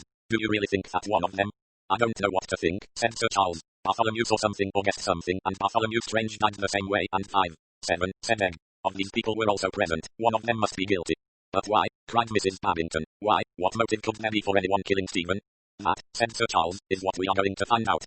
2. Lady Mary. Mr. Satterthwaite had come down to Crow's Nest with Sir Charles, whilst his host and Ed Littleton were visiting Mrs. Babington. Mr. Satterthwaite was having tea with Lady Mary. Lady Mary liked Mr. Satterthwaite. For all her gentleness of manner, she was a woman who had very definite views on the subject of whom she did or did not like. Mr. Satterthwaite sipped china tea from a Dresden cup and ate a microscopic sandwich and chatted. On his last visit they had found many friends and acquaintances in common. Their talk today began on the same subject, but gradually drifted into more intimate channels. Mr. Satterthwaite was a sympathetic person, listened to the troubles of other people and did not intrude his own. Even on his last visit it had seemed natural to Lady Mary to speak to him of her preoccupation with her daughter's future. She talked now as she would have talked to a friend of many years standing. Egg is so headstrong, she said. She flings herself into a thing heart and soul. You know, Mr. Satterthwaite, I do not like the way she is, well, mixing herself up in this distressing business. Egg would laugh at me, I know, but it doesn't seem to be ladylike. She flushed as she spoke. Her brown eyes, gentle and ingenuous, looked with childish appeal at Mr. Satterthwaite. I know what you mean, he said. I confess that I don't quite like it myself. I know that it's simply an old-fashioned prejudice, but there it is. All the same, he twinkled at her. We can't expect young ladies to sit at home and so and shudder at the idea of crimes of violence in these enlightened days. I don't like to think of murder, said Lady Mary. I never dreamed that I should be mixed up in anything of that kind. It was dreadful. She shivered. Poor Sir Bartholomew. You didn't know him very well, hazarded Mr. Satterthwaite. I think I'd only met him twice. The first time about a year ago when he came down to stay with Sir Charles for a weekend, and the second time was on that dreadful evening when poor Mr. Babington died. I was really most surprised when his invitation arrived. I accepted because I thought Ed would enjoy it. She hadn't many treats, poor child, and well, she had seemed a little down in the mouth as though she didn't take any interest in anything. I thought a big house party might cheer her up. Mr. Satterthwaite nodded. Tell me something about Oliver Manders, he said. The young fellow rather interests me. I think he's clever, said Lady Mary. Of course, things have been difficult for him. She flushed, and then in answer to the plain inquiry of Mr. Satterthwaite's glance she went on. You see, his father wasn't married to his mother. Really, I had no idea of that. Everyone knows about it down here, otherwise I wouldn't have said anything about it. Old Mrs. Manders, Oliver's grandmother, lives at Dunboyne, that biggish house on the Plymouth Road. Her husband was a lawyer down here. Her son went into a city firm and did very well. He's quite a rich man. The daughter was a good-looking girl, and she became absolutely infatuated with a married man. I blame him very much indeed. Anyway, in the end, after a lot of scandal, they went off together. His wife wouldn't divorce him. The girl died not long after Oliver was born. His uncle in London took charge of him. He and his wife had no children of their own. The boy divided his time between them and his grandmother. He always came down here for his summer holidays. She paused and then went on. I always felt sorry for him. I still do. I think that terribly conceited manner of his is a good deal put on. I shouldn't be surprised, said Mr. Satterthwaite. It's a very common phenomenon. If I ever see anyone who appears to think a lot of themselves and boasts unceasingly, I always know that there's a secret sense of inferiority somewhere. It seems very odd. An inferiority complex is a very peculiar thing. Crippen, for instance, undoubtedly suffered from it. It's at the back of a lot of crimes. The desire to assert one's personality. It seems very strange to me, murmured Lady Mary. She seemed to shrink a little. Mr. Satterthwaite looked at her with an almost sentimental eye. He liked her graceful figure with the sloping shoulders, the soft brown of her eyes, her complete absence of makeup. He thought, she must have been a beauty when she was young. Not a flaunting beauty, not a rose, no, a modest, charming violet, hiding its sweetness. His thoughts ran serenely in the idiom of his young days. He remembered incidents in his own youth. Presently he found himself telling Lady Mary about his own love affair, only love affair he had ever had. Rather a poor love affair by the standards of today, but very dear to Mr. Satterthwaite. He told her about the girl, and how pretty she was, and of how they had gone together to see the Bluebells at Kew. He had meant to propose to her that day. He had imagined, so he put it, that she reciprocated his sentiments. And then, as they were standing looking at the Bluebells, she had confided in him he had discovered that she loved another, and he had hidden the thought surging in his breast and had taken up the aureole of the faithful friend. It was not, perhaps, a very full-blooded romance, but it sounded well in the dim-faded chintz and eggshell china atmosphere of Lady Mary's drawing room. Afterwards Lady Mary spoke of her own life, of her married life, which had not been very happy. I was such a foolish girl. Girls are foolish, Mr. Satterthwaite. They are so sure of themselves, so convinced they know best. People write and talk a lot of a woman's instinct. I don't believe, Mr. Satterthwaite, that there is any such thing. There doesn't seem to be anything that warns girls against a certain type of man. Nothing in themselves, I mean. Their parents warn them, but that's no good. One doesn't believe. It seems dreadful to say so, but there is something attractive to a girl in being told anyone is a bad man. She thinks at once that her love will reform him. Mr. Satterthwaite nodded gently. One knows so little. When one knows more, it is too late. She sighed. It was all my own fault. My people didn't want me to marry Ronald. He was well born, but he had a bad reputation. My father told me straight out that he was a wrong un. I didn't believe it. I believed that, for my sake, he would turn over a new leaf. She was silent a moment or two, dwelling on the past. Ronald was a very fascinating man. My father was quite right about him. I soon found that out. It's an old-fashioned thing to say, but he broke my heart. Yes, he broke my heart. I was always afraid of what might come out next. Mr. Satterthwaite, always intensely interested in other people's lives, made a cautious sympathetic noise. It may seem a very wicked thing to say, Mr. Satterthwaite, but it was a relief when he got pneumonia and died. Not that I didn't care for him. I loved him up to the end, but I had no illusions about him any longer. And there was Meg. Her voice softened. Such a funny little thing she was. A regular little roly-poly, trying to stand up and falling over just like an egg. That's how that ridiculous nickname started. She paused again. Some books that I've read these last few years have brought a lot of comfort to me. Books on psychology. It seems to show that in many ways people can't help themselves. A kind of kink. Sometimes, in the most carefully brought up families you get it. And the boy Ronald stole money at school, money that he didn't need. I can feel now that he couldn't help himself. He was born with a kink. Very gently, with a small handkerchief, Lady Mary wiped her eyes. It wasn't what I was brought up to believe, she said apologetically. I was taught that everyone knew the difference between right and wrong, but somehow I don't always think that is so. The human mind is a great mystery, said Mr. Satterthwaite gently. As yet, we are groping our way to understanding. Without acute mania it may nevertheless occur that certain natures lack what I should describe as breaking power. If you or I were to say, I hate someone, I wish he were dead, the idea would pass from our minds as soon as the words were uttered. The brakes would work automatically. But in some people the idea, or obsession, holds. They see nothing but the immediate gratification of the idea formed. I'm afraid, said Lady Mary, that's rather too clever for me. I apologize, I was talking rather bookishly. Did you mean that young people have too little restraint nowadays? It sometimes worries me. No, I didn't mean that at all. Less restraint is, I think, a good thing. Wholesome. I suppose you are thinking of Miss Egg. I think you'd better call her Egg, said Lady Mary, smiling. Thank you. Miss Egg does sound rather ridiculous. Egg's very impulsive, and once she has set her mind on a thing, nothing will stop her. As I said before, I hate her mixing herself up in all this, but she won't listen to me. Mr. Satterthwaite smiled at the distress in Lady Mary's tone. He thought to himself, I wonder if she realizes for 1 minute that Egg's absorption in crime is neither more nor less than a new variant of that old gamete pursuit of the male and the female. No, she'd be horrified at the thought. Egg says that Mr. Abington was poisoned also. Do you think that is true, Mr. Satterthwaite, or do you think it is just one of Egg's sweeping statements? We shall know for certain after the exhumation. There is to be an exhumation, then? Lady Mary shivered. How terrible for poor Mrs. Abington. I can imagine nothing more awful for any woman. You knew the Abingtons fairly intimately, I suppose, Lady Mary? Yes, indeed. They are very dear friends of ours. Do you know of anyone who could possibly have had a grudge against the vicar? No, indeed. He never spoke of such a person. No. And they got on well together. They were perfectly mixed up in each other and in their children. They were badly off, of course, and Mr. Abington suffered from rheumatoid arthritis. Those were their only troubles. How did Oliver Manders get on with the vicar? Well, Lady Mary hesitated. They didn't hit it off very well. The Babingtons were sorry for Oliver, and he used to go to the vicarage a good deal in the holidays to play with the Babington boys, though I don't think he got on very well with them. Oliver wasn't exactly a popular boy. He boasted too much of the money he had and the tuck he took back to school and all the fun he had in London. Boys are rather merciless about that sort of thing. Yes, but that's since he's been grown up. I don't think he and the vicarage people have seen much of each other. As a matter of fact, Oliver was rather rude to Mr. Abington one day here in my house. It was about 2 years ago. What happened? Oliver made a rather ill-bred attack on Christianity. Mr. Abington was very patient and courteous with him. That only seemed to make Oliver worse. He said, all you religious people look down your noses because my father and mother weren't married. I suppose you'd call me the child of sin. Well, I admire people who have the courage of their convictions and don't care what a lot of hypocrites and parsons think. Mr. Abington didn't answer, but Oliver went on. You won't answer that. It's ecclesiasticism and superstition that's got the whole world into the mess it's in. I'd like to sweep away the churches all over the world. Mr. Abington smiled and said, and the clergy too. I think it was his smile that annoyed Oliver. He felt he was not being taken seriously. He said, I hate everything the church stands for. Smugness, security and hypocrisy. Get rid of the whole canting tribe, I say. And Mr. Abington smiled, had a very sweet smile. He said, my dear boy, if you were to sweep away all the churches ever built or planned, you would still have to reckon with God. What did young Manders say to that?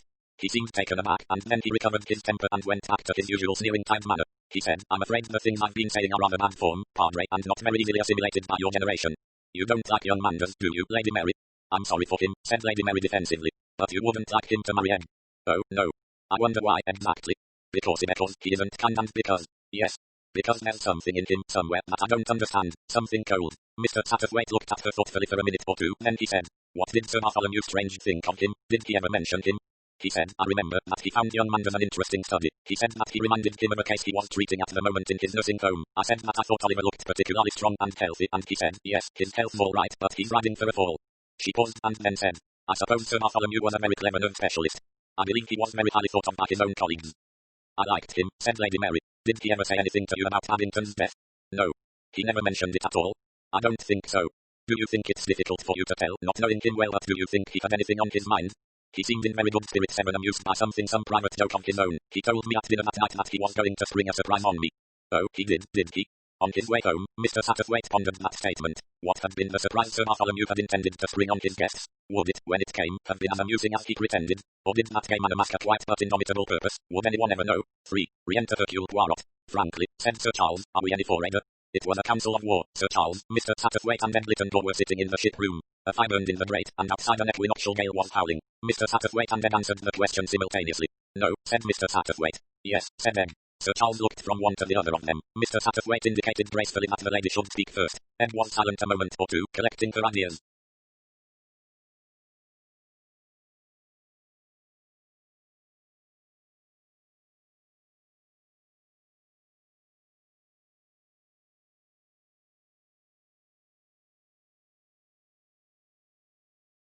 We are further on, she said at last. We are further on because we haven't found out anything. That sounds nonsense, but it isn't. What I mean is that we had certain vague sketchy ideas. We know now that certain of those ideas are definitely washouts.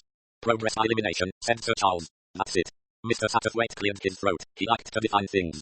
The idea of gain we can now put definitely away, he said. There does not seem to be anybody who in detective story parlance could benefit by Stephen Abington's death. Revenge seems equally out of the question. Apart from his naturally amiable and peace-loving disposition, I doubt if he were important enough to make enemies. So we are back at our last rather sketchy idea here. By the death of Stephen Abington, someone gains security. That's rather well put, said Ed. Mr. Satterthwaite looked modestly pleased with himself. Sir Charles looked a little annoyed. His was the star part, not Satterthwaite's. The point is, said Ed, what are we going to do next actually do? I mean, are we going to sleuth the Oakley or what? Are we going to disguise ourselves and follow them? My dear child, said Sir Charles, I always did set my face against playing old men in beards, and I'm not going to begin now.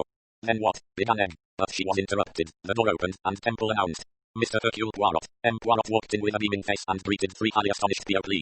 It is permitted, he said with a twinkle, that I assist at this conference. I'm right, am I not? It is a conference. My dear fellow, we're delighted to see you. Sir Charles, recovering from his surprise, shook his guest warmly by the hand and pushed him into a large armchair. Where have you sprung from so suddenly? I went to call upon my good friend Mr. Satterthwaite in London. They tell me he is away in Cornwall. A.I.N. It leads to the eye where he has gone. I take the first train to Loomuth, and here I am. Yes, said Ed. But why have you come? I mean, she went on, flushing a little as she realized the possible discourtesy of her words. You have come for some particular reason.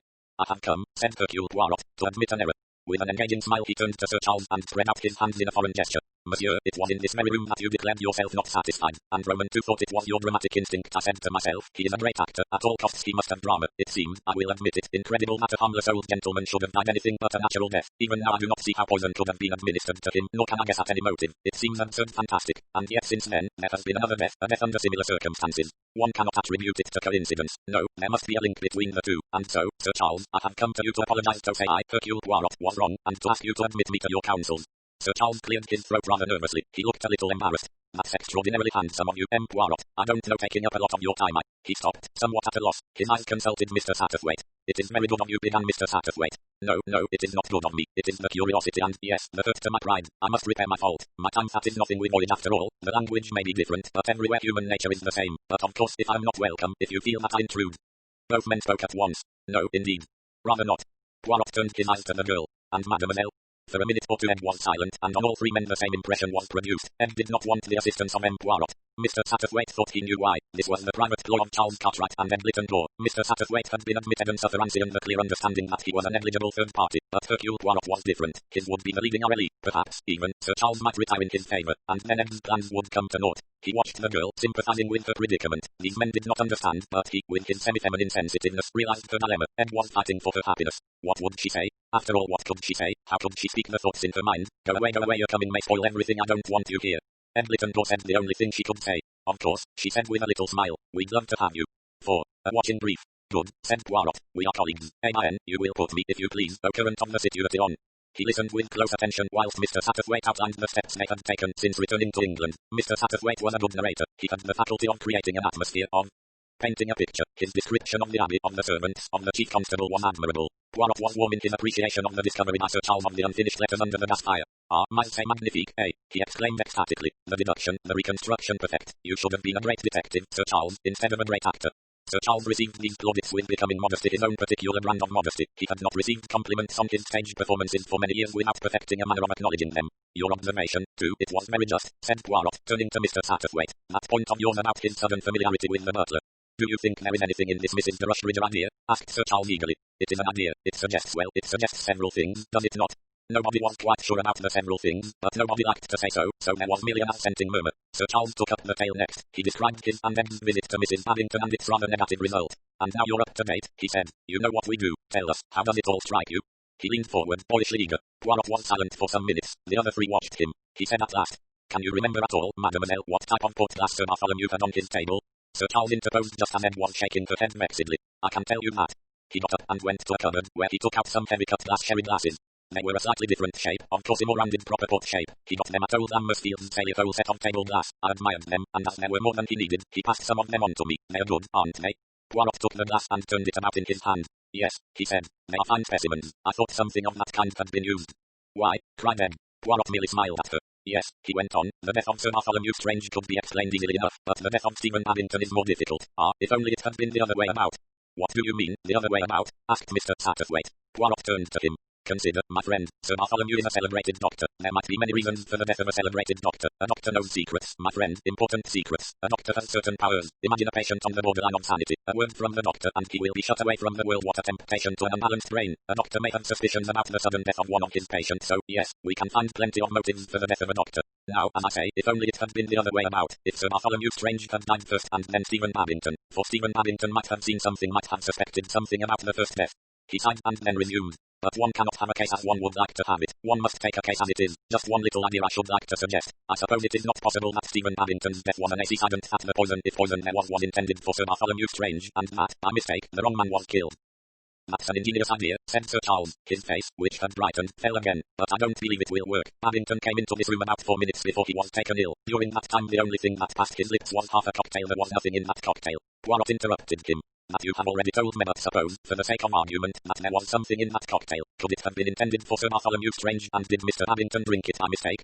Sir Charles shook his head. Nobody who knew Tully at all well would have tried poisoning him in a cocktail. Why? Because he never drank them.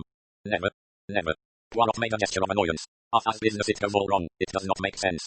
Besides, went on Sir Charles, I don't see how any one glass could have been mistaken for another or anything of that kind. Temple carried them round on a tray and everyone helped themselves to any glass they fancied. True, murmured Poirot. One cannot force a cocktail like one forces a card. What is she like, this Temple of yours? She is the maid who admitted me to night. That's right, I've had her 3 or 4 years. This steady girl knows her work. I don't know where she came from. Miss Milray would know all about that. Miss Milray, that is your secretary, the tall woman somewhat of the grenadier. Very much of the grenadier, agreed Sir Charles. I have dined with you before on various occasions, but I do not think I met her until that night. No, she doesn't usually dine with us. It was a question of 13, you see.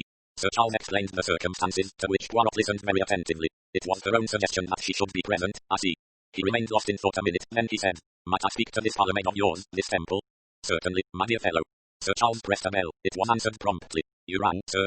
Temple was a tall girl of 32 or 3. She had a certain smartness. Her hair was well brushed and glossy, but she was not pretty. Her manner was calm and efficient. Poirot wants to ask you a few questions, said Sir Charles. Temple transferred her superior gaze to Poirot. We are talking of the night when Mr. Babington died here, said Poirot. You remember that night? Oh, yes, sir. I want to know exactly how cocktails were served. I beg your pardon, sir. I want to know about the cocktails. Did you mix them? No, sir. Sir Charles likes doing that himself. I brought in the bottles of vermouth, the gin, and all that. Where did you put them? On the table there, sir. She indicated a table by the wall. The tray with the glasses stood here, sir. Sir Charles, when he had finished mixing and shaking, poured out the cocktails into the glasses. Then I took the tray round and handed it to the ladies and gentlemen. Were all the cocktails on the tray you handed? Sir Charles gave one to Miss Littlejohn, sir. He was talking to her at the time, and he took his own. And Mr. Satterthwaite, her eyes shifted to him for a moment, came and fetched one for a lady, Miss Wills, I think it was. Quite right, said Mr. Satterthwaite. The others I handed, sir. I think everyone took one except Sir Bartholomew. Will you be so very obliging, Temple, as to repeat the performance? Let us put cushions for some of the people. I stood here. I remember Miss Sutcliffe was there. With Mr. Satterthwaite's help, the scene was reconstructed. Mr. Satterthwaite was observant. He remembered fairly well where everyone had been in the room. Then Temple did the round. They ascertained that she had started with Mrs. Backers, gone on to Miss Sutcliffe and Poirot, and had then come to Mr. Babington, Lady Mary and Mr. Satterthwaite, who had been sitting together. This agreed with Mr. Satterthwaite's recollection. Finally Temple was dismissed. Pa, cried Poirot, it does not make sense. Temple is the last person to handle those cocktails, but it was impossible for her to tamper with them in any way, and, as I say, one cannot force a cocktail on a particular person. It's instinctive to take the one nearest to you, said Sir Charles. Possibly that might work by handing the tray to the person first, but even then it would be very uncertain. The glasses are close together, one does not look particularly nearer than another. No, such a haphazard method could not be adopted. Tell me, Mr. Satterthwaite, did Mr. Babington put his cocktail down, or did he retain it in his hand? He put it down on this table. Did anyone come near that table after he had done so? No, I was the nearest person to him, and I assure you I did not tamper with it in any way, even if I could have done so unobserved. Mr. Satterthwaite spoke rather stiffly. Poirot hastened to apologize. No, I'm not making an accusation, well-eyed, but I want to be very sure of my facts. According to the analysis, there was nothing out of the way in that cocktail. No, it seems that, apart from that analysis, there could have been nothing put in it. The same results from two different tests, but Mr. Babington ate or drank nothing else, and if he was poisoned by pure nicotine, death would have resulted very rapidly. You see where that leaves us? Nowhere, damn it all, said Sir Charles. I would not say that, no, I would not say that. It suggests a very monstrous idea which I hope and trust cannot be true. No, of course it is not true. Death of Sir Bartholomew proves that, and yet. He frowned, lost in thought. The others watched him curiously. He looked up. You see my point, do you not? Mrs. Babington was not at Melfort Abbey, therefore Mrs. Babington is cleared of suspicion. Mrs. Babington, but no one has even dreamed of suspecting her. Poirot smiled beneficently. No, it is a curious thing that, the idea occurred to me at once but at once. If the poor gentleman is not poisoned by the cocktail, then he must have been poisoned a very few minutes before entering the house. What way could there be? A capsule, something, perhaps, to prevent indigestion. But who, then, could tamper with that? Only a wife, who might, perhaps, have a motive that no one outside could possibly suspect. Again a wife. But they were devoted to each other, cried Egg indignantly. You don't understand a bit. Poirot smiled kindly at her. No, that is valuable, you know, but I do not. I see the facts unbiased by any preconceived notions, and... Let me tell you something, Mademoiselle, in the course of my experience I have known 5 cases of wives murdered by devoted husbands, and 22 of husbands murdered by devoted wives. Less femmes, they obviously keep up appearances better. I think you're perfectly horrid, said Egg. I know the Babingtons are not like that. It's monstrous. Murder is monstrous, mademoiselle, said Poirot, and there was a sudden sternness in his voice. He went on in a lighter tone. But if you see, only the facts agree that Mrs. Babington did not do this thing. You see, she was not at Melfort Abbey. No, as Sir Charles has already said, the guilt must lie on a person who was present on both occasions, so of the 7 on your list. There was a silence. And how do you advise us to act? Asked Satterthwaite. You have doubtless already your plan, suggested Poirot. Sir Charles cleared his throat. The only feasible thing seems to be a process of elimination, he said. My idea was to take each person on that list and consider them guilty until they are proved innocent. I mean that we are to feel convinced ourselves that there is a connection between that person and Stephen Babington, and we are to use all our ingenuity to find out what that connection can be. If we find no connection, then we pass on to the next person. It is good psychology, that, approved Poirot. And your methods? That we have not yet had time to discuss. We should welcome your advice on that point, Poirot. Perhaps you yourself. Poirot held up a hand. My friend, do not ask me to do anything of an active nature. It is my lifelong conviction that any problem is best solved by thought. Let me hold what is called, I believe, the watch in brief. Continue your investigations which Sir Charles is so ably directing. And what about me? Thought Mr. Satterthwaite. These actors, always in the limelight playing the star part. You will, perhaps, from time to time require what we may describe as counsel's opinion. Me, I'm the counsel. He smiled at Egg. Does that strike you as the sense, mademoiselle? Excellent, said Egg. I'm sure your experience will be very useful to us. Her face looked relieved. She glanced at her watch and gave an exclamation. I must go home. Mother will have a fit. I'll drive you home, said Sir Charles. They went out together. 5. Division of labour. So you see, the fish has risen, said Hercule Poirot. Mr. Satterthwaite, who had been looking at the door which had just closed behind the other two, gave a start as he turned to Poirot. The latter was smiling with a hint of mockery. Yes, do not deny it. Deliberately you showed me the date that day in Monte Carlo. Is it not so? You showed me the paragraph in the paper. You hoped that it would arouse my interest, that I should occupy myself with the affair. It is true, confessed Mr. Satterthwaite, but I thought that I had failed. No, you did not fail. You are a shrewd judge of human nature, my friend. I was suffering from ennui I had, in the words of the child who was playing near us, nothing to do. You came at the psychological moment, and, talking of that, how much crime depends, too, on that psychological moment. The crime. The psychology, they go hand in hand, but let us come back to our muttons. This is a crime very intriguing, it puzzles me completely. Which crime, the first or the second? There is only one. What you call the first and second murder are only the two halves of the same crime. The second half is simply motive as means adopted. Mr. Satterthwaite interrupted. Surely the means present an equal difficulty. There was no poison found in any of the wine, and the food was eaten by everybody.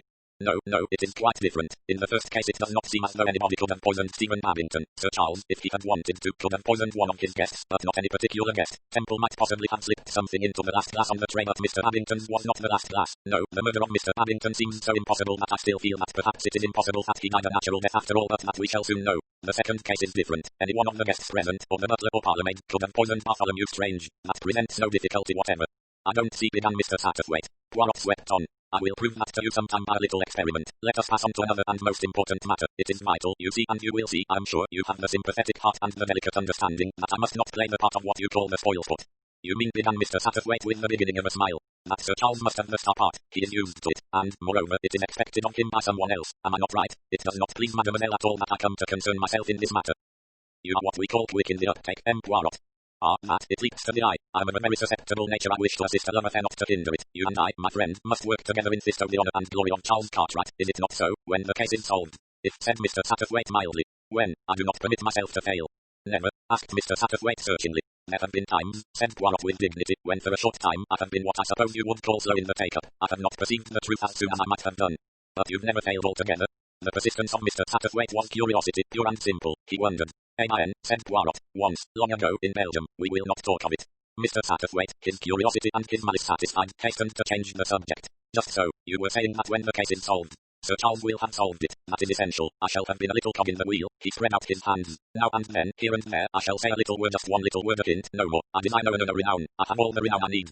Mr. Satterthwaite studied him with interest. He was amused by the name conceit, the immense egoism of the little man, but he did not make the easy mistake of considering it mere empty boasting. An Englishman is usually modest about what he does well, sometimes pleased with himself over something he does badly, but a Latin and a truer appreciation of his own powers. If he is clever, he sees no reason for concealing the fact. I should like to know, said Mr. Satterthwaite, it would interest me very much, just what do you yourself hope to get out of this business? Is it the excitement of the chase?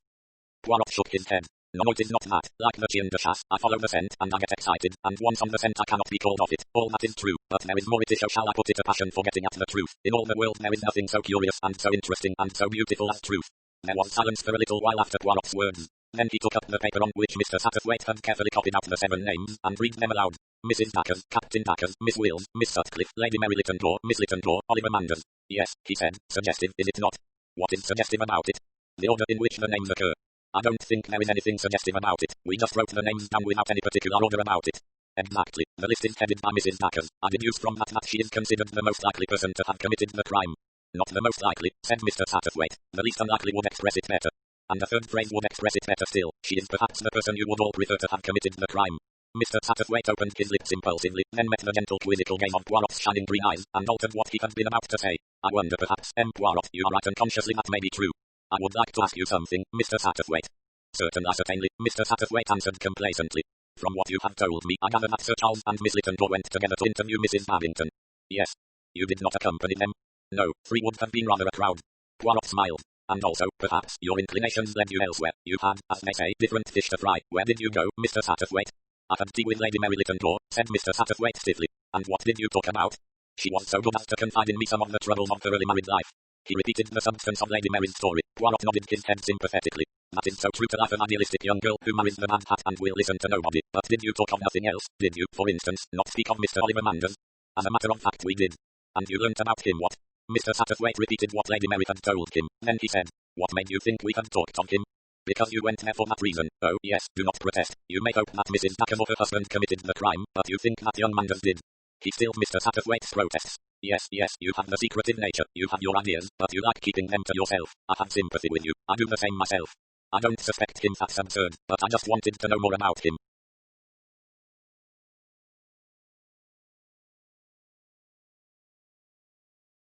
That is as I say, he is your instinctive choice. I, too, am interested in that young man. I was interested in him on the night of the dinner here, because I saw. What did you see? Asked Mr. Satterthwaite eagerly. I saw that there were 2 people, at least perhaps more, who were playing a part. One was Sir Charles.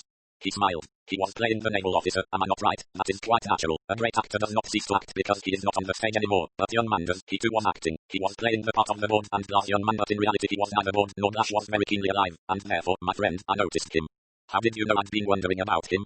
In many little ways, you had been interested in that accident of his that brought him to Melfort Abbey that night. You had not gone with Sir Charles and Miss Lytton to see Mrs. Babington. Why? Because you wanted to follow out some line of your own unobserved. You went to Lady Mary's to find out about someone, who, it could only be someone local, Oliver Manders, and then, most characteristic, you put his name at the bottom of the list. Who are really the least likely suspects in your mind, Lady Mary and Mademoiselle Egg, but you put his name after theirs because he is your dark horse and you want to keep him to yourself. Dear me, said Mr. Satterthwaite, am I really that kind of man? The assessment, you have shrewd judgment and observation, and you like keeping its results to yourself. Your opinions of people are your private collection, you do not display them for all the world to see. I believe, began Mr. Satterthwaite, but he was interrupted by the return of Sir Charles. The actor came in with a springing buoyant step. "Brrr," he said, "it's a wild night." He poured himself out a whiskey and soda. Mr. Satterthwaite and Poirot both declined. "Well," said Sir Charles, "let's map out our plan of campaign. Where's that list, Satterthwaite? Ah, thanks. Now Poirot, counsel's opinion, if you please. How shall we divide up the spade work? How would you suggest yourself, Sir Charles? Well, we might divide these people up division of labour, eh? First, there's Mrs. Dacres. Ed seems rather keen to take her on. She seems to think that anyone so perfectly turned out won't get impartial treatment from mere males. It seems quite a good idea to approach her through the professional side. Satterthwaite and I might work the other gambit as well if it seemed advisable. Then there's Dacres. I know some of his racing pals. I dare say I could pick up something that way. Then there's Angela Sutcliffe. That also seems to be your work, Cartwright, said Mr. Satterthwaite. You know her pretty well, don't you? Yes, that's why I'd rather somebody else tackled her firstly. He smiled ruefully. I shall be accused of not putting my back into the job, and secondly, will she's a friend, you understand? Parfaitement, you feel the natural delicacy. It is most understandable. This good Mr. Satterthwaite will replace you in the task. Lady Mary and Eggsy don't count, of course. What about young Manders? His presence on the night of Tolley's death was an accident. Still, I suppose we ought to include him. Mr. Satterthwaite will look after young Manders, said Poirot. But I think, Sir Charles, you have missed out a name on your list. You have passed over Miss Muriel Wills. So I have. Well, if Satterthwaite takes on Manders, I'll take on Miss Wills. Is that settled? Any suggestions, Poirot? No, I do not think so. I shall be interested to hear your results.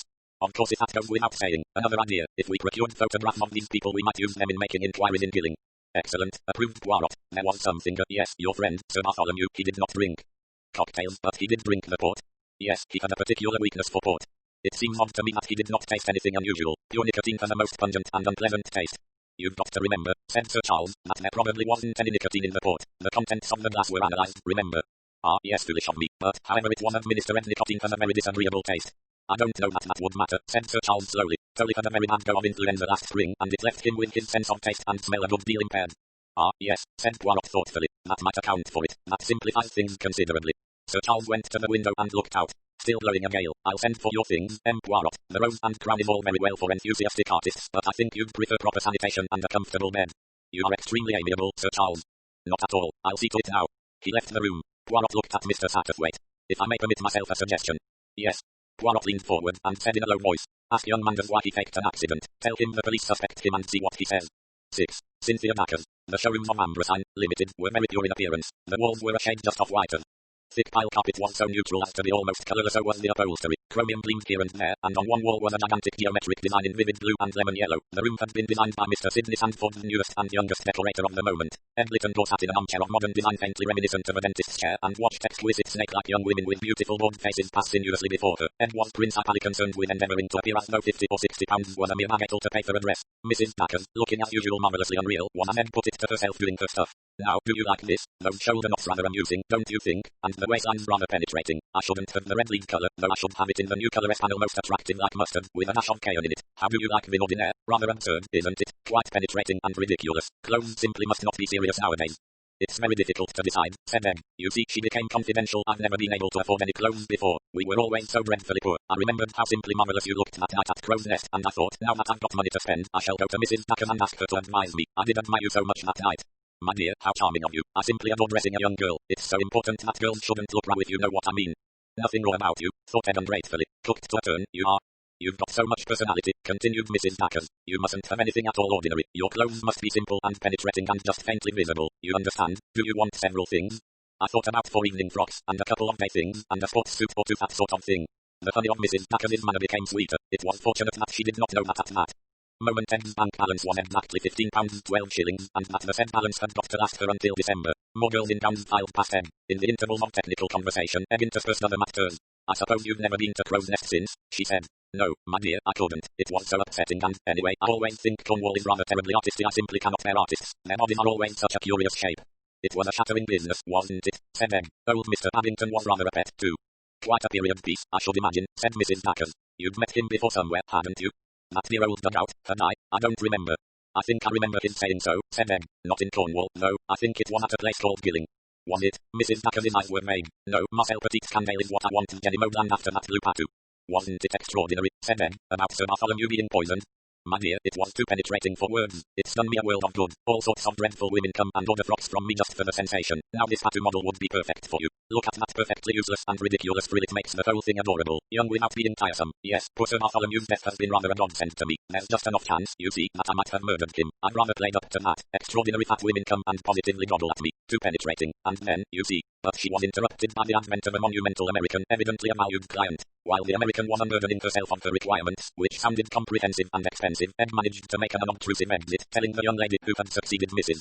Dacres that she would think it over before making a final choice. As she emerged into Bruton Street, Ed glanced at her watch. It was 20 minutes to 1. Before very long she might be able to put her second plan into operation. She walked as far as Berkeley Square, and then slowly back again. At 1 o'clock she had her nose glued to a window displaying Chinese object start. Miss Doris Sims came rapidly out into Bruton Street and turned in the direction of Berkeley Square. Just before she got there a voice spoke at her elbow. Excuse me, said Ed, but can I speak to you a minute? The girl turned, surprised. You're one of the mannequins at Ambersons, aren't you? I noticed you this morning. I hope you won't be frightfully offended if I say I think you've got simply the most perfect figure I've ever seen.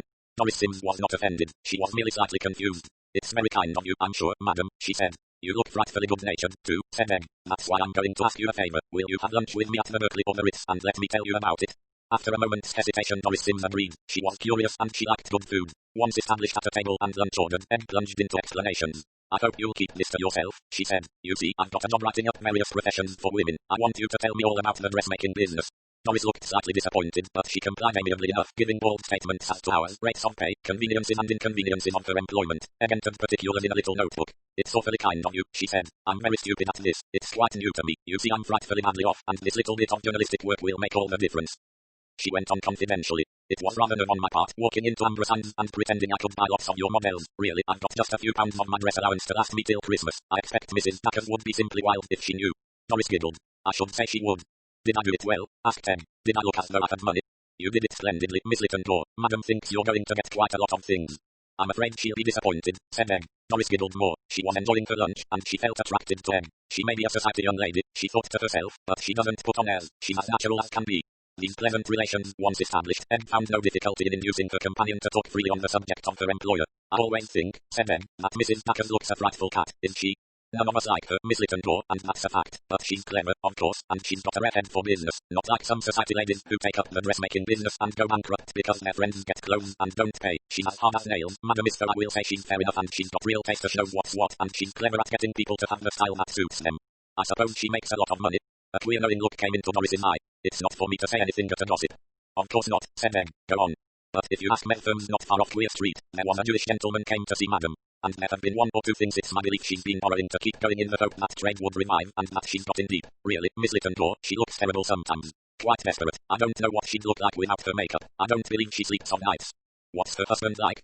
He's a queer fish, bit of a bad lot if you ask me. Not that we ever see much of him. None of the other girls agree with me, but I believe she's very keen on him still. Of course a lot of nasty things have been said. Such as, asked Ed. Well, I don't like to repeat things. I never have been one for that. Of course not. Go on, you were saying. Well, there's been a lot of talk among the girls about a young fellow very rich and very soft. Not exactly balmy, if you know what I mean, sort of betwixt and between. Madam's been running him for all she was worth. He might have put things right, was soft enough for anything, but then he was ordered on a sea voyage suddenly. Ordered by whom, a doctor? Yes, someone in Harley Street. I believe now that it was the same doctor who was murdered up in Yorkshire, poisoned, so they said. Sir Bartholomew Strange.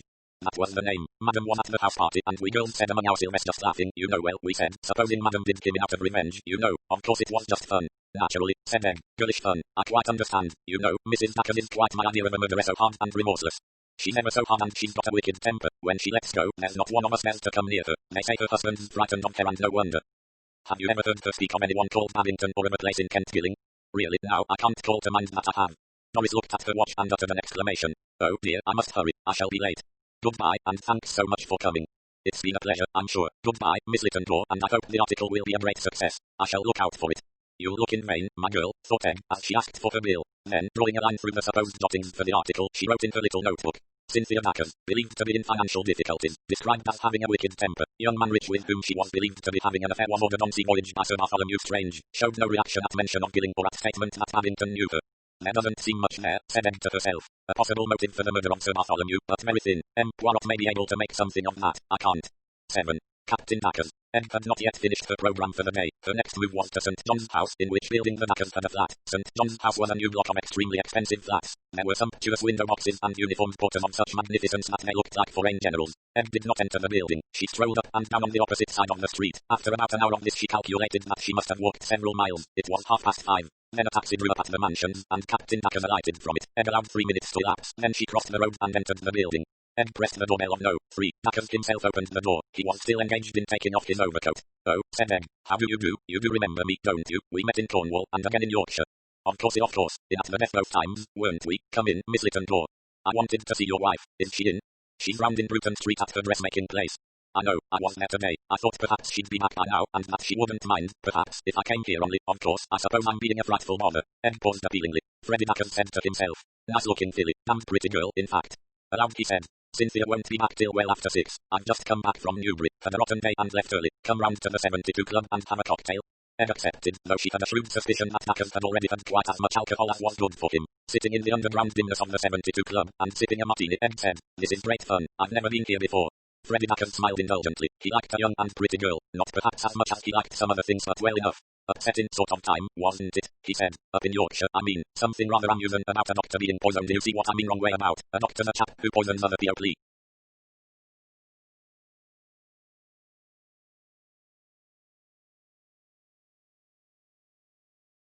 He laughed uproariously at his own remark and ordered another pink gin. "That's rather clever of you," said Ed. "I never thought of it that way before."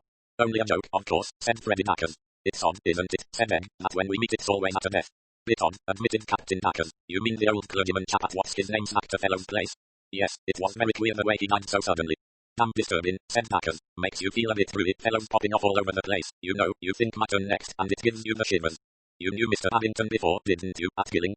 "Don't know the place. No, I never set eyes on the old chap before. Funny thing is he popped off just the same way as old Strange did. Bit odd, that. Can't have been bumped off, too, I suppose." "Well, what do you think?"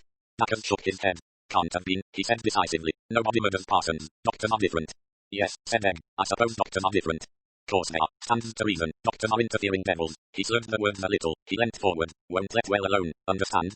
"No," said Ed. "They monkey about with fellows' lives. They've got a damned sight too much power. Oughtn't to be allowed." "I don't quite see what you mean." "Dear girl, I'm telling you, get a fellow shut up, that's what I mean. Put him in hell. God, they're cruel. Shut him up and keep the stuff from him, and however much you beg and pray they won't give it you. Don't care a damn what torture you're in. That's doctors for you. I'm telling you, and I know." His face twitched painfully. His little pinpoint pupils stared past her. "It's hell, I tell you, hell, and they call it curing you. Pretend they're doing a decent action. Swine." "Did Sir Bartholomew Strange?" began Ed cautiously. He took the words out of her mouth. "Sir Bartholomew Strange, Sir Bartholomew Humbug. I'd like to know what goes on in that precious sanatorium of his. Nerve cases, that's what they say. You're in there and you can't get out, and they say you've gone of your own free will. Free will, just because they get hold of you when you've got the horrors."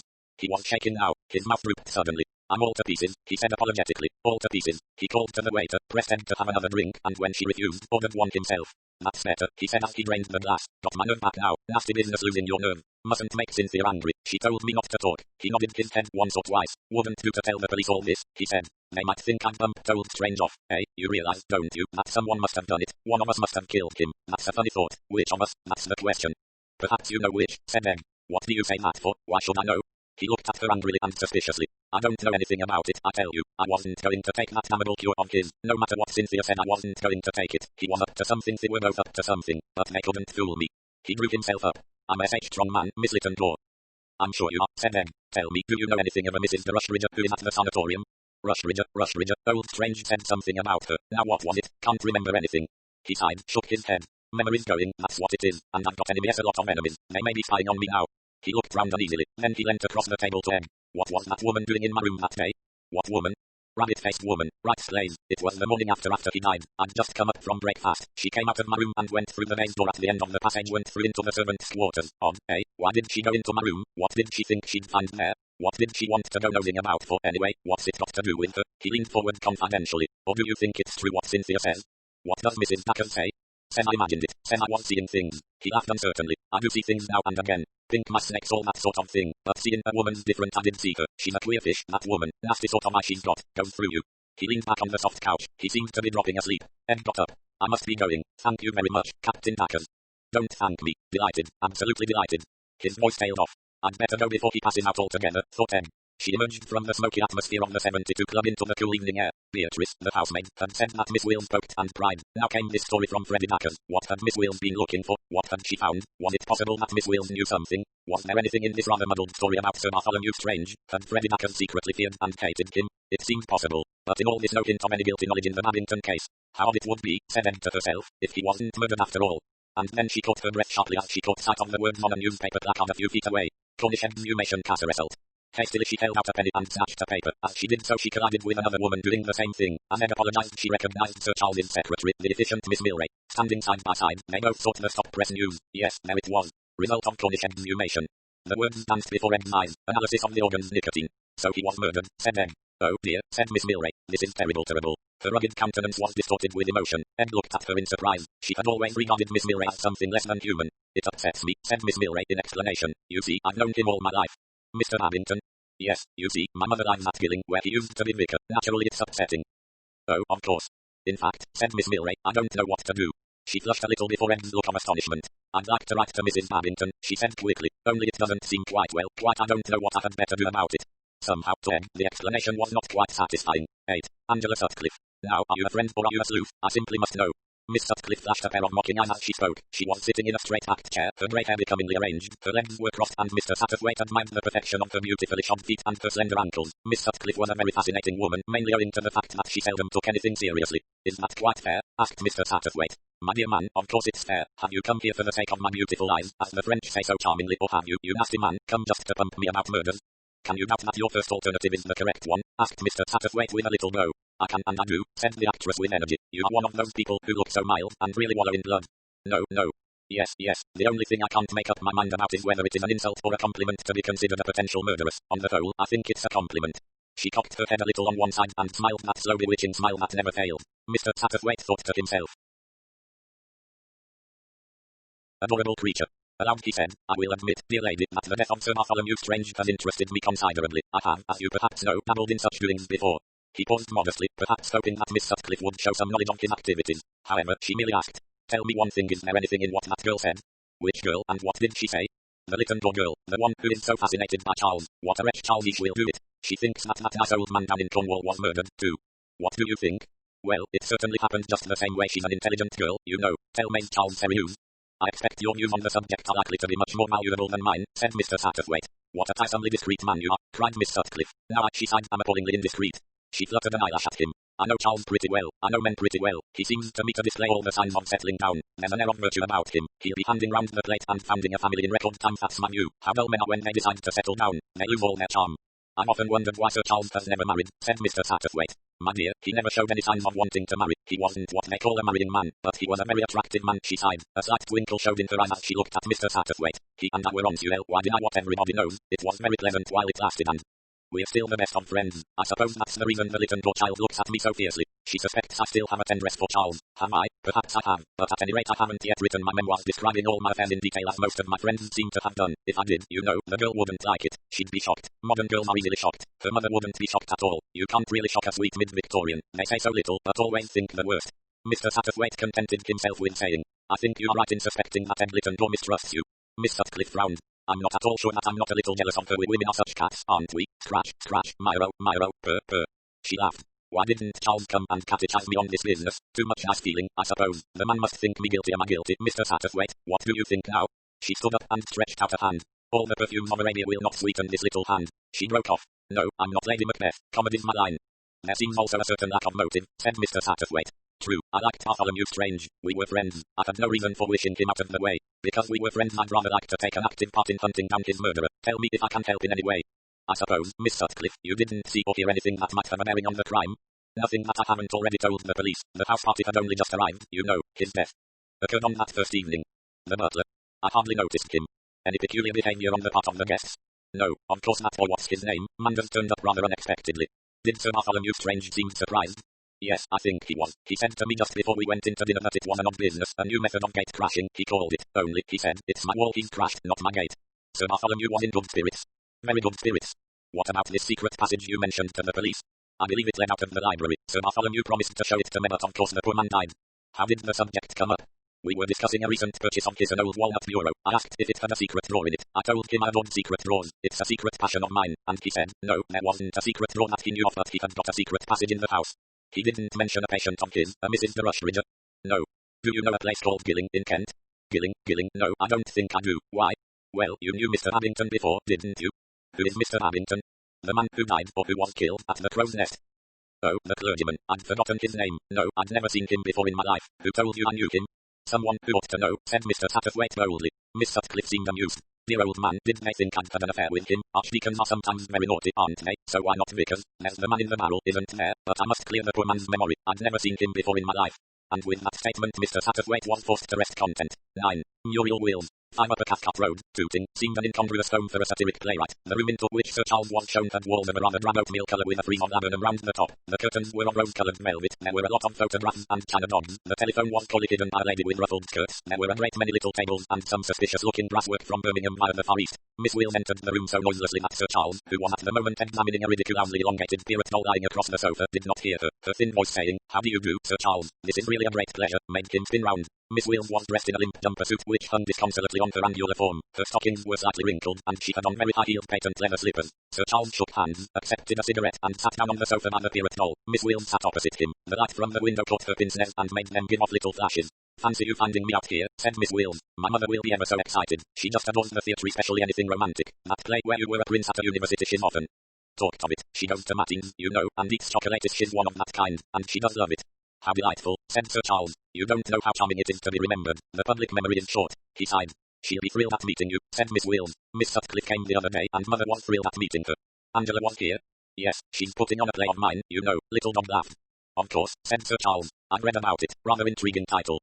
"I'm so glad you think so. Miss Sutcliffe likes it, too. It's a kind of modern version of the nursery rhyme, a lot of froth and nonsense, hey diddle diddle, and the dish and the spoon scandal. Of course, it all revolves round Miss Sutcliffe's part in her own dances to her fiddling, that's the idea."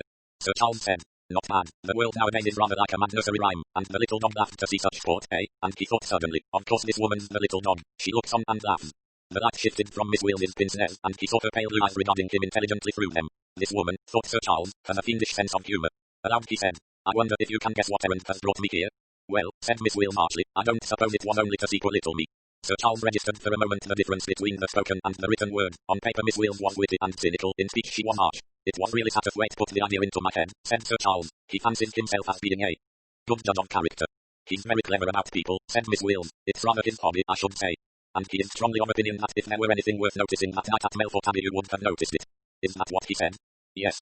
I was very interested, I must admit," said Miss Wills slowly. "You see, I'd never seen a murder at close hand before. A writer's got to take everything as copy, hasn't she? I believe that's a well-known axiom. So naturally," said Miss Wills, "I tried to notice everything I could." This was obviously Miss Wills's version of Beatrice's poking and prying. "About the guests." "About the guests. And what exactly did you notice?"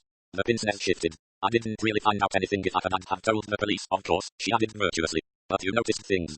"I always do notice things. I can't help it. I'm funny that way," she giggled. "And you noticed what?" "Oh, nothing. That is nothing that you'd call anything, Sir Charles. Just little odds and ends about people's characters. I find people so very interesting, so typical, if you know what I mean." "Typical of what?" "Of themselves. Oh, I can't explain. I'm ever so silly at saying things." She giggled again. "Your pen is deadlier than your tongue," said Sir Charles, smiling. "I don't think it's very nice of you to say deadlier, Sir Charles." "My dear Miss Wills, admit that with a pen in your hand you're quite merciless." "I think you're horrid, Sir Charles. It's you who are merciless to me." "I must get out of this odd of badinage," said Sir Charles to himself. He said aloud, "So you didn't find out anything concrete, Miss Wills?" "No, not exactly. At least, there was one thing. Something I noticed and ought to have told the police about, only I forgot." "What was that?"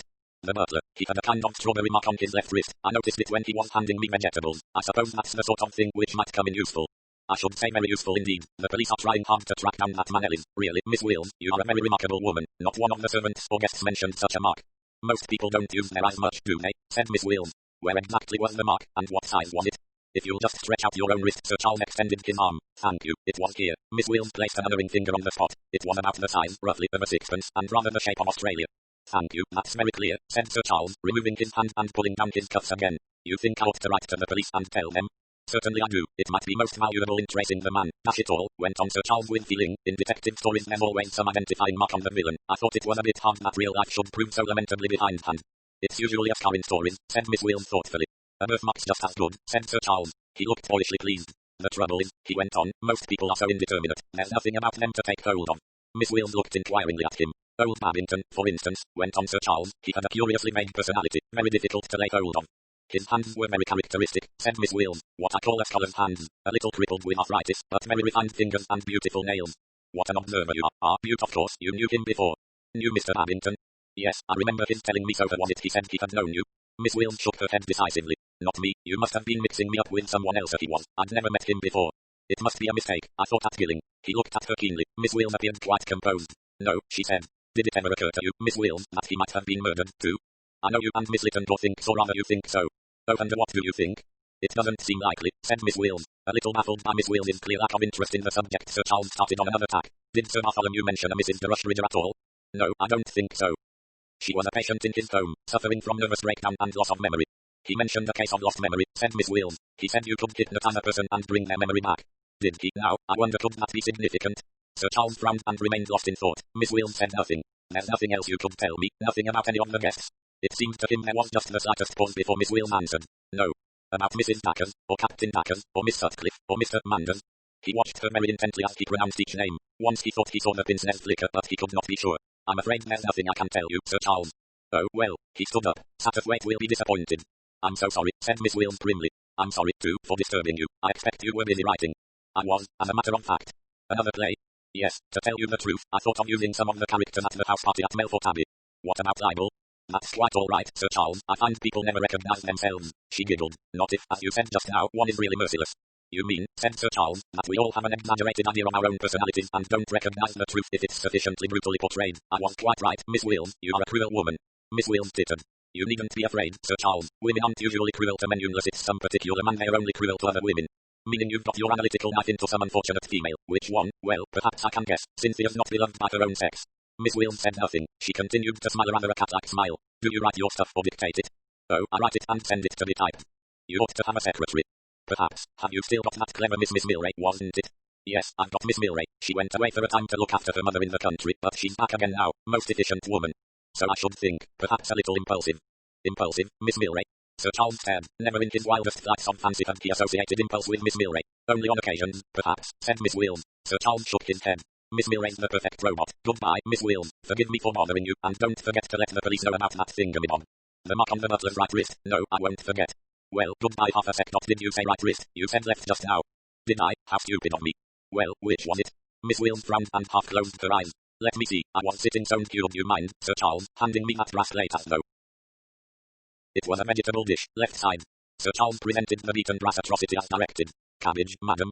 Thank you, said Miss Wills. I'm quite sure now, it was the left wrist, as I said first. Stupid of me. No, said Sir Charles. Left and right are always puzzling. He said goodbye for the third time. As he closed the door he looked back. Miss Wills was not looking at him. She was standing where he had left her. She was gazing at the fire, and on her lips was a smile of satisfied malice. Sir Charles was startled. That woman knows something, he said to himself. I'll swear she knows something, and she won't say but what the devil is it she knows. 10. Oliver Manders. At the office of Messrs. Pyros, Mr. Satterthwaite asked for Mr. Oliver Manders and sent in his card. Presently he was ushered into a small room where Oliver was sitting at a writing table. The young man got up and shook hands. Good of you to look me up, sir, he said. His tone implied. I have to say that, but really it's a damned bore. Mr. Satterthwaite, however, was not easily put off. He sat down, blew his nose thoughtfully, and, peering over the top of his handkerchief, said, Seen the news this morning? You mean the new financial situation? Well, the dollar. Not dollars, said Mr. Satterthwaite. Death, the result of the Loomis exhumation. Babington was poisoned by nicotine. Oh, that I saw that. Our energetic Ed will be pleased. She always insisted it was murder. But it doesn't interest you. My tastes aren't so crude. After all, murder, he shrugged his shoulders. So violent and inartistic. Not always inartistic, said Mr. Satterthwaite. No, well, perhaps not. It depends, does it not, on who commits the murder? You, for instance, would, I'm sure, commit a murder in a very artistic manner. Nice of you to say so, drawled Oliver. But frankly, my dear boy, I don't think much of the accident you faked. No more do the police, I understand. There was a moment's silence and then a pen dropped to the floor. Oliver said, Excuse me, I don't quite understand you. That rather inartistic performance of yours at Melfort Abbey, I should be interested to know just why you did it. There was another silence, then Oliver said, You say the police suspect? Mr. Satterthwaite nodded. It looks a little suspicious, don't you think? He asked pleasantly, but perhaps you have a perfectly good explanation. I've got an explanation, said Oliver slowly. Whether it's a good one or not, I don't know. Will you let me judge? There was a pause, then Oliver said, I came that way I did at Sir Bartholomew's own suggestion. What? Mr. Satterthwaite was astonished. A bit odd, isn't it? But it's true. I got a letter from him suggesting that I should have a sham accident and claim hospitality. He said he couldn't put his reasons in writing, but he would explain them to me at the first opportunity. And did he explain? No, he didn't. I got there just before dinner. I didn't see him alone. At the end of dinner he died. The weariness had gone out of Oliver's manner. His dark eyes were fixed on Mr. Satterthwaite. He seemed to be studying attentively the reactions aroused by his words. You've got this letter? No, I tore it up. A pity, said Mr. Satterthwaite dryly. And you said nothing to the police? No, it all seemed rather fantastic. It is fantastic.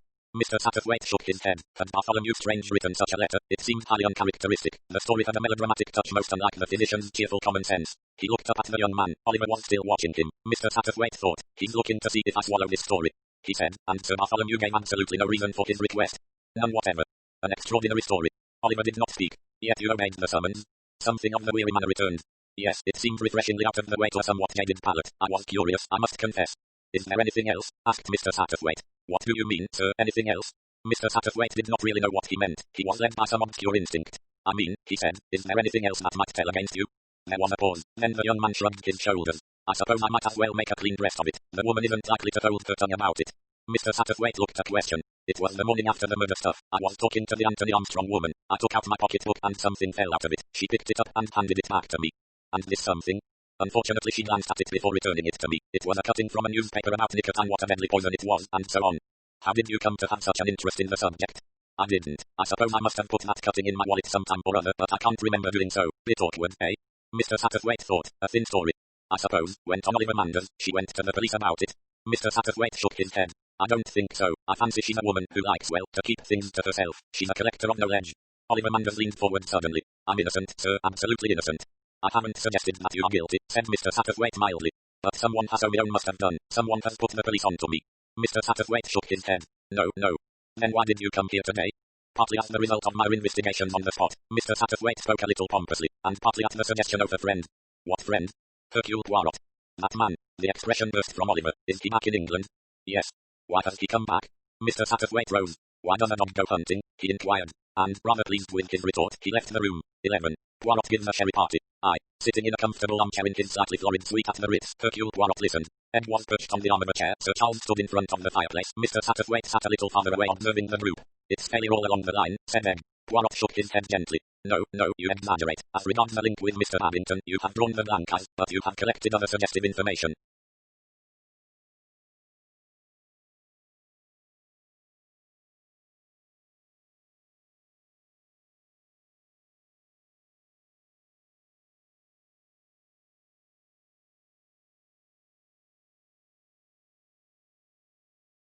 The Wills woman knows something, said Sir Charles. I'll swear she knows something. And Captain Dacres, he too has not the clear conscience, and Mrs. Dacres was desperately in want of money, and Sir Bartholomew spoilt her chance of laying hold of some. What do you think of young Manders' story? Asked Mr. Satterthwaite. It strikes me as peculiar and as being highly uncharacteristic of the late Sir Bartholomew Strange. You mean it's a lie? Asked Sir Charles bluntly. There are so many kinds of lies, said Hercule Poirot. He was silent for a minute or two, then he said, This Miss Wills, she has written a play for Miss Sutcliffe. Yes, the first night is Wednesday next. He was silent again, Ed said. Tell us, what shall we do now? The little man smiled at her. There is only one thing to think. Think, cried Ed. Her voice was disgusted. Poirot beamed on her. But yes, exactly that. Think. With thought, all problems can be solved. Can't we do something? For you the action, mademoiselle? But certainly, there are still things you can do. There is, for instance, this place, Gilling, where Mr. Babington lived for so many years. You can make inquiries there. You say that this Miss Milray's mother lives at Gilling and is an invalid. An invalid knows everything. She hears everything and forgets nothing. Make your inquiries of her. It may lead to something, who knows? Aren't you going to do anything? Demanded Ed persistently. Poirot twinkled. You insist that I, too, shall be active? It shall be as you wish, only me, I shall not leave this place. I'm very comfortable here, but I will tell you what I will do. I will give the part-time sherry party that is fashionable, is it not? A sherry party? The assessment, and to it I will ask Mrs. Dacres, Captain Dacres, Miss Sutcliffe, Miss Wills, Mr. Manders and your charming mother, mademoiselle. And me. Naturally, and you, the present company is included. Hurrah, said Ed. You can't deceive me, Poirot. Something will happen at that party, it will, won't it? We shall see, said Poirot, but do not expect too much, mademoiselle. Now leave me with Sir Charles, for there are a few things about which I want to ask his advice. As Ed and Mr. Satterthwaite stood waiting for the lift, Ed said ecstatically, It's lovely just like detective stories. All the people will be there, and then he'll tell us which of them did it. I wonder, said Mr. Satterthwaite. Roman 2. The sherry party took place on Monday evening. The invitation had been accepted by all. The charming and indiscreet Miss Sutcliffe laughed mischievously as she glanced round. Quite the spider's parlour, Poirot, and here all we poor little flies have walked in. I'm sure you're going to give us the most marvellous awesome of the case, and then suddenly you'll point at me and say, now at the woman, and everyone will say, she done it, and I shall burst into tears and confess because I'm too terribly suggestible for words. Oh, Poirot, I'm so frightened of you. Well, histoire, cried Poirot. He was busy with a decanter and glasses. He handed her a glass of sherry with a bow. This is a friendly little party. Do not let us talk of murders and bloodshed and poison. These things, they spoil the palate. He handed a glass to the grim Miss Milray, who had accompanied Sir Charles and was standing with a forbidding expression on her face. Voyle, said Poirot as he finished dispensing hospitality, let us forget the occasion on which we first met. Let us have the party spirit, eat, drink and be merry, for tomorrow we die. Ah, Malheur, I have again mentioned death. Madam, he bowed to Mrs. Dacres, may I be permitted to wish you good luck and congratulate you on your very charming gown. Here's to you, Ed, said Sir Charles. Cheerio, said Freddie Dacres. Everybody murmured something. There was an air of forced gaiety about the proceedings. Everyone was determined to appear gay and unconcerned. Only Poirot himself seemed naturally so. He rambled on happily. The sherry, I prefer it to the cocktail and 1,000 times to the whiskey. Ah, well horror, the whiskey. I drink in the whiskey, you ruin, absolutely ruin, the palate. The delicate wines of France, to appreciate them, you must never request sequel YA. A strange sound had interrupted him, a kind of choking cry. Every eye went to Sir Charles as he stood swaying, his face convulsed. The glass dropped from his hand onto the carpet. He took a few steps blindly, then collapsed. There was a moment's stupefied silence, then Angela Sutcliffe screamed and Ed started forward. Charles, cried Ed. Charles. She fought her way blindly forward. Mr. Satterthwaite gently held her back. Oh, dear God, cried Lady Mary, not another.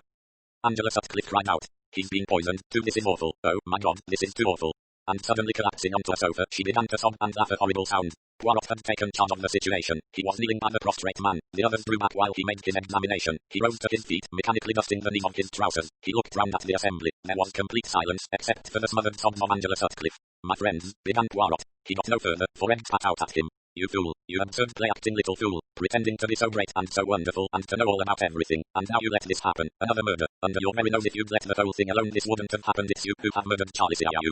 She stopped, unable to get out the words. Poirot nodded his head gravely and sadly. It is true, mademoiselle, I confess it. It is I who have murdered Sir Charles, but I, mademoiselle, am a very special kind of murderer. I can kill and I can restore to life. He turned and in a different tone of voice, an apologetic everyday voice, he said, a magnificent performance, Sir Charles, I congratulate you. Perhaps you would now like to take your curtain. With a laugh the actor sprang to his feet and bowed mockingly. Ed gave a great gasp. Poirot, you beast. Charles, cried Angela Sutcliffe, you complete devil. But why? How? What on earth?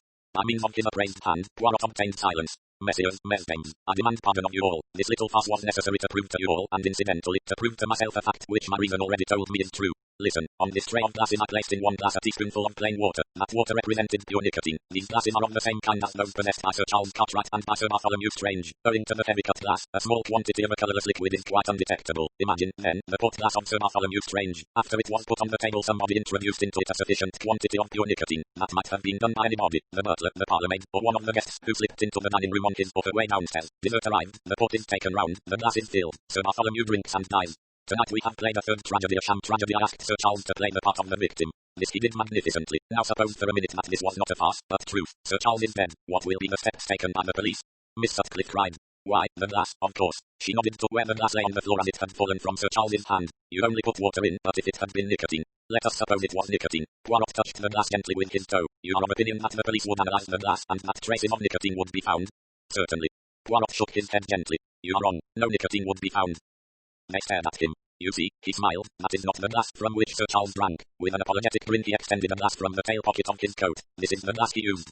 He went on. It is, you see, the simple theory of the conjuring trick. The attention cannot be in two places at once. To do my conjuring trick I need the attention focused elsewhere. Well, there is a moment, a psychological moment, when Sir Charles falls dead. Every eye in the room is on his dead body. Everyone crowds forward to get near him, and no one at all, looks at Hercule Poirot, and in that moment I exchanged the glasses and no one sees. So you see, I prove my point. There was such a moment at Crow's Nest, there was such a moment at Melfortane, and so, there was nothing in the cocktail glass and nothing in the port glass. Ed cried. Who changed them? Looking at her, Poirot replied. That, we have still to find out. You don't know? Poirot shrugged his shoulders. Rather uncertainly, the guests made signs of departure. Their manner was a little cold. They felt they had been badly fooled. With a gesture of the hand, Poirot arrested them. One little moment, I pray of you. There is one thing more that I have to say. Tonight, admittedly, we have played the comedy, but the comedy may be played in earnest. It may become a tragedy. Under certain conditions, the murderer may strike a third time. I speak now to all of you here present. If any one of you knows something that may bear in any way on this crime, I implore that person to speak now. To keep knowledge to oneself at this juncture may be dangerous, so dangerous that death may be the result of silence. Therefore I beg again, if anyone knows anything, let that person speak now. It seemed to Sir Charles that Poirot's appeal was addressed especially to Miss Wills. If so, it had no result. Nobody spoke or answered. Poirot sighed. His hand fell. Be it so, then, I have given warning. I can do no more. Remember, to keep silence is dangerous. But still nobody spoke. Awkwardly the guests departed. Ed, Sir Charles and Mr. Satterthwaite were left. Ed had not yet forgiven Poirot. She sat very still, her cheeks flushed and her eyes angry. She wouldn't look at Sir Charles. That was a damned clever bit of work, Poirot, said Sir Charles appreciatively. Amazing, said Mr. Satterthwaite with a chuckle. I wouldn't have believed that. I wouldn't have seen you do that exchange. That is why, said Poirot, I could take no one into any confidence. The experiment could only be fair this way. Was that the only reason you planned this, to see whether it could be done unnoticed? Well, not quite, perhaps. I had one other aim. Yes. I wanted to watch the expression on one person's face when Sir Charles fell dead. Which person's? Said Ed sharply. Ah, that is my secret. And you did watch that person's face? Asked Mr. Satterthwaite. Yes. Well? Poirot did not reply, he merely shook his head. Won't you tell us what you saw there? Poirot said slowly. I saw an expression of the utmost surprise. Ed drew her breath in sharply. You mean, she said, that you know who the murderer is? You can put it that way if you like, mademoiselle. But then you know everything. Poirot shook his head. No, on the contrary I know nothing at all, for, you see, I do not know why Stephen Babington was killed. Until I know that I can prove nothing, I can know nothing. It all hinges on that motive for Stephen Babington's death. There was a knock at the door and a page entered with a telegram on a tray. Poirot opened it, his face changed. He handed the telegram to Sir Charles. Leaning over Sir Charles's shoulder, Ed read it aloud. Please come and see me at once. Can give you valuable information as to Bartholomew Strange's death. Margaret Rushridger. Mrs. de Rushridger, cried Sir Charles. We were right after all. She has got something to do with the case. 12. Day at Gilling. At once an excited discussion sprang up. An ABC was produced. It was decided that an early train would be better than going by car. At last, said Sir Charles, we're going to get that particular part of the mystery cleared up. What do you think the mystery is? Asked Ed. I can't imagine, but it can't fail to throw some light on the Babington affair. If Tully got those people together on purpose, and I feel pretty sure he did, then the surprise he talked of springing on them had something to do with this Rushridger woman. I think we can assume that, don't you, Poirot? Poirot shook his head in a perplexed manner. This telegram complicates the affair, he murmured, but we must be quick, extremely quick. Mr. Satterthwaite did not see the need for extreme haste, but he agreed politely. Certainly, we will go by the first train in the morning. That is to say, is it necessary for us all to go? Sir Charles and I had arranged to go down to Gilling, said Ed. We can postpone that, said Sir Charles. I don't think we ought to postpone anything, said Ed. There is no need for all four of us to go to Yorkshire. It's absurd. Mass formation. Poirot and Mr. Satterthwaite go to Yorkshire and Sir Charles and I go to Gilling. I'd rather like to look into this Rushridger business, said Sir Charles with a trace of wistfulness. You see, I talked to the matron before got my foot in, so to speak. That's just why you'd better keep away, said Ed. You involved yourself in a lot of lies, and now this Rushridger woman has come to herself. You'll be exposed as a thorough-paced liar. It's far more important that you should come to Gilling. If we want to see Miss Murray's mother, she'll open up to you much more than she would to anyone else. You're her daughter's employer, and she'll have confidence in you. Sir Charles looked into Ed's glowing, earnest face. I'll come to Gilling, he said. I think you're quite right. I know I'm right, said Ed. In my opinion an excellent arrangement, said Poirot briskly. As Mademoiselle says, Sir Charles is preeminently the person to interview this Mrs. Murray. Who knows, you may learn from her facts of much more importance than those we shall learn in Yorkshire. Matters were arranged on this basis, and the following morning Sir Charles picked up Ed in his car at 9:45. Poirot and Mr. Satterthwaite had already left London by train. It was a lovely crisp morning, with just a touch of frost in the air. Ed felt her spirits rising as they turned and twisted through the various shortcuts which Sir Charles' experience had discovered south of the Thames. At last, however, they were flying smoothly along the Folkestone road. After passing through Maidstone, Sir Charles consulted a map, and they turned off from the main road and were shortly winding through country lanes. It was about 11:15 when they at last reached their objective. Gilling was a village which the world had left behind. It had an old church, a vicarage, 2 or 3 shops, a row of cottages, 3 or 4 new council houses, and a very attractive village green. Miss Murray's mother lived in a tiny house on the other side of the green to the church. As the car drew up, Ed asked, Does Miss Murray know you are going to see her mother? Oh, yes, she wrote to prepare the old lady. Do you think that was a good thing? My dear child, why not? Oh, I don't know, you didn't bring her down with you, though. As a matter of fact, I thought she might cramp my style. She's so much more efficient than I am, she'd probably try to prompt me. Ed laughed. Mrs. Murray turned out to be almost ludicrously unlike her daughter. Where Miss Murray was hard, she was soft. Where Miss Murray was angular, she was round. Mrs. Murray was an immense dumpling of a woman immovably fixed in an armchair conveniently placed so that she could, from the window, observe all that went on in the world outside. She seemed pleasurably excited by the arrival of her visitors. This is very nice of you, I'm sure, Sir Charles. I've heard so much about you from my Violet. Violet, singularly incongruous name for Miss Murray. You don't know how much she admires you. It's been most interesting for her working with you all these years. Won't you sit down, Miss Littendor? You'll excuse my not getting up. I've lost the use of my limbs for many years now. The Lord's will, and I don't complain, and what I say is one can get used to anything. Perhaps you'd like a little refreshment after your drive down? Both Sir Charles and Ed disclaimed the need of refreshment, but Mrs. Murray paid no attention. She clapped her hands in an oriental manner, and tea and biscuits made their appearance. As they nibbled and sipped, Sir Charles came to the object of their visit. I expect you've heard, Mrs. Murray, all about the tragic death of Mr. Babington, who used to be vicar here. The dumpling nodded its head in vigorous assent. Yes, indeed. I've read all about the exhumation in the paper, and whoever can have poisoned him I can't imagine. A very nice man, he was. Everyone liked him here and her too, and their little children and all. It is indeed a great mystery, said Sir Charles. We're all in despair about it. In fact, we wondered if you could possibly throw any light upon the matter. Me, but I haven't seen the Babingtons. Let me see, it must be over 15 years. I know, but some of us have the idea that there might be something in the past to account for his death. I'm sure I don't know what there could be. They led very quiet lives, very badly off, poor things, with all those children.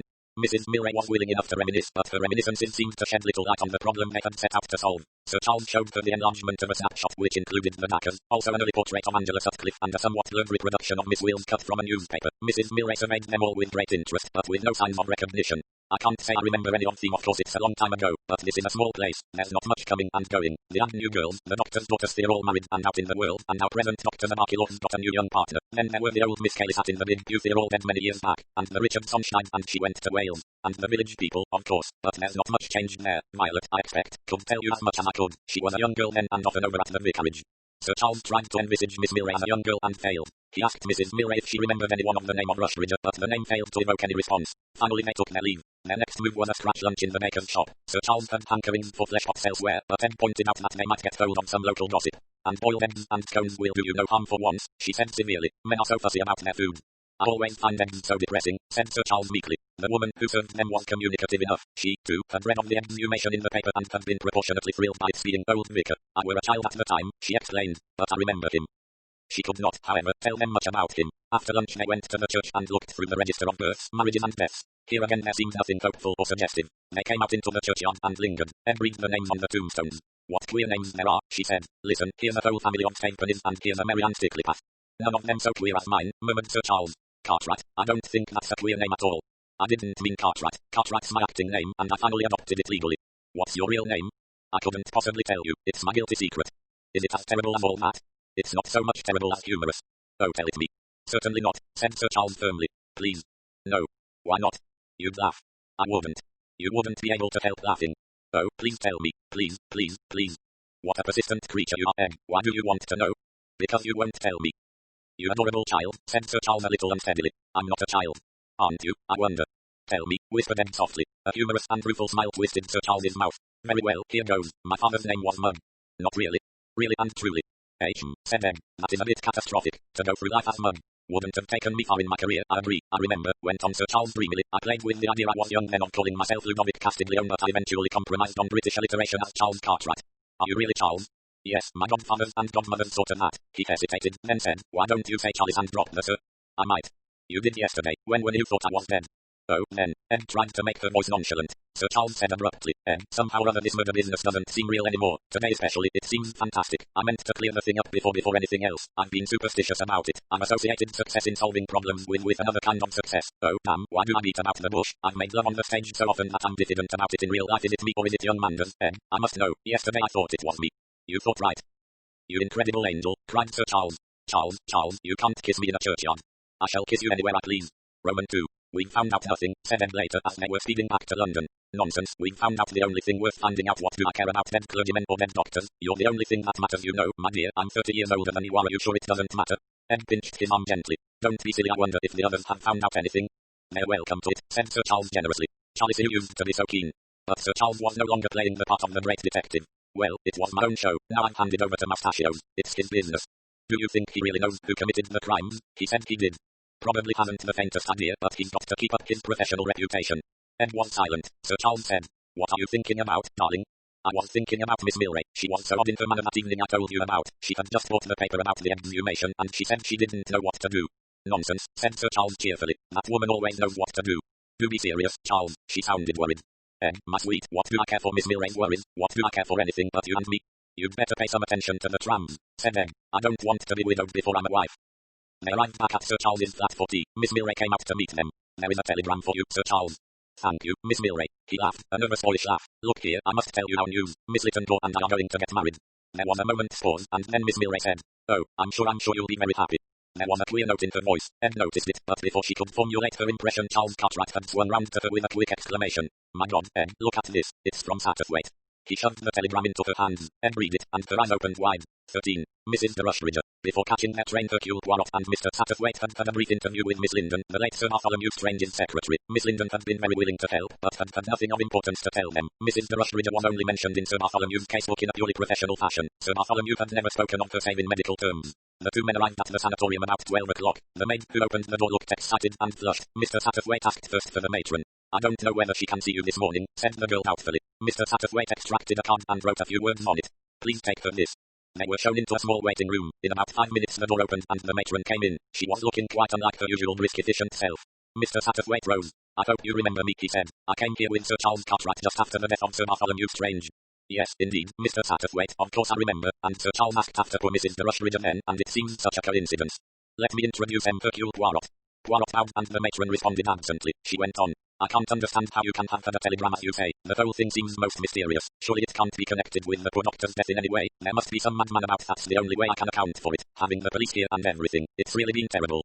The police, said Mr. Satterthwaite, surprised. Yes, since 10 o'clock they've been here. The police, said Hercule Poirot. Perhaps we could see Mrs. de Rushridge now, suggested Mr. Satterthwaite, since she asked us to come. The matron interrupted him. Oh, Mr. Satterthwaite, then you don't know.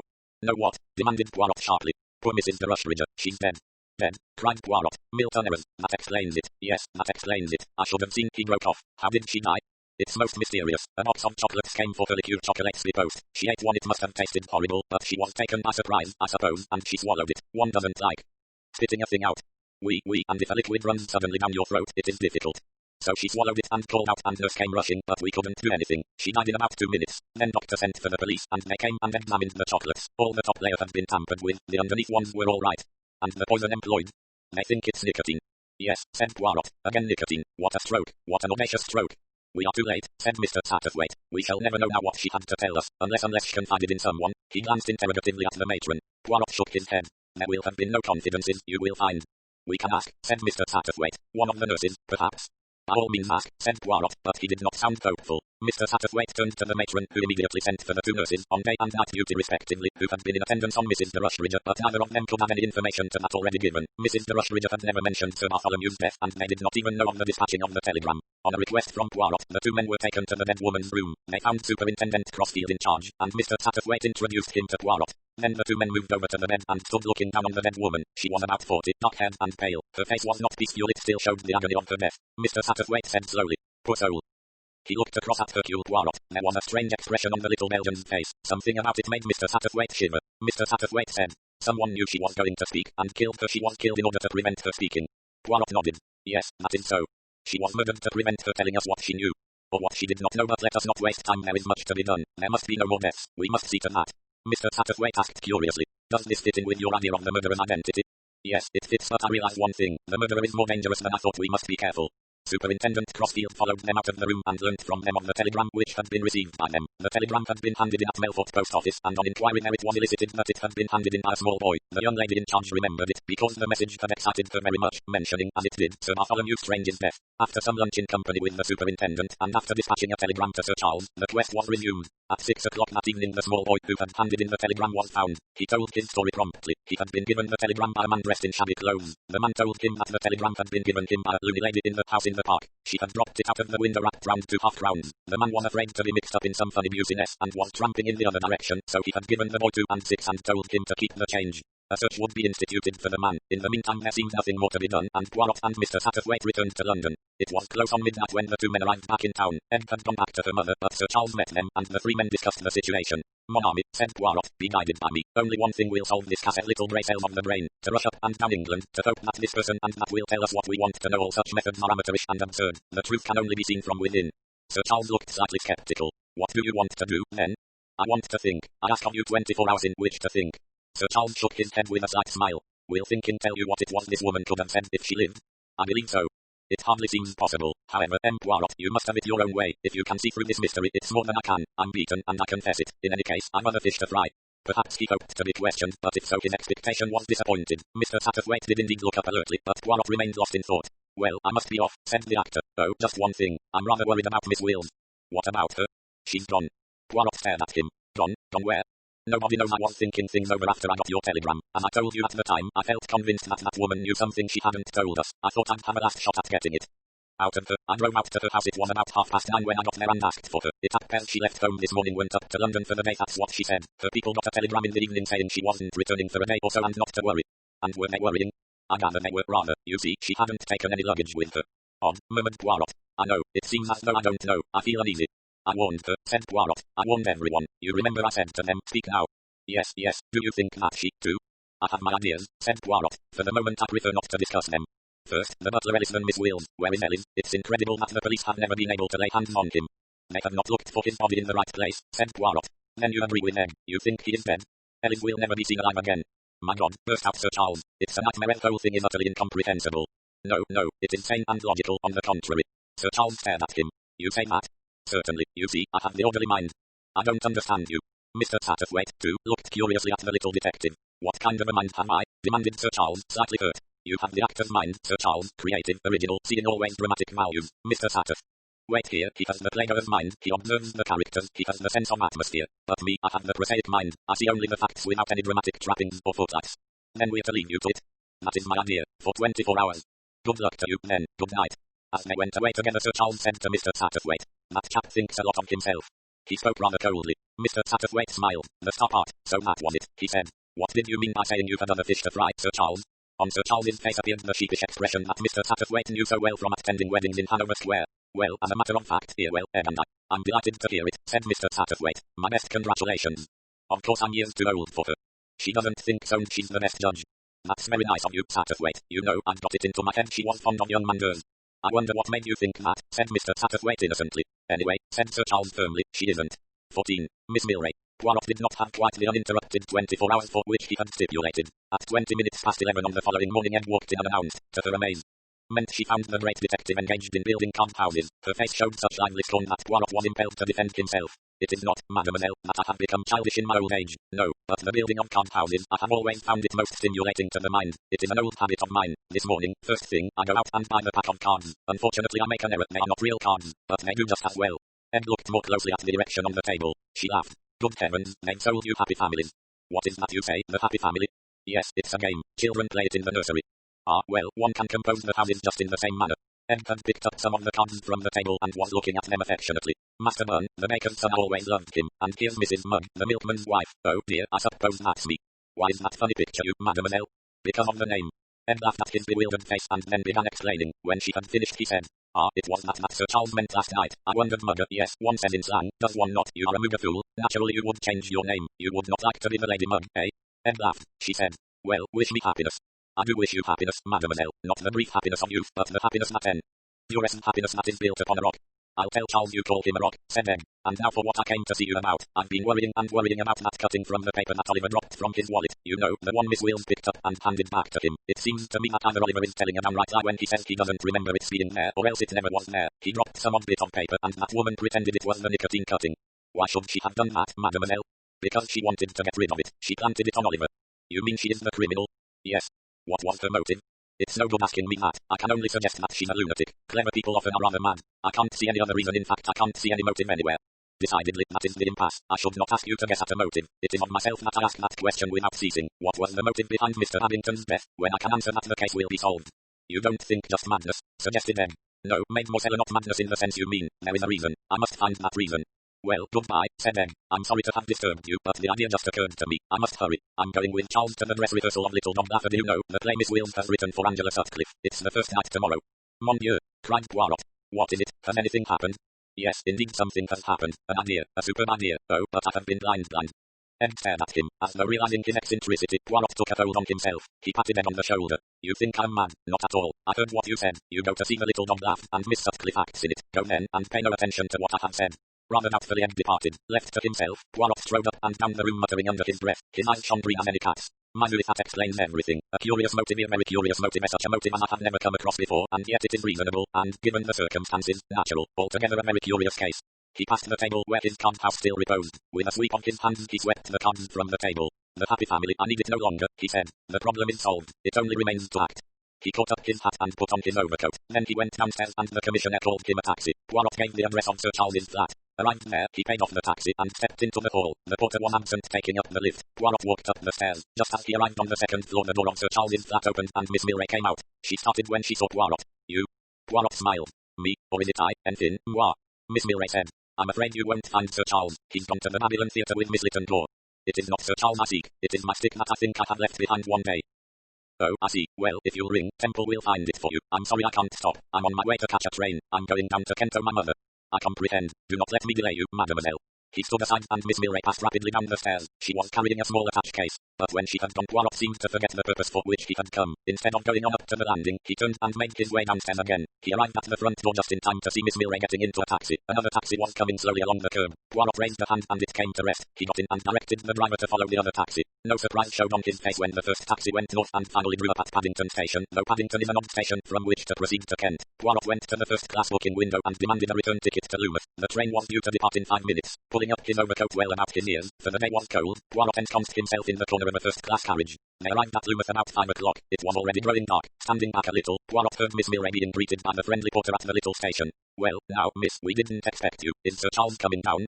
Miss Murray replied. "I've come down here unexpectedly. I shall be going back tomorrow morning. I've just come to fetch some things. No, I don't want a cab, thank you. I'll walk up by the cliff path." The dusk had deepened. Miss Murray walked briskly up the steep zigzag path. A good way behind came Hercule Poirot. He trod softly like a cat. Miss Murray, on arrival at Crow's Nest, produced a key from her bag and passed through the side door, leaving it ajar. She reappeared a minute or two later. She had a rusty door key and an electric torch in her hand. Poirot drew back a little behind a convenient bush. Miss Murray passed round behind the house and up a scrambling overgrown path. Hercule Poirot followed. Load, up and up went Miss Murray until she came suddenly to an old stone tower such as is found often on that coast. This one was of humble and dilapidated appearance. There was, however, a curtain over the dirty window, and Miss Murray inserted her key in the big wooden door. The key turned with a protesting creak. The door swung with a groan on its hinges. Miss Murray and her torch passed inside. With an increase of pace Poirot caught up. He passed, in his turn, noiselessly through the door. The light of Miss Murray's torch gleamed fitfully on glass retorts, a Bunsen burner various apparatus. Miss Murray had picked up a crowbar. She had raised it and was holding it over the glass apparatus when a hand caught her by the arm. She gasped and turned. The green, cat-like eyes of Poirot looked into hers. "You cannot do that, mademoiselle," he said, "for what you seek to destroy is evidence." 15. Curtain. Hercule Poirot sat in a big armchair. The wall lights had been turned out. Only a rose-shaded lamp shed its glow on the figure in the armchair. There seemed something symbolic about either alone in the light and the other three, Sir Charles, Mr. Satterthwaite and Ed Lytton, Poirot's audience sitting in the outer darkness. Hercule Poirot's voice was dreamy. He seemed to be addressing himself to space rather than to his listeners. To reconstruct the crime, that is the aim of the detective. To reconstruct a crime you must place one fact upon another just as you place one card on another in building a house of cards. And if the facts will not fit, if the card will not balance, you must start your house again, or else it will fall. As I said the other day, there are three different types of mind. There is the dramatic mind and producer's mind, which sees the effect of reality that can be produced by mechanical appliances. There is also the mind that reacts easily to dramatic appearances, and there is the unromantic mind, and finally, my friends, there is the prosaic mind that sees not Lucy and mimosa trees, but the painted backcloth of stage scenery.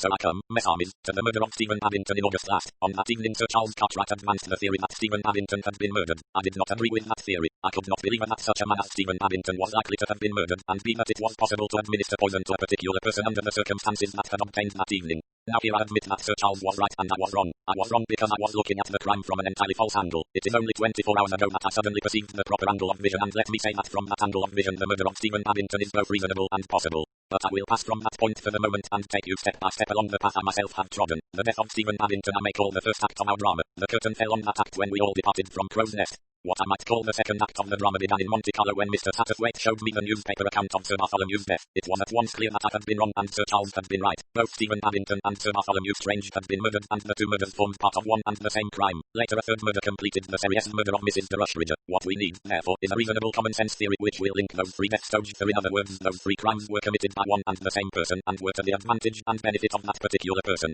Now I may say at once that the principal thing that worried me was the fact that the murder of Sir Bartholomew Strange came after that of Stephen Abington. Looking at those three murders without distinction of time and place, the probabilities pointed to the murder of Sir Bartholomew Strange being what one might call the central or principal crime, and the other two murders as secondary in character, that is, arising from the connection of those two people with Sir Bartholomew Strange. However, as I remarked before, one cannot have one's crime as one would like to have it. Stephen Abington had been murdered first and Sir Bartholomew Strange sometime later. It seemed, therefore, as though the second crime must necessarily arise out of the first, and that accordingly it was the first crime we must examine for the clue to the whole. I did indeed so far incline to the theory of probability that I seriously considered the idea of a mistake having arisen. Was it possible that Sir Bartholomew Strange was intended as the first victim, and that Mr. Abington was poisoned by mistake? I was forced, however, to abandon that idea. Anybody who knew Sir Bartholomew Strange with any degree of intimacy knew that he disliked the cocktail habit. Another suggestion, had Stephen Abington been poisoned in mistake for any other member of the original party? I could not find any evidence of such a thing. I was therefore forced back to the conclusion that the murder of Stephen Abington had been definitely intended, and at once I came up against a complete stumbling block, the apparent impossibility of such a thing having happened.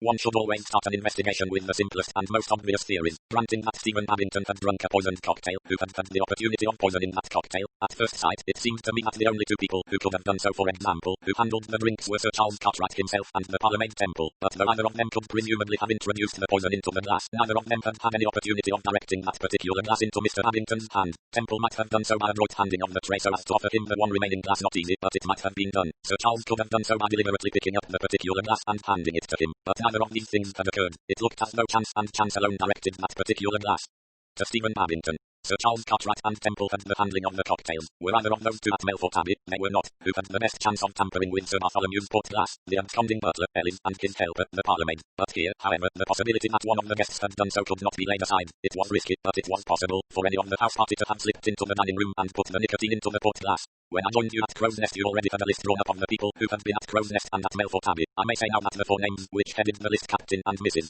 Dackers, Miss Sutcliffe and Miss Wheels, are discarded immediately. It was impossible that any of those four people should have known beforehand that they were going to meet Stephen Babington at dinner. The employment of nicotine as a poison showed a carefully thought out plan, not one that could be put into operation on the spur of the moment. There wwere three other names on that list: Lady Mary Littendore, Miss Littendore, and Mr. Oliver Manders. Although not probable, those three were possible. They were local people. They might conceivably have motives for the removal of Stephen Babington, and have chosen the evening of the dinner party for putting their plans into operation. On the other hand, I could find no evidence whatsoever that any of them had actually done such a thing. Mr. Satterthwaite, I think, reasoned on much the same lines as I had done, and he fixed his suspicions on Oliver Manders. I may say that young Manders was by far the most possible suspect. He displayed all the signs of high nervous tension on that evening at Crow's Nest and had a somewhat distorted view of life owing to his private troubles, had a strong inferiority complex, which is a frequent cause of crime. He was at an unbalanced stage. He had actually had a quarrel, or shall we say had displayed animosity against Mr. Babington. Then there were the curious circumstances of his arrival at Melfort Abbey, and later we had his somewhat incredible story of the letter from Sir Bartholomew Strange and the evidence of Miss Wheels as to his having a newspaper cutting on the subject of nicotine poisoning in his possession. Oliver Manders, then, was clearly the person who should be placed at the head of the list of those 7 suspects.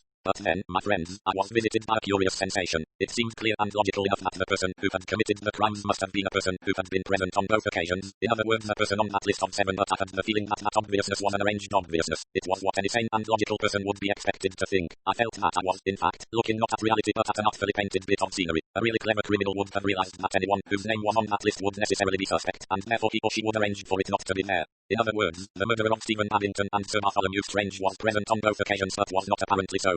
Who had been present on the first occasion and not on the second? Sir Charles Cartwright, Mr. Satterthwaite, Miss Murray and Mr. Babington. Could any of those 4 have been present on the second occasion in some capacity other than their own? Sir Charles and Mr. Satterthwaite had been in the south of France, Miss Murray had been in London, Mrs. Babington had been in Loomuth. Of the 4, then, Miss Murray and Mrs. Babington seemed indicated, but could Miss Murray have been present at Melfort Abbey unrecognised by any of the company? Miss Murray has very striking features not easily disguised and not easily forgotten. I decided that it was impossible that Miss Murray could have been at Melfort Abbey unrecognised. The same applied to Mrs. Babington. For the matter of that, could Mr. Satterthwaite or Sir Charles Cartwright have been at Melfort Abbey and not been recognised? Mr. Satterthwaite just possibly, but when we come to Sir Charles Cartwright we come to a very different matter. Sir Charles is an actor accustomed to playing a part, but what part could he have played? And then I came to the consideration of the butler Ellis. A very mysterious person, Ellis. A person who appears from nowhere a fortnight before the crime and vanishes afterwards with complete success. Why was Ellis so successful? Because Ellis did not really exist. Ellis, again, was a thing of pasteboard and paint and stagecraft. Ellis was not real. But was it possible? After all, the servants at Melfort Abbey knew Sir Charles Cartwright, and Sir Bartholomew Strange was an intimate friend of his. The servants had got over easily enough. The impersonation of the butler risked nothing if the servants recognised him. With no harm would be done, and the whole thing could be passed off as a joke. If, on the other hand, a fortnight passed without any suspicion being aroused, well, the thing was safe as houses. And I recalled what I had been told of the servants' remarks about the butler. He was quite the gentleman, and had been in good houses, and knew several interesting scandals. That was easy enough, but a very significant statement was made by the parlourmaid Alice. She said, he arranged the work different from any butler I ever knew before. When that remark was repeated to me, it became a confirmation of my theory.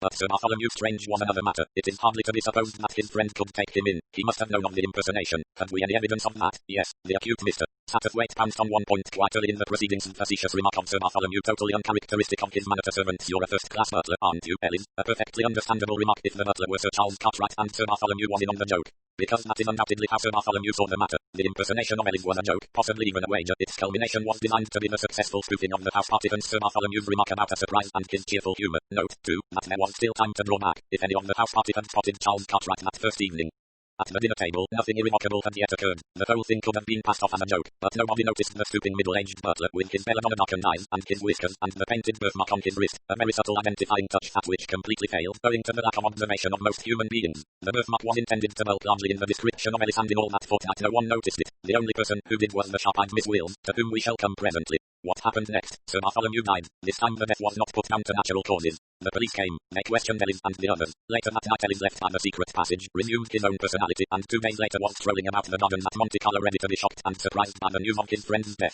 This, mind you, was all theory. I had no actual proof, but everything that arose supported that theory. My house of cards was well and truly built. The blackmailing letters discovered in Ellis's room, but it was Sir Charles himself who discovered them. And what of the supposed letter from Sir Bartholomew Strange asking young Manders to arrange an Accident? Well, what could be easier than for Sir Charles to write that letter in Sir Bartholomew's name? If Manders had not destroyed that letter himself, Sir Charles in the Orelli can easily do so when he valays the young gentleman, in the same way the newspaper cutting is easily introduced files into Oliver Manders' wallet.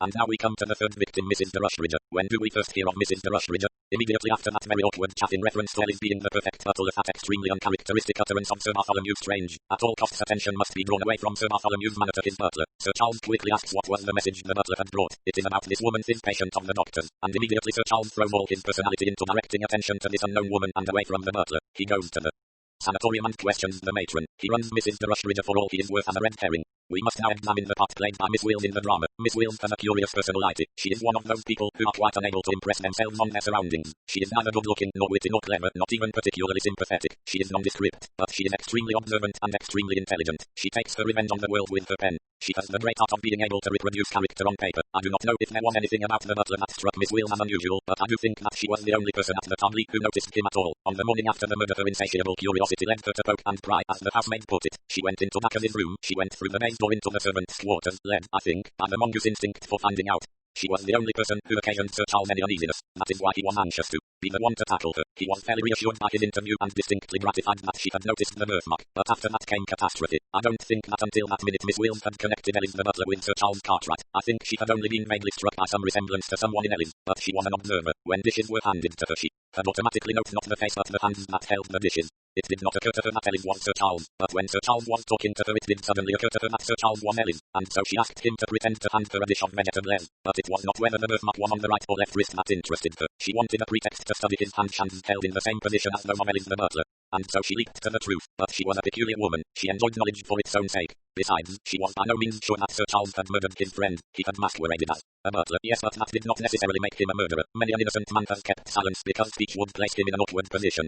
So Miss Wheels kept her knowledge to herself and enjoyed it, but Sir Charles was worried. He did not like that expression of satisfied malice on her face that he saw as he left the room. She knew something. What? Did it affect him? He could not be sure, but he felt that it was something connected with Ellis the butler. First Mr. Satterthwaite to know Miss Wheels. Attention must be drawn away from that vital point. It must be focused definitely elsewhere, and he thought of a plan simple, audacious and, as he fancied, definitely mystifying. On the day of my sherry party I imagine Sir Charles rose very early, went to Yorkshire and, disguised in shabby clothes, gave the telegram to a small boy to send off. Then he returned to town in time to act the part I had indicated in my little drama. He did one more thing. He posted a box of chocolates to a woman he had never seen and of whom he knew nothing. You know what happened that evening. From Sir Charles's uneasiness I was fairly sure that Miss Wheels had certain suspicions. When Sir Charles did his death scene I watched Miss Wheels's face. I saw the look of astonishment that showed on it. I knew then that Miss Wheels definitely suspected Sir Charles of being the murderer. When he appeared to die poisoned like the other two she thought her deductions must be wrong. But if Miss Wheels suspected Sir Charles, then Miss Wheels was in serious danger. A man who has killed twice will kill again. I uttered a very solemn warning. Later that night I communicated with Miss Wheels by telephone, and on my advice she left home suddenly the next day. Since then she has been living here in this hotel. That I was wise is proved by the fact that Sir Charles went out to Tooting on the following evening after he had returned from killing. He was too late. The bird had flown.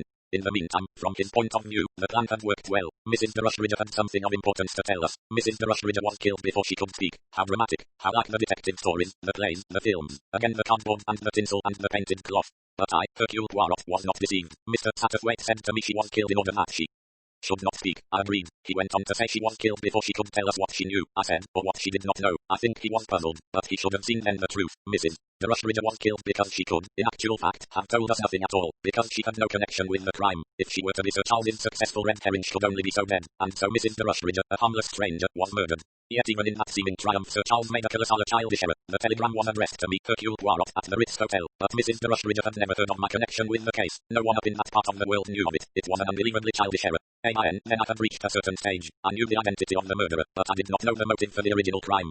I reflected. And once again, more clearly than ever, I saw the death of Sir Bartholomew Strange as the original and purposeful murder. What reason could Sir Charles Cartwright have for the murder of his friend? Could I imagine a motive? I thought I could. There was a deep sigh. Sir Charles Cartwright rose slowly to his feet and strolled to the fireplace. He stood there, his hand on his hip, looking down at Poirot. His attitude Mr. Satterthwaite could have told you was that of Lord Eaglemount as he looked scornfully at the rascally solicitor who had succeeded in fastening an accusation of fraud upon him. He radiated nobility and disgust. He was the aristocrat looking down at the ignoble Canale. You have an extraordinary imagination, M. Poirot, he said. It's hardly worthwhile saying that there's not one single word of truth in your story. How you have the damned impertinence to dish up such an absurd fandangle of lies I don't know. But go on, I'm interested. What was my motive for murdering a man whom I had known ever since boyhood? Hercule Poirot, the little bourgeois, looked up at the aristocrat. He spoke quickly but firmly. Sir Charles, we have a proverb that says, cherchez la femme. It was then that I found my motive. I had seen you with Mademoiselle Littlenclaw. It was clear that you loved her with that terrible absorbing passion that comes to a middle-aged man and which is usually inspired by an innocent young girl. You loved her. She, I could see, had the hero worship for you. You had only to speak and she would fall into your arms. But you did not speak. Why? You pretended to your friend, Mr. Satterthwaite, that you were the dense lover who cannot recognize his mistress in answering passion. You pretended to think that Miss Littendore was in love with Oliver Manders. But I say, Sir Charles, that you are a man of the world. You are a man with a great experience of women. You cannot have been deceived. You knew perfectly well that Miss Littendore cared for you. Why, then, did you not marry her? You wanted to do so. It must be that there was some obstacle. What could that obstacle be? It could only be the fact that you already had a wife. But nobody ever spoke of you as a married man. You passed always as a marquis-law. The marriage, then, had taken place when you were very young before you became known as a rising young actor. What had happened to your wife? If she were still alive, why did nobody know about her? If you were living apart, there was the remedy of divorce. If your wife was a Catholic or one who disapproved of divorce, she would still be known as living apart from you. But there are two tragedies where the law gives no relief. The woman you married might be serving a life sentence in some prison, or she might be confined in a lunatic asylum. In neither case could you obtain a divorce, and if it had happened while you were still a boy, nobody might know about it. If nobody knew, you might marry Miss Littendore without telling her the truth. But supposing one person knew a friend who had known you all your life, Sir Bartholomew Strange was an honourable, upright physician. He might pity you deeply, he might sympathise with a liaison or an irregular life, but he would not stand by silent and see you enter into a bigamous marriage with an unsuspecting young girl. Before you could marry Miss Littendore, Sir Bartholomew Strange must be removed. Sir Charles laughed. And dear old Babington, did he know all about it, too? I fancied so at first, but I soon found that there was no evidence to support that theory. Besides, my original stumbling block remained. Even if it was you who put the nicotine into the cocktail glass, you could not have ensured its reaching one particular person. That was my problem, and suddenly a chance word from Miss Littendore showed me light. The poison was not intended especially for Stephen Babington. It was intended for any one of those present, with 3 exceptions. These exceptions were Miss Littendore, to whom you were careful to hand an innocent glass, yourself, and Sir Bartholomew Strange, who, you knew, did not drink cocktails. Mr. Satterthwaite cried out. But that's nonsense. What's the point of it? There isn't any. Poirot turned towards him. Triumph came into his voice. Oh, yes, there is. A queer point, a very queer point. The only time I have come across such a motive for murder. The murder of Stephen Babington was neither more nor less than a dress rehearsal. What?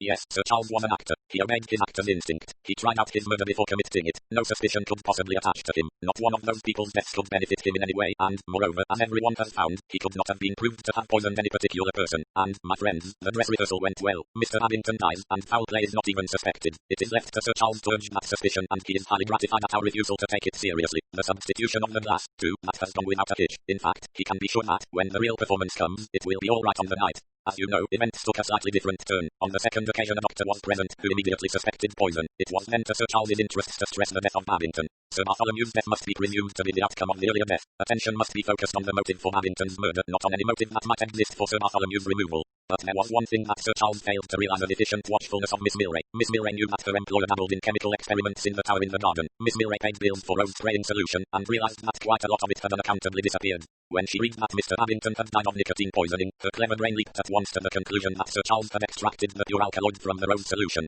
And Miss Milray did not know what to do, for she had known Mr. Babington as a little girl, and she was in love, deeply and devotedly as an ugly woman can be, with her fascinating employer. In the end she decided to destroy Sir Charles's apparatus. Sir Charles himself had been so cocksure of his success that he had never thought it necessary. She went down to Cornwall, and I followed. Again Sir Charles laughed. More than ever he looked a fine gentleman disgusted by a rat. Is some old chemical apparatus all your evidence? He demanded contemptuously. No, said Poirot. There is your passport showing the dates when you returned to and left England, and there is the fact that in the Harberton County Asylum there is a woman, Gladys Mary Mugg, the wife of Charles Mugg. Ed had so far sat silent, a frozen figure, but now she stirred. A little cry, almost a moan, came from her. Sir Charles turned superbly. Ed, you don't believe a word of this absurd story, do you? He laughed. His hands were outstretched. Ed came slowly forward as though hypnotized. Her eyes, appealing, tortured, gazed into her lover's. And then, just before she reached him, she wavered. Her glance fell, went this way and that as though seeking for reassurance. Then with a cry she fell on her knees by Poirot. Is this true? Is this true? He put both hands on her shoulders, a firm, kindly touch. It is true, mademoiselle. There was no sound then but Ed's sobs. Sir Charles seemed suddenly to have aged. It was an old man's face, a leering satyr's face. God damn you, he said. And never, in all his acting career, had words come with such utter and compelling malignancy. Then he turned and went out of the room. Mr. Satterthwaite half sprang up from his chair, but Poirot shook his head, his hand still gently stroking the sobbing girl. He'll escape, said Mr. Satterthwaite. Poirot shook his head. No, he will only choose his exit, the slow one before the eyes of the world, or the quick one off stage. The door opened softly and someone came in. It was Oliver Manders. His usual sneering expression was gone. He looked white and unhappy. Poirot bent over the girl. See, mademoiselle, he said gently. Here is a friend come to take you home. Ed rose to her feet. She looked uncertainly towards Oliver, then made a step stumblingly towards him. Oliver, take me to mother. Oh, take me to mother. He put an arm round her and drew her towards the door. Yes, dear, I'll take you. Come.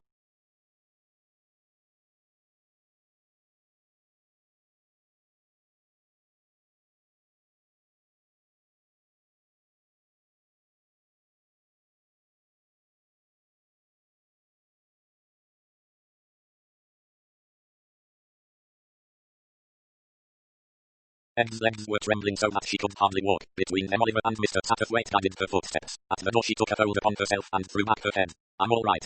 Poirot made a gesture and Oliver Manders came back into the room. Be very good to her, said Poirot. I will, sir. She's all I care about in the world, you know that. Love for her made me bitter and cynical, but I shall be different now. I'm ready to stand by, and someday, perhaps. I think so, said Poirot. I think she was beginning to care for you when he came along and dazzled her. Hero worship is a real and terrible danger to the young. Someday Ed will fall in love with a friend and build her happiness upon rock.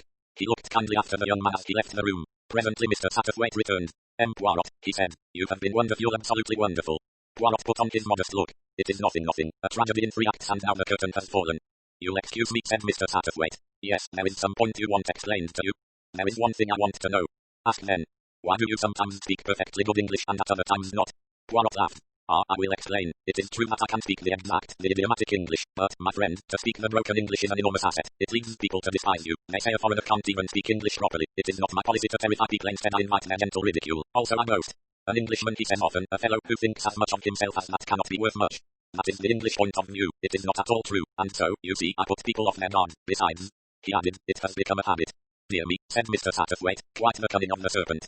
He was silent for a moment or two, thinking over the case. I'm afraid I have not shone over this matter, he said vexedly. On the contrary, you appreciated that important point Sir Bartholomew's remark about the butler. You realized the astute observation of Miss Wills. In fact, you could have solved the whole thing but for your playgoer's reaction to dramatic effect. Mr. Satterthwaite looked cheerful. Suddenly an idea struck him. His jaw fell. My goodness, he cried, I've only just realized it. That rascal, with his poisoned cocktail. Anyone might have drunk it. It might have been me. There is an even more terrible possibility that you have not considered, said Poirot. Eh? It might have been me, said Hercule Poirot. The Agatha Christie collection. The Hercule Poirot mysteries. Match your wits with the famous Belgian detective. The mysterious affair at Styles. The murder on the links. Poirot investigates. The murder of Roger Ackroyd. The bid for the mystery of the blue train peril at End House Lord Edward Dies murder on the Orient Express 3-act tragedy death in the clouds the ABC. Murder in Mesopotamia cards on the table murder in the Muse dumb witness. Death on the Nile appointment with death Hercule Poirot's Christmas sad Cyprus. 1, 2 buckle my shoe evil under the sun 5 little pigs. The Hollow. The labours of Hercules taken at the flood the underdog and other stories Mrs. Magint is dead. After the funeral hickory dickory dock dead man's folly. Cat among the pigeons the clocks. Third girl. Halloween party. Elephants can remember curtain. Poirot's last case explore more at www.agathachristie.com. The Agatha Christie collection The Miss Marple Mysteries. Join the legendary spinster sleuth from St. Mary Mead in solving murders far and wide. The murder at the vicarage, the body in the library, the moving finger. A murder is announced, they do it with mirrors, a pocket full of rye 450 from Paddington, the mirror cracked from side to side, a Caribbean mystery. At Bertram's Hotel Nemesis. Sleeping murder. Miss Marple. The complete short stories, the Tommy and Tuppence mysteries. Jump on board with the entertaining crime-solving couple from Young Adventurers Limited. The secret adversary partners in crime. NRM. By the pricking of my thumbs, poster of fate. Explore more at www.agathachristie.com. The Agatha Christie collection. Don't miss a single one of Agatha Christie's standalone novels and short story collections. The Man in the Brown Suit, The Secret of Chimneys, The Seven Dials Mystery, The Mysterious Mr. Twin, The Sitaford Mystery, Parker Pine investigates why didn't they ask Evans. Murder is easy.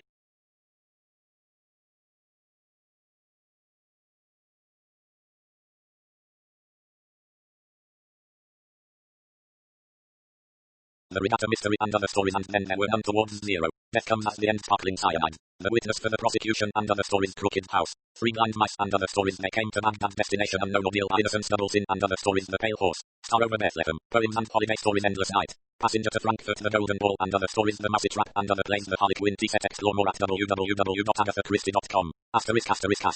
About the author. Agatha Christie is the most widely published author of all time and in any language, outsold only by the Bible and Shakespeare. Her books have sold more than 1 billion copies in English and another billion in 100 foreign languages. She is the author of 80 crime novels and short story collections, 19 plays, 2 memoirs, and 6 novels written under the name Mary Westmacott. She first tried her hand at detective fiction while working in a hospital dispensary during World War I, creating the now legendary Hercule Poirot with her debut novel The Mysterious Affair at Styles. With The Murder in the Vicarage, published in 1930, she introduced another beloved sleuth, Miss Jane Marple. Additional series characters include the husband and wife crime-fighting team of Tommy and Tuppence the Resford, private investigator Parker Pine, and Scotland Yard detectives Superintendent Tattle and Inspector Japp. Many of Christie's novels and short stories were adapted into plays, films, and television series. The Mousetrap, her most famous play of all, opened in 1952 and is the longest-running play in history. Among her best-known film adaptations are Murder on the Orient Express 1974 and Death on the Nile 1978, with Albert Finney and Peter Ustinov playing Hercule Poirot, respectively. On the small screen, Poirot has been most memorably portrayed by David Suchet and Miss Marple by Joan Hickson and subsequently Geraldine McEwen and Julia Mackenzie.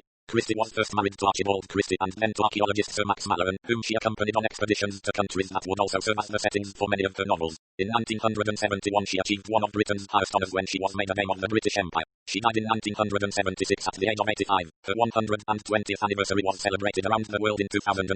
www.agathachristie.com. Visit www.authortracker.com for exclusive information on your favourite HarperCollins authors. The Agatha Christie Collection. The Man in the Brown Suit. The Secret of Chimneys. The Seven Dials Mystery. The Mysterious Mr. Quinn. The Sitaford Mystery. Parker Pine investigates why didn't they ask Evans. Murder is easy. The Regatta Mystery and other stories, and then there were none towards zero. Death comes at the end. Sparkling cyanide. The Witness for the Prosecution and other stories. Crooked House. Three Blind Mice and other stories. They came to Baghdad. Destination Unknown. Ordeal. Innocence. Double Sin and other stories. The Pale Horse. Star Over Bethlehem. Poems and holiday stories. Endless Night. Passenger to Frankfurt. The Golden Ball and other stories. The Mousy Trap and other plays. The Harlequin Tea Set. The Hercule Poirot Mysteries. The Mysterious Affair at Styles. The Murder on the Links. Poirot investigates the murder of Roger Ackroyd. The Big Four. The Mystery of the Blue Train. Peril at End House. Lord Edgware Dies. Murder on the Orient Express. 3-act tragedy. Death in the Clouds. The ABC. Murders. Murder in Mesopotamia. Cards on the Table. Murder in the Muse. Dumb Witness. Death on the Nile. Appointment with Death. Hercule Poirot's Christmas. Sad Cyprus. 1, 2. Buckle Mash. Evil Under the Sun. 5 Little Pigs. The Hollow. The Labours of Hercules taken at the flood. The Underdog and other stories. Mrs. Maginty's dead after the funeral. Hickory Dickory Dock. Dead Man's Folly. Cat Among the Pigeons. The Clocks. Third Girl. Halloween Party. Elephants Can Remember Curtain. Poirot's Last Case. The Miss Marple Mysteries. The Murder at the Vicarage. The Body in the Library. The Moving Finger. A murder is announced. They do it with mirrors. A pocket full of rye.